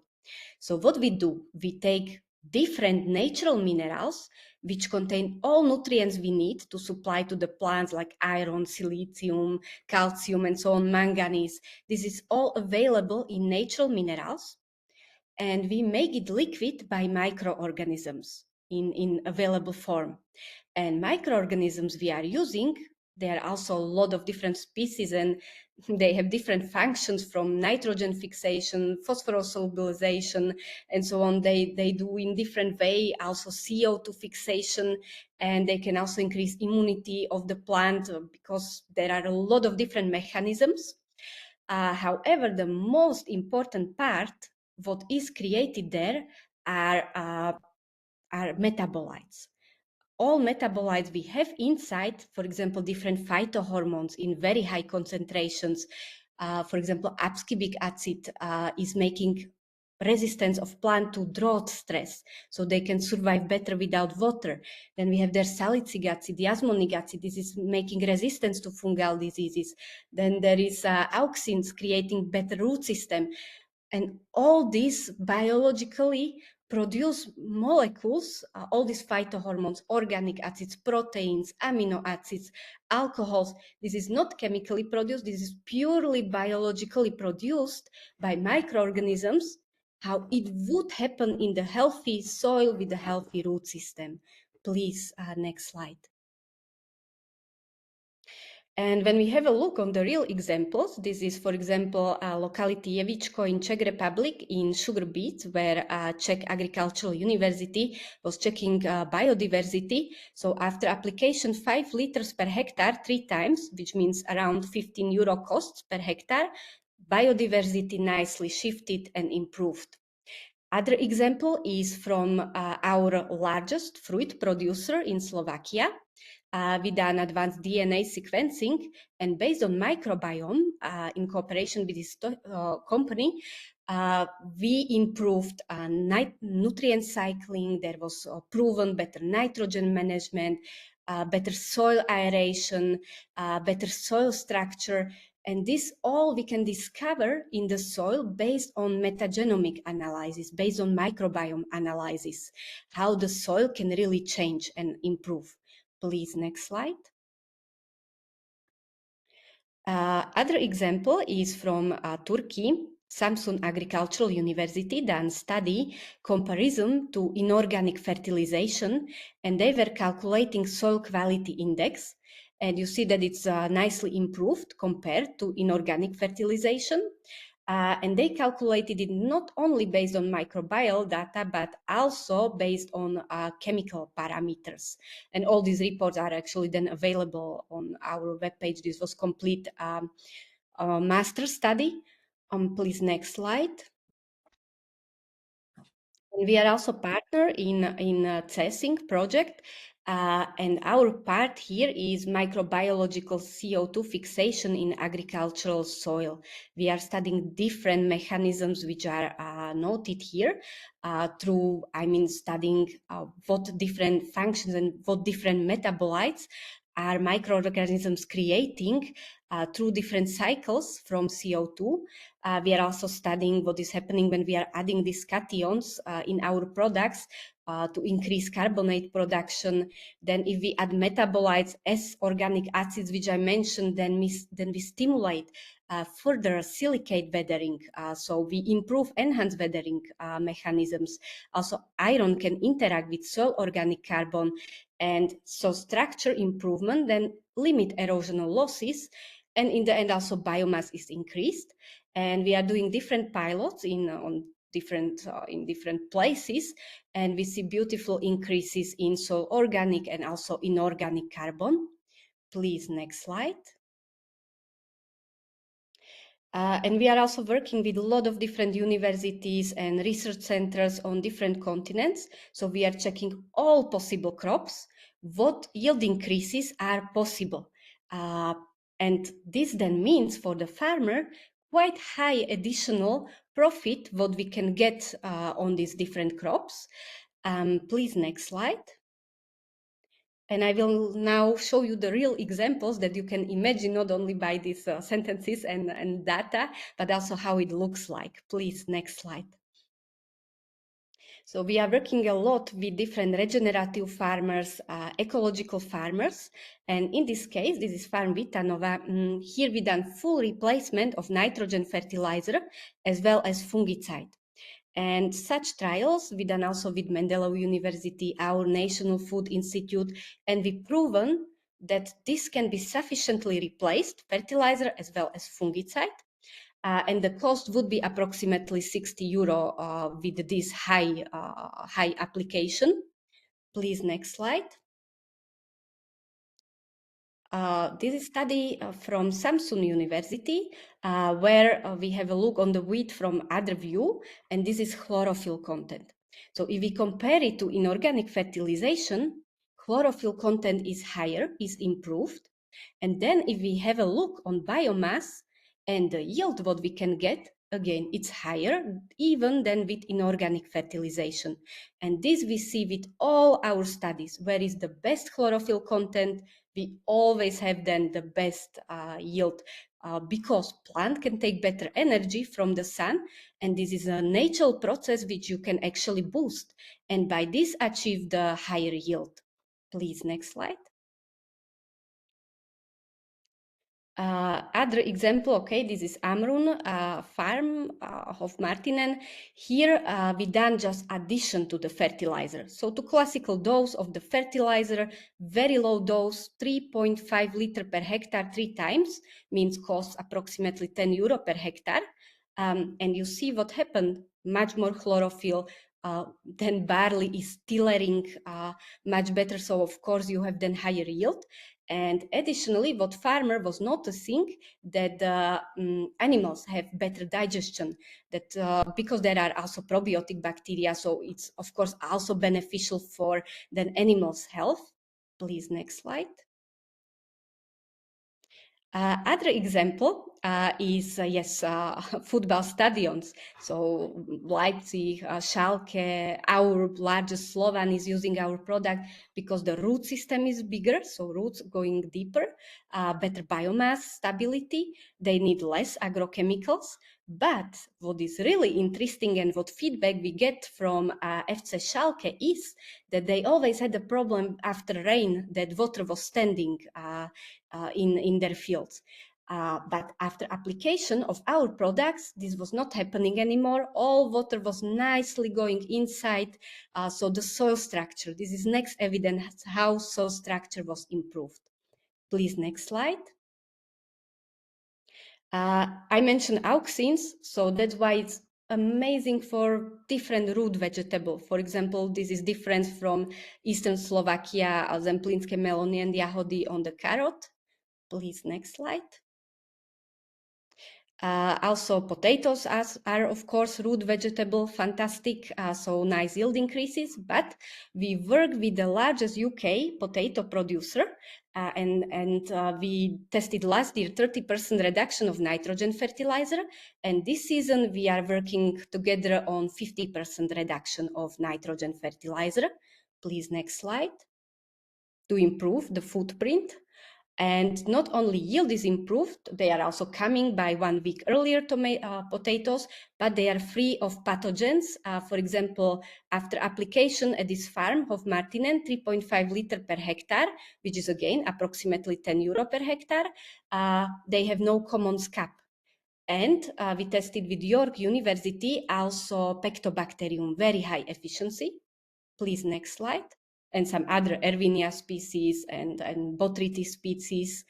In herbs, this is bio herbs producer in Croatia, Phytoaroma. They have better biomass, so of course their profit can be again improved. Please, next slide. And having looked now into Africa, their soil quality is really bad. So it's much worse conditions than in Europe. And that's why we are achieving much even higher results in Africa. This is our accredited trial, what we done for registration in 4 different climatic areas of Kenya. And you see the root system difference, then automatically also yield was higher, up to 48% yield increase on maize. Please, next slide. And when we have a look into soil analysis, again, all parameters nicely improved, and including organic carbon, what again makes additional benefits and additional potential for the profit. Please, next slide. In Niger, there was over 400% yield increase on peppers. And this you can imagine that was very low investment, around 20 euro per hectare, and they are getting thousands of euro additional profit. Please, next slide.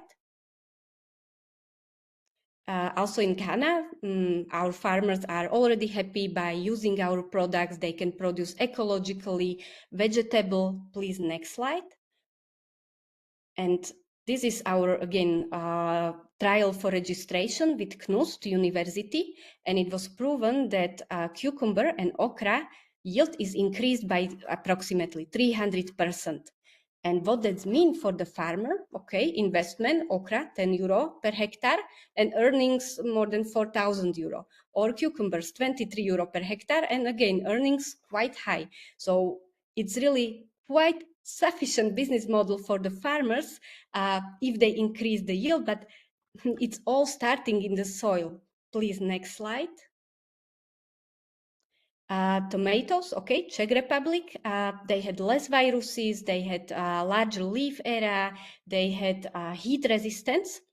But when we studied nutritional content, nutrients nicely, beautifully increased because of supplied liquid minerals.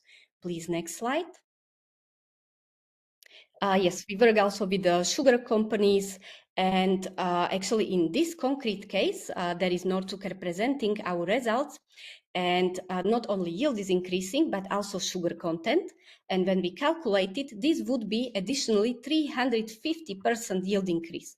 And we have farmers who increased the sugar content even by 4%. So this is very high additional profit. Please, next slide. Cabbage, okay, this is trial in Serbia at a farm where it was under control of Novi Sad University who were evaluating it, and all results are again available in the reports. There would be investment €8 per hectare, and the result achieved was 42.90% yield increase. Please, next slide. Strawberries. So the farmers of strawberries are using our products from different reasons. Cytokinins, of course, bigger size of strawberries by 20% usually. There is also less waste because they are resistant to sunburn, and also diseases resistance is improved. So also farmers in Germany, like Boss Erdbeere, for example, confirm we have no problems with mildew anymore. And also, when we done this trial with Novi Sad University, they exactly calculated when spraying 57% yield increase, when irrigated 60% yield increase, soil biology improved. But again, additional profit for the farmer is more than €6,000 from hectare. So he is, actually quite saving the cost. And we had also one variant where we done 50% NPK reduction, and still the yield was better by 7%. So this is also a possibility. Please, next slide. In the vineyards, also we have big boom in the vineyards here in Slovakia. They're all completely now sharing between each other because they're excited because there is really high increased resistance to different diseases. Also, they have no problem with the sunburn anymore, probably due to phenolic compounds. There is drought resistance, and vitality is nicely improved. And also they have better yields and quality is improving. Same in strawberries. Farmer told us he had feeling by 30% is better taste in the strawberries. And I tested them and they are really amazing. Please, next slide. Yes, cherry producers. We have usually almost double yield. They are telling us from 10 to 15 tons per hectare, they are on 20 to 25 tons per hectare, what is fantastic. You can imagine how these trees are looking. This is really big difference. But benefits in the soil, pathogens elimination, minimization of nitrogen losses, again, soil structure improvement, species which don't like wet conditions are then eliminated because it's proven again for better water retention. And this all you can discover by microbiome analysis, what is happening, what is improving in the soil. Please, next slide. And also we are visiting our farmers, advising them, and recording some videos about their experiences, because this is always the best. If farmer is sharing to other farmer what is his experience, then others are, believing rather to other farmers than to us, and it needs to be seen on the own eyes. And especially in this case was problem with over fertilization of the soil, but leaf analysis was not showing these nutrients. And there it's, you can see it, how the vitality of plants are improved. And this is just by changing of what is happening in the soil. Please, next slide. So this technology, we have already a lot of different international awards. We are quite new in the market, I have to say, but it's already getting a lot of attention and the farmers are extremely happy, and it's spreading to different countries because, especially thanks to the farmers, because they are sharing their experience with others, and then this is extremely helping us. Please, next slide. And yeah, I see I'm exactly in time when I should finish. So I would like to end my presentation with a message that actually healthy soils ensure sufficient business models by themselves. So thank you very much for your attention. Many thanks, Darina. And as you say, join the reboot. We need this joy, this reboot, sorry. I try to see if there are questions. I see a comment. I see a question from Tony Viscan. Tony, please. Yeah, hi. Thank you. Really interesting presentation. Can I just ask, apologies if you touched on this and I missed it, that while your water retention is growing, and this is a genuine question, because you have those kinds of a lot of growth enhancing elements and nutrients in the waterways.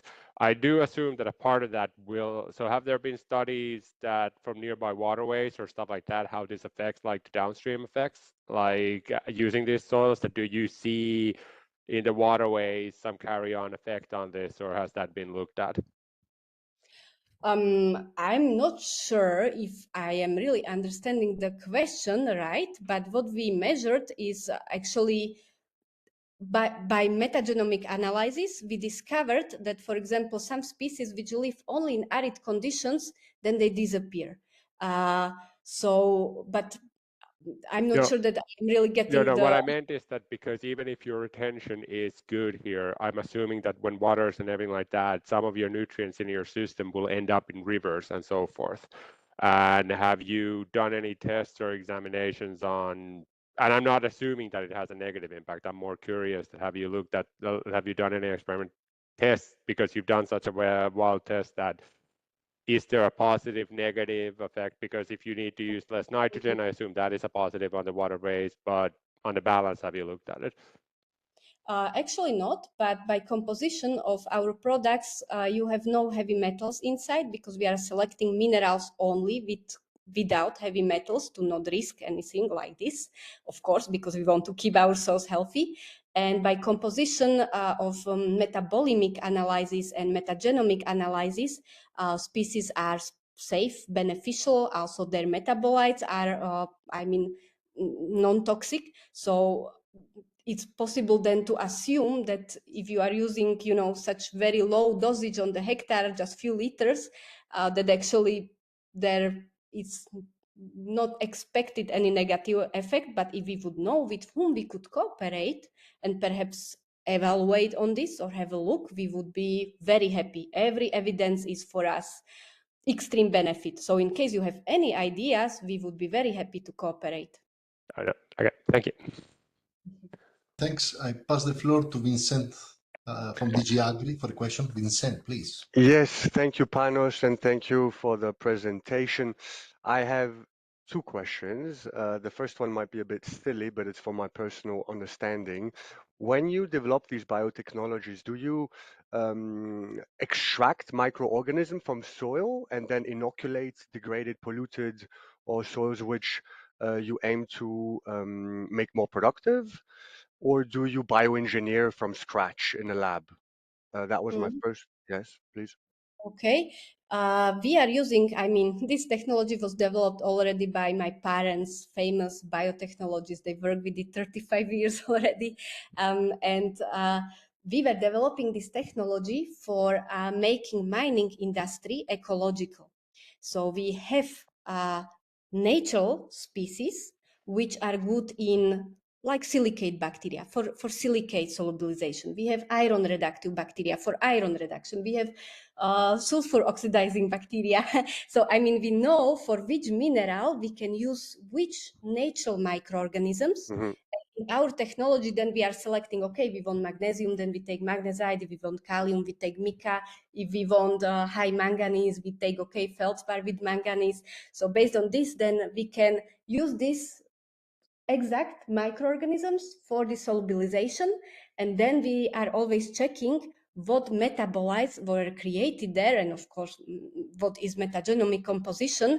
And based on these trials, we developed currently now 2 products, EcoFertile, Microfertile, which are on the market, but we have also some new ones in development, which are also quite interesting with the effects. But yeah, it's quite extensive research what we are doing. Okay, thank you very much. Very interesting. And so my second question, because I mean you presented a fair amount of different contexts, strawberries among others, and so my question would be how tailored are these biotechnologies to these different ecosystems, or is it very scalable?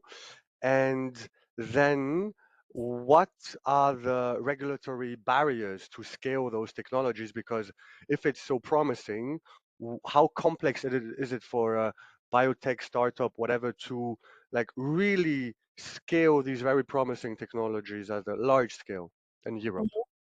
This is exactly our main benefit, that it's very easily scalable, because we were doing this in a lot of countries now, like in Croatia, in Germany. We had a lot of places where we done production. For example, in Gelsenkirchen, we done it on city property in the really huge basin. That's why also then Schalke was using it, because it was just next. Then we done in Rostock, we excavated big basin and we done it there. In Slovakia, we are using just plastic tanks. So, I mean, we need just space. We don't need any special bioreactors, nothing like this. We know how we do self-sterilization as well. So we have developed whole methodology, quality controls, and so on, that we can monitor what's going on. And this is how we are approaching that. If we have now, for example, big customers waiting in Mexico, very big food company, maybe I will not mention the name, but they want to recommend it to all strawberry growers, but they are then supplying to Europe. Yeah, we need to do local production. It do not make sense to transport it's on other continents. We plan to do also one local production in Kenya, so we are already in discussions where we will build these local productions to really save on transport costs and to make it as economical for farmers as possible, that they can all afford it and use it. Okay, so it's widely applicable. That's very reassuring. But then from a legal perspective, how tricky is it or how safe, because the legal framework ensures that there's safety when applying these innovative technologies. How constraining is it for a startup to scale those technologies from a legal perspective? In Europe, it's usually quite effective through European Union, to go to other states.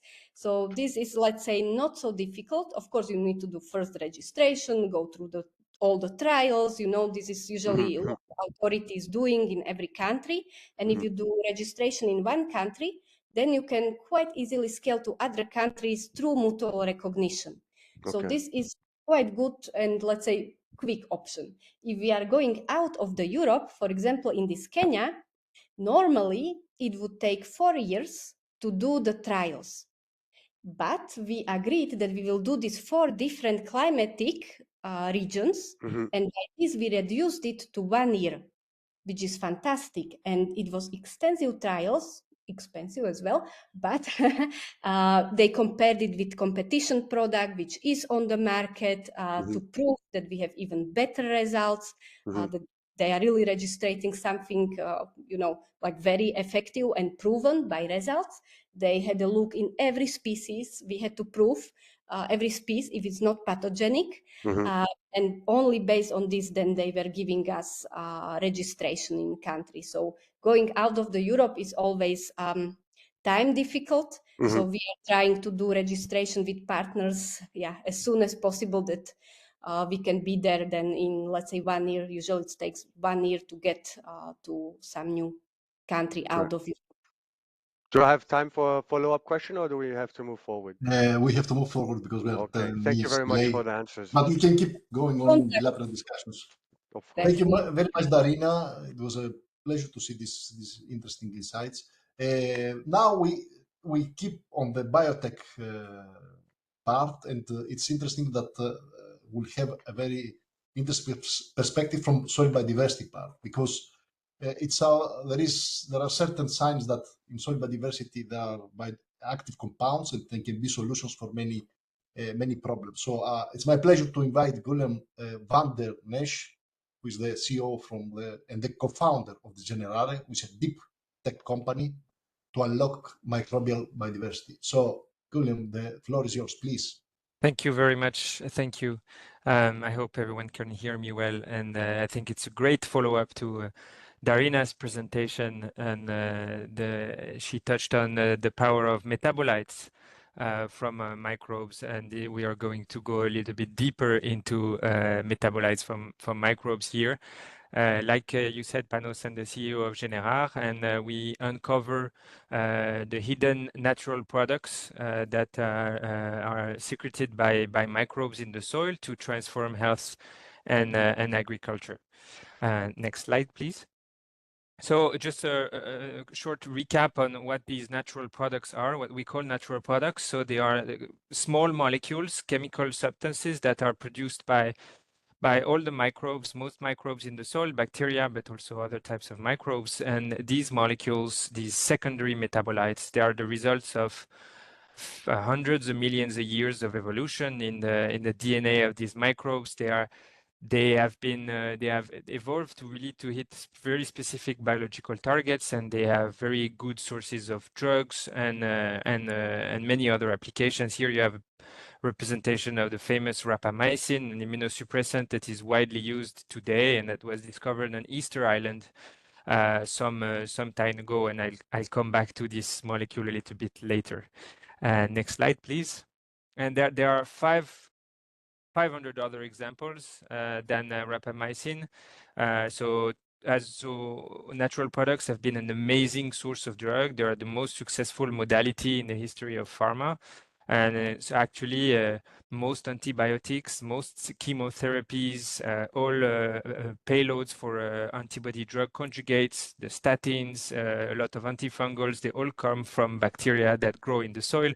A lot of them come from actinomycetes, but also a lot of them from fungi. And so it's a very diverse source of chemistry, and one that has helped humanity also live longer and healthier. And in the 20th century, the progress were really huge. Next slide, please. The problem, it used to be super easy to find these metabolites. I just wanted to show a little bit of history. My fellow agronomy engineer René Dubos here in 1937 from soil samples isolated the first clinically viable antibiotic, gramidicin, and later developing a platform to screen also those compounds at scale and to develop novel medicine. Next slide, please. The problem is that it was easy in the 1950s to find a lot of new interesting chemical compounds within the soil, so this is something pharma obviously exploited very well. And but with the time passing, they were starting to rediscover always the same compounds, and it was starting to find. It was like finding now a needle in a haystack. Very few new metabolites can be found just by growing the bacteria that live in a gram of soil, like you see on this representation. So this was a very limiting problem until a few years ago. Next slide, please. And there are other problems. So the first big problem is, can we find new ones? Are there still new chemistry that can be found from microbes that live in the soil? How many can we find? Really, can we rely on this chemistry for sources of new biocontrol agents or new antibiotics? And are these compounds bioactive, and is it relevant bioactivity? And also, are we able to produce this compound at scale? The microbes in the soil, they produce trace amounts sometimes of these compounds, but can we make it into a bioherbicide, or can we make it into an antibiotic that we can produce at scale? That's also a big topic that we hear from the industry. And those are the 4 questions that we answered really at Generare, and that we are answering every day. Next slide, please. Just to answer first the first part, I think the first element, can we find new metabolites from microbes? It's definitely yes. Now we know that we've only scratched the surface. So the 500 drugs I mentioned before, we got from only scratching 3% of the I would say the diversity of chemistry that is produced by microbes, and we know that now that looking at the genomic data, that most of this chemistry is still unexplored. We just need to use technologies that are able to screen this diversity at a very, very large scale. And next slide, please. For the past 10 years, there has been a hope in that field that it would be actually feasible. And so what you see here on this slide is the general concept of what the industry and best labs in the world are doing today to discover novel chemistry from soil microbes. So they all start with environmental bacteria. It can be soil, it can be marine samples as well, but soil samples. And then you can sequence the DNA of the microbes, and in their DNA you detect what are called biosynthetic gene clusters. So those are blueprints really to fabricate one small molecule. So it's all the enzymes that will actually build a small chemical molecule that the bacteria or the microbe will use to expel out of its cell and to attack another organism. Prokaryote, eukaryote, it can be very different. And then with also modern biotechnology tools, molecular biology tools like CRISPR, we can now copy these blueprints. Those are very big pieces of DNA. We can copy them into a lab host, and this lab host will be very good at reading the blueprint and producing the new molecule. And then we can have this molecule in a test tube and understand how we can use it for human or plant health, for instance. So this is the general principle that works now really well in a lot of labs. But what you see on this slide is it's a PhD project. It's I don't know, a PhD student will maybe find a few molecules by the end of his or her PhD. So this is not really scalable. It's not a way that you will discover the 97% remaining chemistry from microbes. So what we've developed at Generar is a platform, on the next slide, please, is a platform to really scale this discovery of secondary metabolites from microbes. So instead of working with microbes from the soil one by one, we source environmental microbes at scale, and we parallelize basically all the steps that I described before.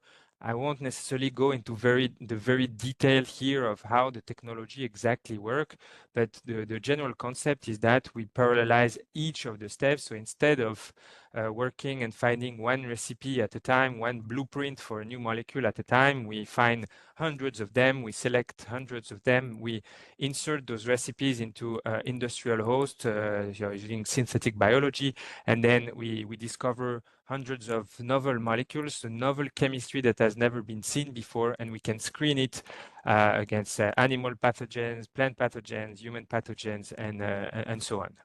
So this is the general approach that we've developed. If you have questions, I'm happy to answer about this. Next slide, please. Next slide as well. Again, sorry. What we are really building here is we want to build like a discovery factory of novel chemistry directly from soil sample and from environmental microbes that live in the soil. And if we look back at historical success rates of these small molecules, it means finding a lot of future FDA-approved drugs that can save, that can cure some incurable cancer or some antibiotics. We know there's a big crisis of antimicrobial resistance. So this is a way we think to reopen the clinical pipelines of these in these fields, and by harnessing really the diversity from the soil. Next slide, please. And how can we find inputs for this factory? That's the big question, and how we started the very beginning of the company now 3 years ago. Actually, this was by the academic lab at INSERM, which we collaborate with. So it started with the Citizen Science Initiative, telling citizens all across France about helping to find the next antibiotic from the soil, and more than 1,000 samples were sourced this way. You see lots of envelopes of citizens sending us the data in the lab. Then on the next slide, we went a little bit more professional, and in the past few months now, we've also recruited a network of people all across France that use an app that we developed to collect those soil samples. That is really the basis, the input for this discovery factory. So for now, we're only for a lot of reasons, but because we adhere obviously to the Nagoya Protocol, we only collecting in France and French territories, but we intend obviously to extend this collection to access more diverse soil and discover a lot of interesting molecules. Next slide, please. So when we actually, and this is also an example of a citizen science project, we wanted to show what kind of molecule we can actually find in what places when people have collected some soil samples. This is here on the right, you see interesting story. We actually found the rapamycin, the one that was discovered on Easter Islands. We found it in a park in Denfert-Rochereau metro station here in Paris, where we are. So we didn't have to go all the way to Easter Island actually to discover this molecule, but it's just a way to show that using the right technologies today, you can reveal molecules. This one is known, but you can also reveal really unknown molecules, and I'll show that just after. Next slide, please. So yes, so the goal is to now explore nature's hidden chemistry. What you see on this map here, so all the red dots, this is a map of known microbial molecules. So this is for actinomycetes, and the red dots are known molecules. The really small purple dots here on the map, those are unknown molecules. This means we found the recipes, the gene clusters, sorry, but we don't know what these gene clusters actually make. What is the chemistry behind there? And all the blue points here you see on the map, those are all the chemical structures that Generare has isolated in the year 2024. So there's more than 150 there. You see a few structures here that are on this slide. And what we try to do is to find the most diverse, the most novel molecules here on this map. When dots are close to one another, it means they make a molecule that is close to the other. So we really try to expand also the field of known chemistry by looking at very diverse and novel structures. Next slide, please. And these molecules, they have applications. So I touched a little bit on it at the very beginning, but in many different fields.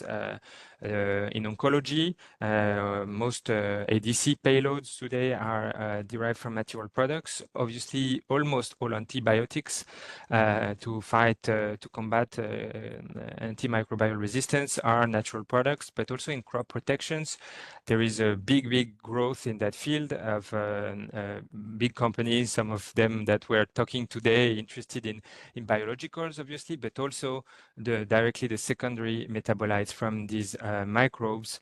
And we are working with these companies to develop new products today. But the application that's really fascinating is the diversity of the chemistry and of the applications of these molecules that can be food preservatives as well, that can be used as cosmetic agents. And it's extremely diverse. Next slide, please. So what we do at Generare is we are a platform that discovers novel chemistry. We are not a developer of herbicides or anti-infectives. What we discover is bioactive novel molecules, and then we license these molecules to partners that provide data, but also a lot of know-how and finance the development of the platform. So we're already working in 2 different fields now to develop gram-negative antibiotics with a company called Orobac in France and an English company called Moe working to develop novel herbicides. But we are in contact with many different industries, and the goal on the next slide, sorry, is to develop really a big network of partners in Europe, the ones that are the best in their field to develop novel products. So pharma companies like Novartis and AstraZeneca, but also companies like Syngenta that were here today. This is already, we are already having a lot of traction from this company to access this completely novel chemistry. Next slide, please. And the goal is to, so today we're generating the revenue by providing access to this novel chemistry, and in the long term, the goal is to benefit from milestones and royalties from the deals we make with our partners. Next slide, please. And so we already, like I mentioned before, we've discovered 150 novel scaffolds in the year 2024. And by the end of the year, which we will reach 1,000, the goal being to create a huge library of interesting chemistry from microbes from the soil that then we can address to each different industry, adding layers of data also at each phase of development of the company. So we can address interesting molecules based on their bioactivity to the right partners. Next slide. So, and what's really, really important here and how we plan to build this European champion of microbial natural products is really by diminishing the cost to discover these compounds. This was a big issue that I mentioned at the very beginning, is are we able to reopen this field? And the only solution to do that is to be able to discover them at very low cost. And right now in the company, it takes us less than 2,000 euros to go from a soil sample to an isolated novel chemical molecules that has been confirmed through mass spectrometry data and genomic data. It takes less than 2,000 euros to do this, and we plan to expand that in the next 4 or 5 years. Next slide, please. But what are the next steps? So the next steps, and for now, we're only working with one clade of bacteria, the actinobacteria, which have led to most known antibiotics. But on the next slides, you see the different taxa we are working on right now. We want really to exploit all the diversity that is in the soil, and we're starting with the ones that have the most biosynthetic potential. So the second most interesting organism is Aspergillus here on this slide, and then in the realm of bacteria, Pseudomonas and Burkholderia, which are interesting because they are gram-negative bacteria, so they're producing different types of small molecules than actinobacteria, for instance. So this is all the organisms we're working with to adapt the platform today. Next slide, please. But also we need to start sourcing soil outside of France. So this is a very simple chart and by no means scientific data for a publication. But what we're seeing here on this slide is rarefaction curves for new species that we find in soil samples. So you see here the red line. We've sourced more than 700 soil samples from Île-de-France, the Paris region. And we start seeing that obviously after a certain amount of time, we discover less unique species that contain interesting novel chemistry. And so we've obviously started to source from all the regions from France, and some of them seem to contain more diversity than the Paris region. So this will be very interesting once this data set gets bigger. But this is the sign that we also need to go much further than Paris. But this is obviously, and the next slide, first the beginning of data we have, it's a bit small here on your screen, but seeing also that depending on the biomes here, I'm sorry, the graph is in French, but depending on the biomes, we see the red line here on the left, it appears that in the mountain regions, we're finding more unique species than the others. But this is just to illustrate that once we get enough data, when we get thousands of soil samples from each of these biomes, we will be also able to become more predictive or where to source to find novel chemistry from microbes. And this is, I think, my next slide, or my last slide, is really the goal is to build a decentralized engine to start sourcing soil all over Europe. Yeah, as I have mentioned, the input for this factory is the soil, few grams of soil. And I love this paper, this Nature Communication paper on the diversity of European soil. And the goal will be to set facilities to source soil samples in each of the different biomes, at least to begin with, that exist in Europe, and to build a European network of bioactive molecule discovery to create a new champion in health, agriculture, and many other fields.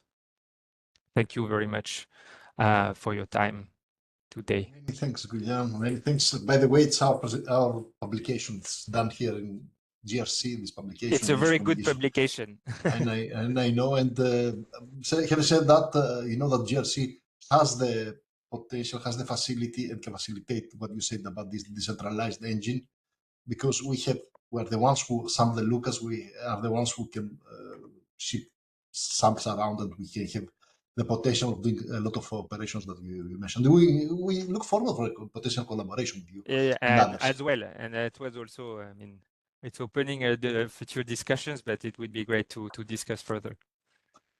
Are there any questions from colleagues for this very important and very interesting subject, or anything on the chat?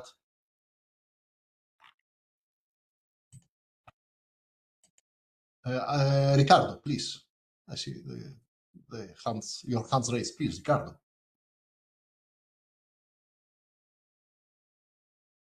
Ricardo Ramiro, please. We cannot hear you. Ricardo, are you here? We cannot hear you. No, we cannot hear him. I mean, you can write your question if you want. Please write your question. Meanwhile, William, I have a question. I mean, your presentation highlights very well the significant potential by technology in driving innovation and growth.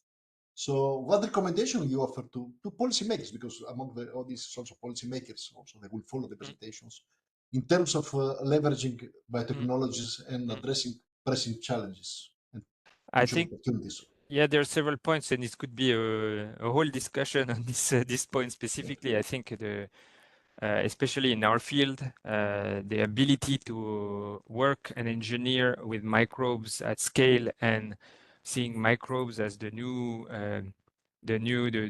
one of the industries of the future, the ability to build huge biofoundries, I think will be really critical. I think Europe is a bit lacking behind the United Kingdom, for instance, in terms of building this type of facilities.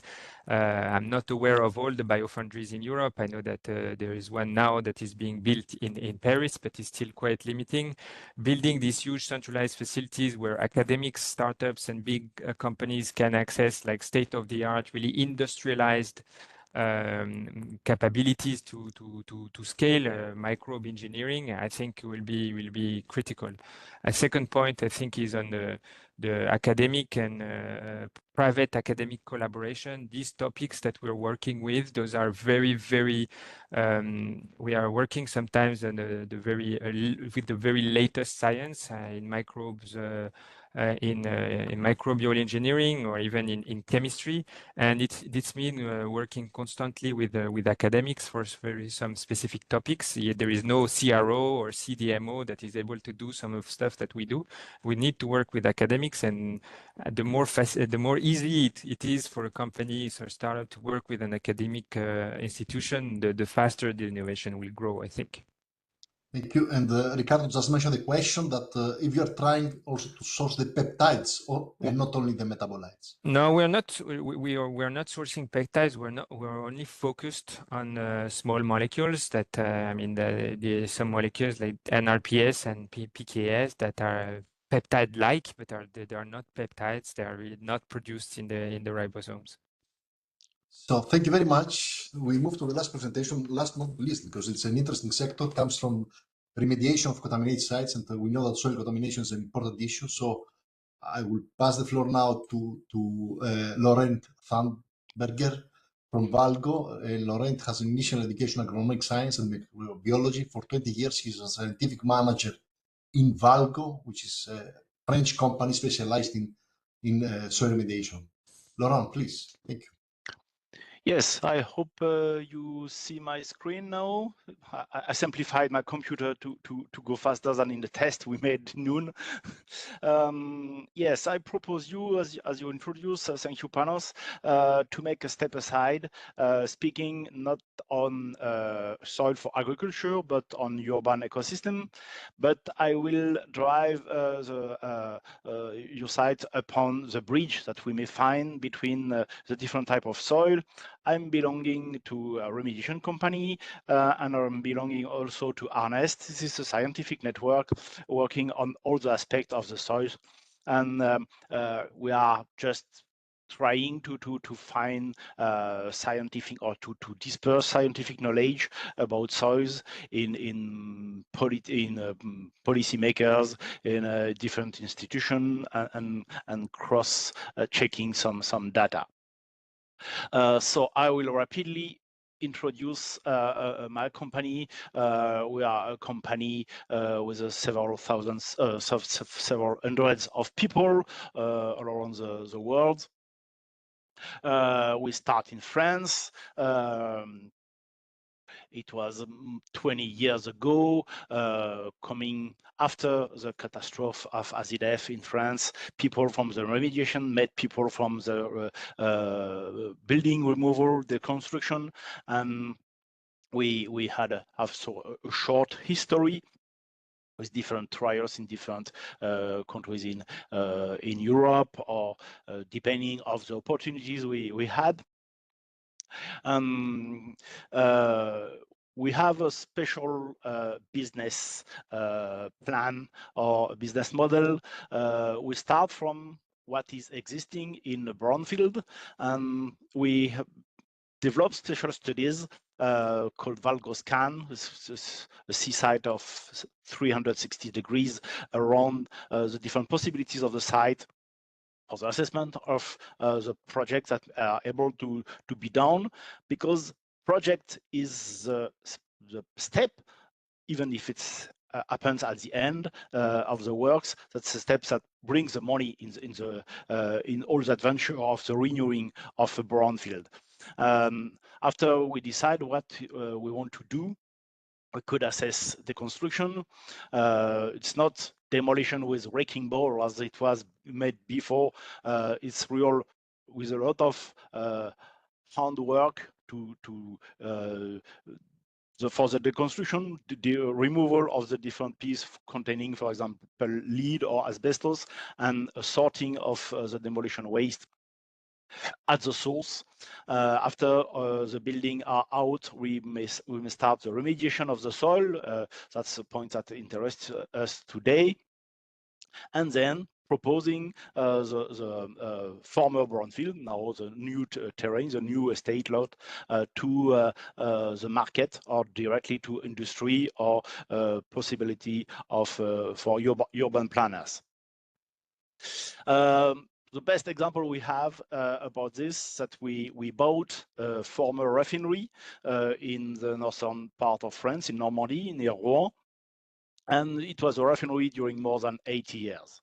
So during 80 years, they transformed crude oil in different gas, gasoline, fuel, kerosenes, oils, and so on. And this activity led a lot of pollution in the soil, because in the middle of the 20th century, the rules and the habits were not exactly the same than today in the 21st century.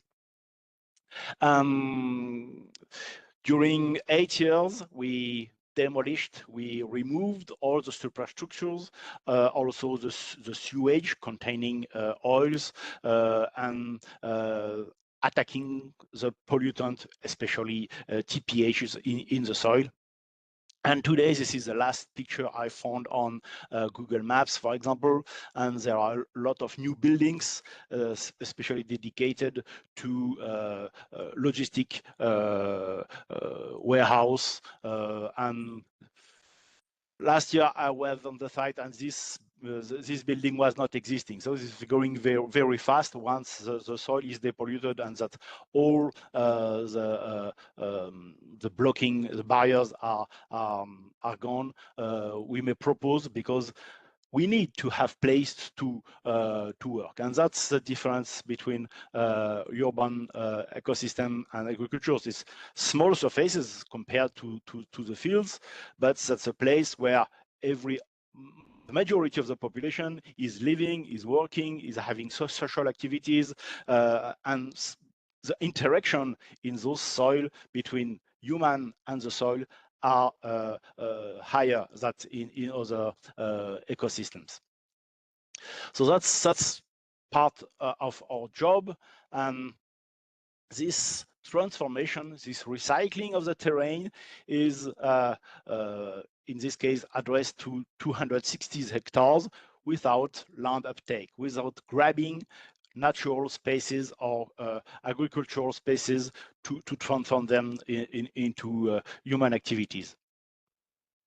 Modern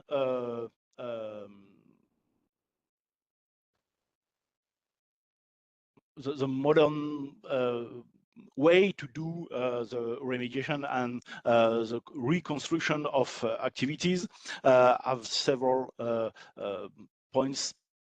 For example, in this area, we preserved 7 hectares of protected wood or protected green activities for different reasons, but in the 20th century, it was not often that you find such a place in a factory, for example.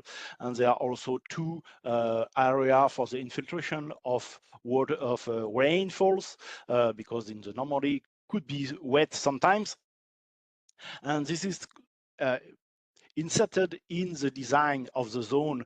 We want to implement properties of the soil to grow a green zone, to have infiltration zone, and that's the reality of the modern way to implement industries.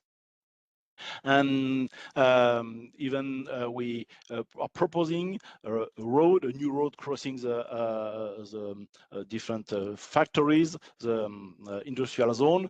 And even when it was not open, we already see bicycle or skaters going through the zone. It's a way that the inhabitants of the city where the factory is installed to reappropriate the zone and incorporate this area in their own life.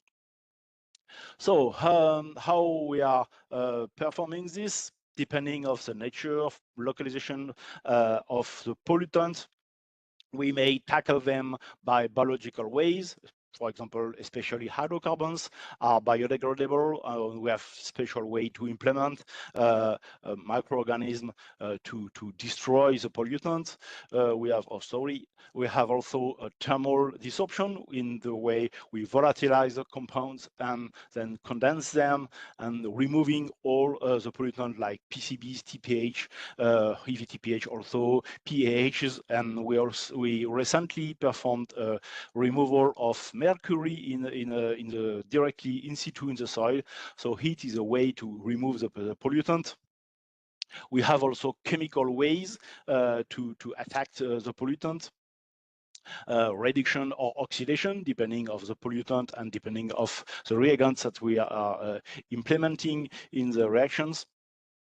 And we have also different physical possibilities by venting, pumping, multi-phase extraction, depending of which phase are targeted in our in the case of the terrain we want to remediate.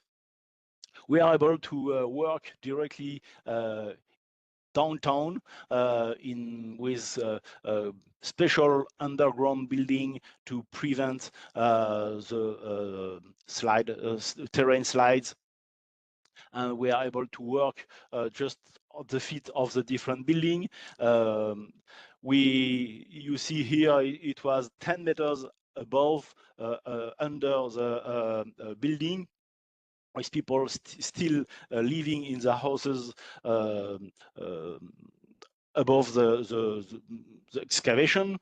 It was still a polluted zone. You may see between the caterpillars is a gray zone, and we said stop. Now we want to make in situ remediation, so we have different possibilities to continue to tackle the pollutants.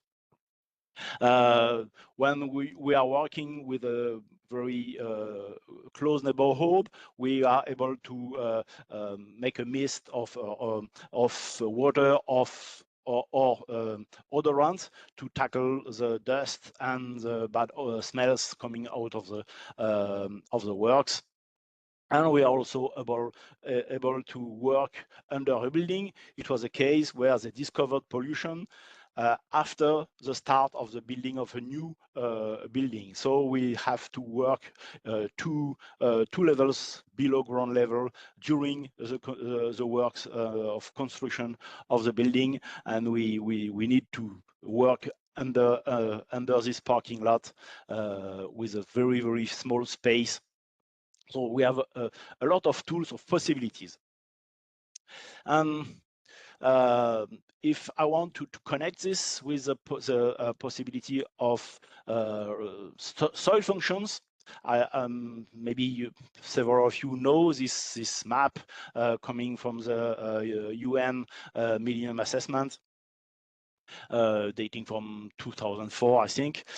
Removing the pollutant directly have an effect about the properties of purification and filtration of the soil, because if you can't filtrate properly water when your soil is polluted, there is also interaction with nutrient cycling, and we know that a polluted soil is a very bad place to welcome habitats for different organisms.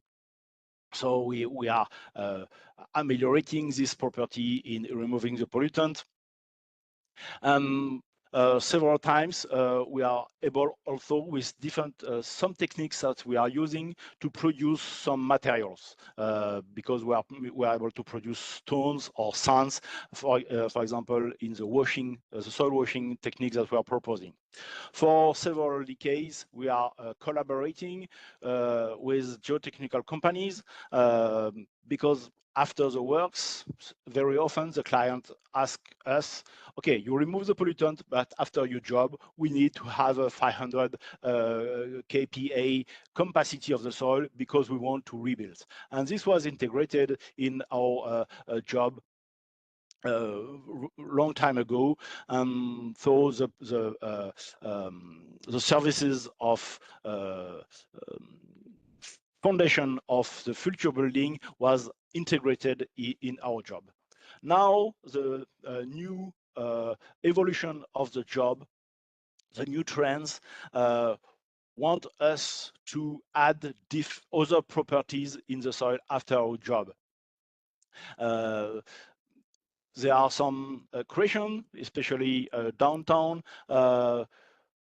After the remediation, we want that we want in a part of the terrain to grow plants, to have infiltration zone, to welcome different type of trees, herbs, and also that remediation sometimes remove carbon from the soil, because we are removing, for example, the TPH, and we are asked to have a better balance and to reincorporate the carbon in the soil. So this different the different orders that we have today when we are working on a field. How are we doing this? We are starting from the plan for the urban planner, the architect, for example, and in a project of rebuilding, they define that they are maybe building in the white zones, but they need different type of soil depending of the type of function they want to have. Each color corresponds to a special ecosystem, for example, a zone for infiltration here in this example, but there are also dry mows or trees or hands or different or hedges. For each type of zone, they defined a typicity of the soil. So we are starting classical way to do this is to remove the sterile soil or non-arable soil and to bring it from fields or from forest or natural areas. But this is a real, this needs transport and road uptake, and we don't want anymore to do this because the cities yet have to go further and further to find those type of soil, and there is no soil available coming from the agriculture to feed the needs of the city. So how way to do it is to put some additive, some bulking agent from organic source like compost, for example. In this example, this is spent mushroom substrate coming from the mushroom industry or agriculture. Mix it, allow it to for maturation, and depending of the zone we are, the region we are in France, for example, we may address to crops, to wood sector, like sow bran or green waste from the city, or food process. Also in the Normandy or Brittany, we are asking the algae activity or algae collection to fight for the algal blooms on the coast. So we have different sources of natural organic matters. But if we make a mixture, we obtain this, something very homogeneous, and typically the soil looks like this. So there is a gap between the mixing of the components and the function that we want to restore. So depending of the objective, weeds, bush, or trees, we may build by different layers typical soil function. For example, putting the biggest stone in the lower layers to restore the permeability of the soil, and have more clays or silts in the upper layer with more organic matters.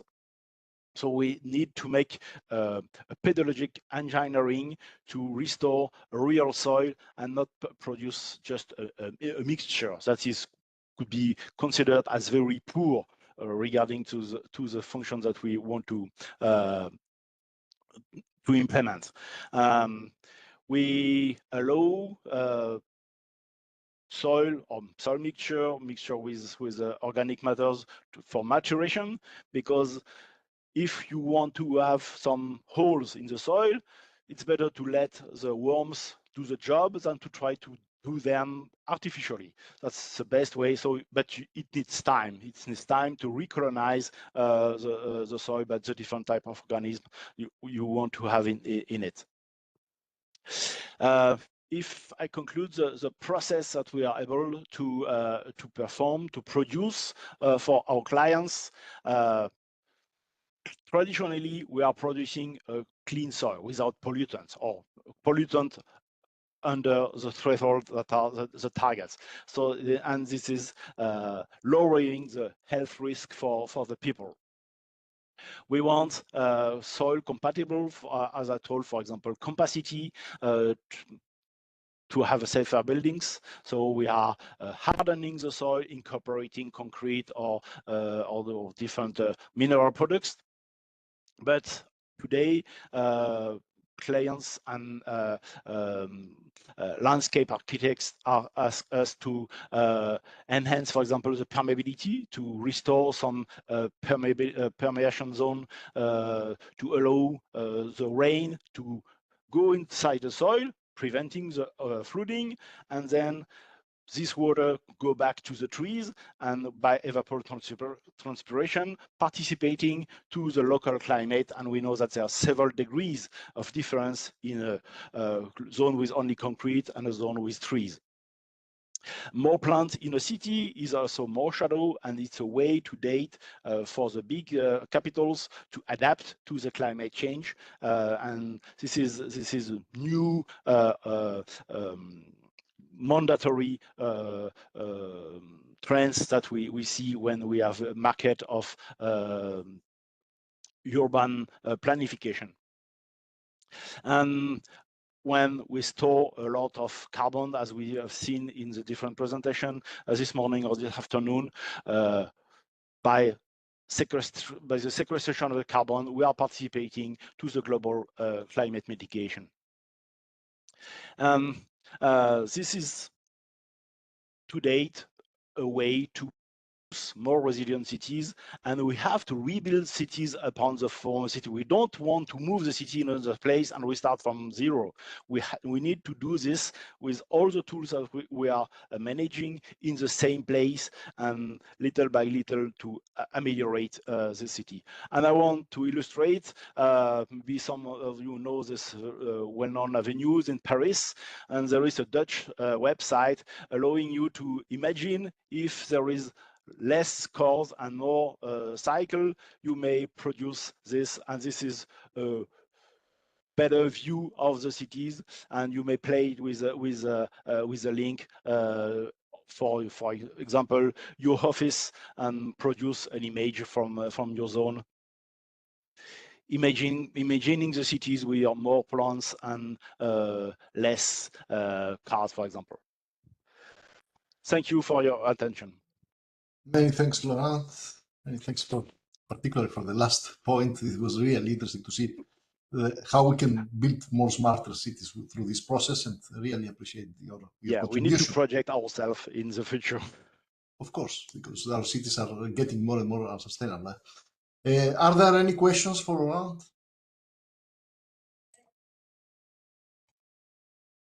I don't see any, but for my question has to do.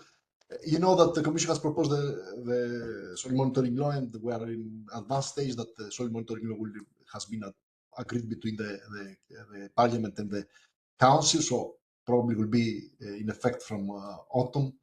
So with the future implementation of the soil monitoring law and the opportunities, I mean, what will be the opportunities for growth in remediation sector, since there is a lot of importance in remediating contaminated sites?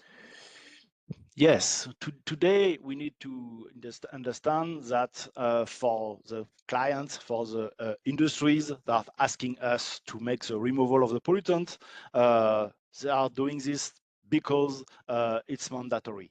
This is legal. And if there is also a legal obligation to enhance soil properties, to enhance soil health, and on the other hand, that we have tools to measure it, we are able to produce a job. To date, when the examples that I gave, when we are collaborating with industries or with urban planners to insert those properties in the soil, it's just people that are taking advance, or just wanting to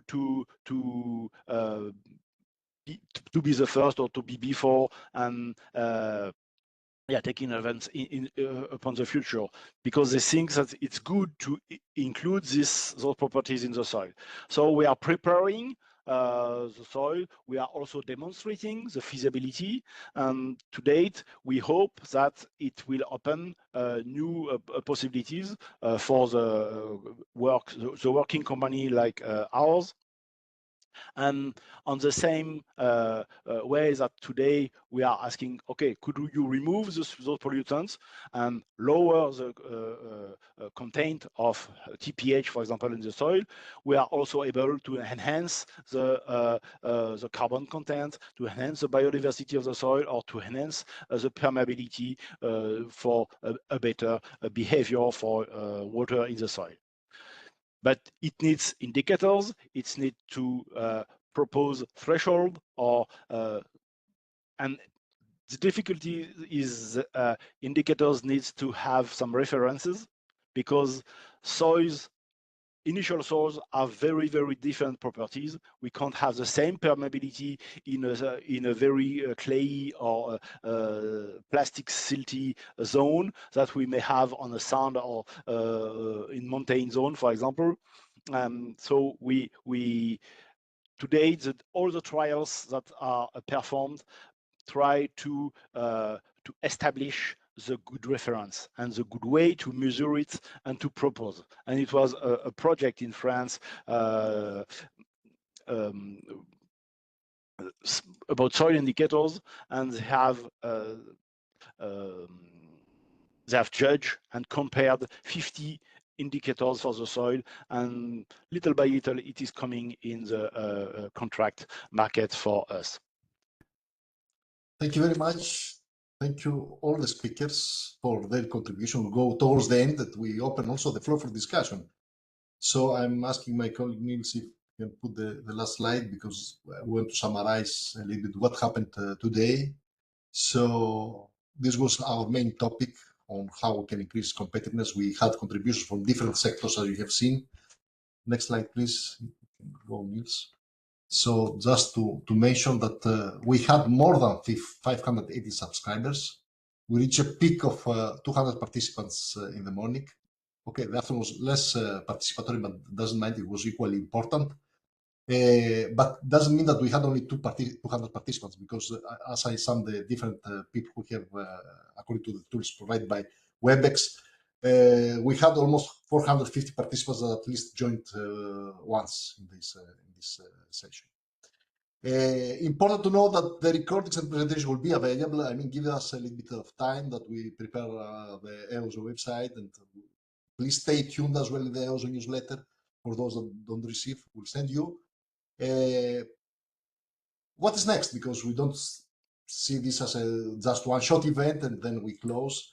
I mean, with my colleagues here and the main presenters will prepare an opinion paper on drafting based on the main on how we have seen the healthy soils connection and linkage to EU competitiveness, but also new highlights have been raised today. So we're going to do this, to develop this opinion paper. We'll keep you tuned about those developments. Next event will take place, I mean, the Stakeholder Forum continues in a physical mode in Seville in 9th of September. There the topic will focus more on on the innovative advancements and breakthroughs within the soil mission. But also we should not forget the Soil Mission Week, because the Soil Mission Week, which will take place in our house in 5 and 6 of November, the first day will be dedicated in business models. So the first day is dedicated on how scaling soil health, the new business models and investment models. So we hope that we can see you there numerous, so that we can continue those interesting discussions. Of course, we had a very interesting day with many findings. Next slide, please, if you can, Niels. Just to mention that a lot of this stuff we'll try to digest and to see what we can do. Next one, please. Because I try, meanwhile, we had the presentations, I try a little bit to see what was discussed. I mean, what were the main points. And what I noticed that we need acceleration. This was a keyword that was repeated many times by the presenters. Farmers' profit were in the middle. I mean, we have seen many presenters, particularly in the morning, which was dedicated to the farming sector, that they mentioned this. We noticed that investment is not so easy. So from the time of investment in the time of having results, we need some time. We need a lot of time. So technological solutions need time, and they give economic benefits after some time. A concept that is well known, but it was raised well today, was the regenerative agriculture, the main benefits from regenerative agriculture. The presenters have clearly mentioned the clear policy framework, and this is a question that comes back to us, to the European Commission. I mean, we should have a clear policy framework to facilitate the business models, to facilitate the competitiveness, and this can happen through simplification, through clear and equal opportunities for all. Of course, a lot of stuff that was discussed today will be digested by us, because we are also drafting the work program of the Soil Mission, the next work program 26-27, and we pick up some of the topics that have been discussed today and probably see the gaps that exist and propose as research topics or as different opportunities that you can apply in the future calls. We have also seen the request from the private sector to accelerate in relation to standardized indicators. I mean, this is a request that also to me, also to my colleagues in the Soil Mission Secretariat, to give some science responsive and to have certain indicators. Of course, many of the presenters said about the science and research support to solutions and the private sector, need for closer collaboration. It was an interesting output from the banking sector on incentivizing with lower interest the farmers who invest more in soil health. Next slide, please, if possible. So also an interesting number that 13 billion euros is the annual potential of carbon farming by 2050. The huge interest of private sector in carbon neutrality.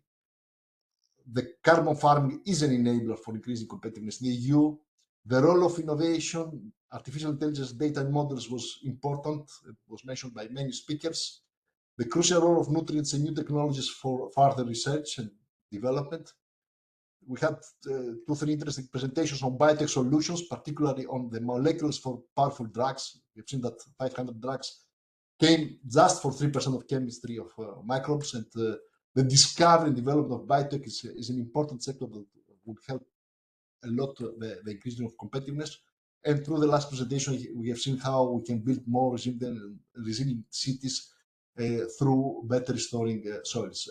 I'm open for discussion, so anybody, it's a forum, anybody can raise their hand and have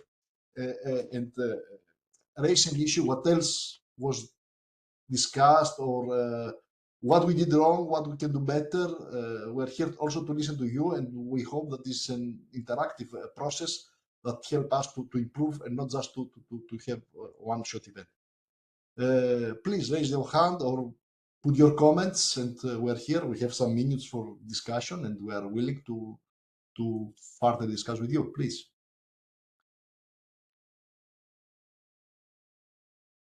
I hope not so much tired after such a big day. Okay, I don't see somebody taking the floor or having the any reaction. So I see a raised hand. Sorry, Jason. yes, please, yes. Jason, please go. Yeah, Pana, I just thanks for organizing this. This was a really excellent series of talks, and I just want to really re-emphasize the point on the public sector, private sector collaboration. I think we both sides have a lot to learn about different entry points and how to really achieve outcomes on farms effectively.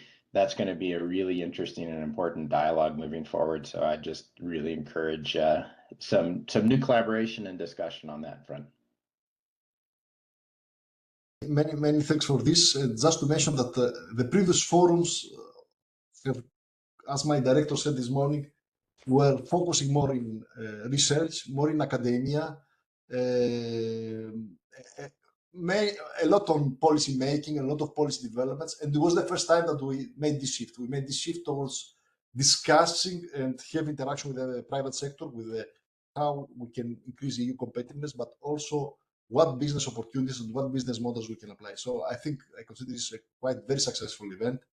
It was really, I also appreciate my mayor. I have received very positive comments and feedback, and I hope that everybody was happy, and I managed that your expectations somehow were addressed on this event. Anybody else that would like to? Albert, please, or somebody else? Yeah, I just mentioned Panos in the comments. We talk here in the summary about the biotech solutions, and it might be the wording. But when we talk about biotech, many times we refer to gene-modified technologies, either on microbes, plants, or whatever it is. So, and what we discussed today was very much biological solutions in the space of biopesticides. And or biostimulants, yes. But they're all based on natural products. So that's an important comment to prevent misunderstanding. Yes, to be added. Yeah, to be added. Yeah. Yes. Yeah, and further on, compliment for the organization of today. Well done. It's an interesting point. Of course, as I mentioned, I was a moderator, so I try to catch as much as possible of the points, but it's a point that I omitted, and apologies. And I think it's worth to add on this discussion and on the further thinking. I mean, on the further collective thinking. Anybody else that would like to intervene or to make a comment? I mean, we are an open forum. And Fanos, thanks for organization. Yes, I see your second point. Farmers' profit is very important. Yes, it is, but also looking in true value for everybody, not only farmers, also off-takers and everybody in between, to get that go to reach out to the healthy soil. There's not only the farmer, but everybody from farm inputs to the end of the chain. Thank I you. think The for problem me, is it's how also an important thing to take. exactly we have seen as a big obstacle how to incentivize farmers. I mean, how we can more and more encourage farmers to adopt solutions, because it seems that there are solutions, certain solutions. The regenerative agriculture was presented very well today, and we hope that such solutions can be more and more uptaken. Yeah, well, we like to contribute, but you know. Anybody else? Yes, Vincent, please, from DG Agri. Yes, well, Panos and Jersey colleagues, it's just a word of appreciation. I don't have like any specific suggestion how to improve these types of meetings. I think they were very enriching. Also, thanks to all the presenters that shared their results and experience. I think, as you mentioned, indeed, to further leverage the benefits of the microbiome and soil biodiversity to increase, well, the sustainability of agriculture and so on, I think having a more holistic approach would be very beneficial. But because I feel a lot of research is kind of fragmented. We have soil biodiversity for ecosystem, well, many different ecosystem services, and they're kind of cloisonné in different areas. And I think it would be very beneficial to have a more, holistic approach with water, nutrient, agriculture, carbon, forestry, and so on. I think that would be very enriching. That's one aspect. Another aspect, I think, from DG Agri and generally speaking, is to have better coherence between not only rewarding farmers for implementing more sustainable practices such as biotech, but supporting them via policies, legal frameworks, as was briefly discussed as well, to have something that just makes the most sustainable practice the easy option. And of course, as it was just said, that not only farmers, but farmers are kind of the end users and the pivotal actors that will implement more sustainable soil practices. So I think it makes sense to reward them for implementing more sustainable practices. And that will be, as you mentioned, addressed in the next European Mission Soil Week, where we'll try to have develop business models, insurance, joint financial instruments via the CAP and beyond, so that, well, as I said, the practices that will be the most supportive of soil biodiversity are the easy option. Thank you again for the organization, and giving back the floor to you. Thanks. Many thanks, Vincent. Many thanks. Really appreciate your positive comments. And just to mention that this kind of integration is missing. I mean, we work sometimes in silos, also in soil science. I mean, biodiversity scientists work separate to carbon scientists or nutrient science or erosion scientists. We don't produce integrated or holistic, as you say, holistic studies that take into account as well other aspects. I mean, water, climate, cities, all this kind of stuff, which is relevant. And as you mentioned, I mean, it's important for us to see the gaps and to digest and to see how we can address in future calls. Just to mention that we work very hard as well with the soil mission to establish the 100 living labs, which are the real advancement now in soil health, and we hope that we'll have some concrete results, concrete solutions from the 100 living labs. So really an interesting advancement. Other comments, or if somebody wants to intervene, please. Great, please. Thank you, Panos. I would like to thank you, but also all the speakers for this very, very inspiring workshop. It was a long marathon, but was very inspiring. I learned a lot. It's amazing what humans, what we can all do, how we can all improve, come with the solutions, the synthetic biology, the the biotech, but also the business models, how this is all taken up. We have an enormous knowledge. I'm almost, from time to time, I was thinking that we have almost like the Sorcerer's Apprentice, no? So where you start almost having very much solutions where we command a little bit in nature. I have one question that remains a little bit with me is the question towards sustainability. So with all the solutions we have, will we in the end be able to have, let's say, improved healthy soils that do not need anymore all this extra microbial metabolites and all these things that are to be put on there. So I saw very amazing solutions that work even globally, but always with a certain input. And I was a little bit thinking, one will come the point that nature does it for us without that we need to put in that. Also in the business models, we have all these incentives for the farmers. When is the point that comes that this will all work without any incentive? So this is a bit the question. In particular, as we see, however, that climate is changing. Climate is even changing faster now with some extreme events, extreme droughts, putting extra pressure.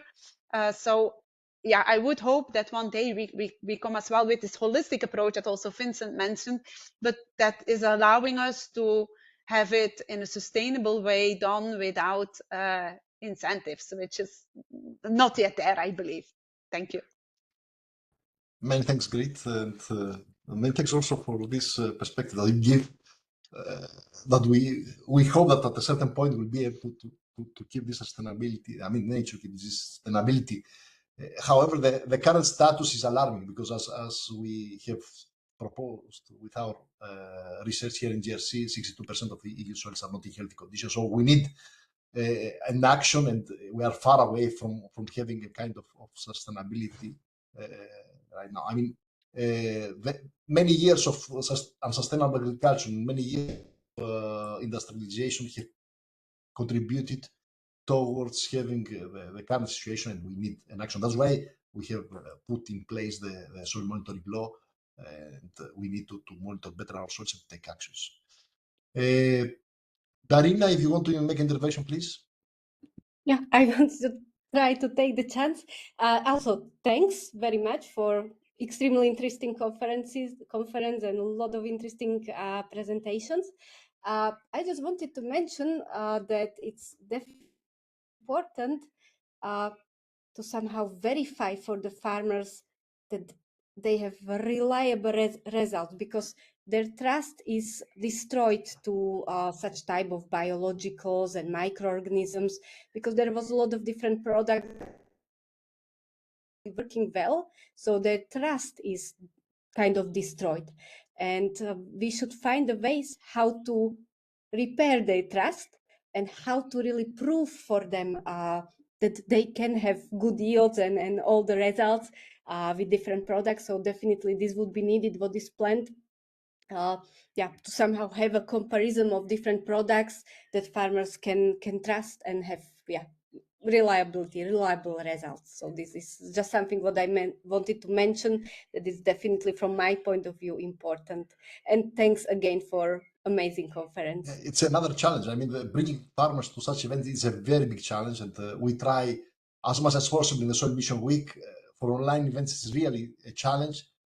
I do a huge effort to shift those events from virtual, because I know if we do physical, it will be a much better. I hope that with the EUSO event, we do a first effort, but we hope that next year we have much more physical events and to have better interactions. Having said that, I don't see any hands raised. I don't see any further comments. Final word from my side. Of course, we want to thank you all the presenters. They did a huge effort. They prepare professional presentations and really excellent contributions, much more than expected. We thank all the audience being here. I mean, it was length day, and of course, it was a personal bit to let's say, if this topic could be of interest, and we see that the stakeholders have replied positively, we had a huge participation, and really this appreciated. Last, thanks to my colleagues. I mean, this event couldn't be taken place without the great help of my colleagues here in EUSO Observatory, Nils, Diana, Elise, Alberto. Me in, I mean, you open your cameras if you want, just that everybody can see you and everybody can recognize, because we are behind the scene. I was in front of the scene, and I would like to thank you also great for supporting me. Thank you very much, and see you in the next stakeholder forum. Bye. Bye. Thank you. Bye, panels. Thank you very much. Bye. See you around. Thank you. Thank you very much. Thanks. Yes. Bye. Very much. Thank you Bye-bye. very much. Goodbye.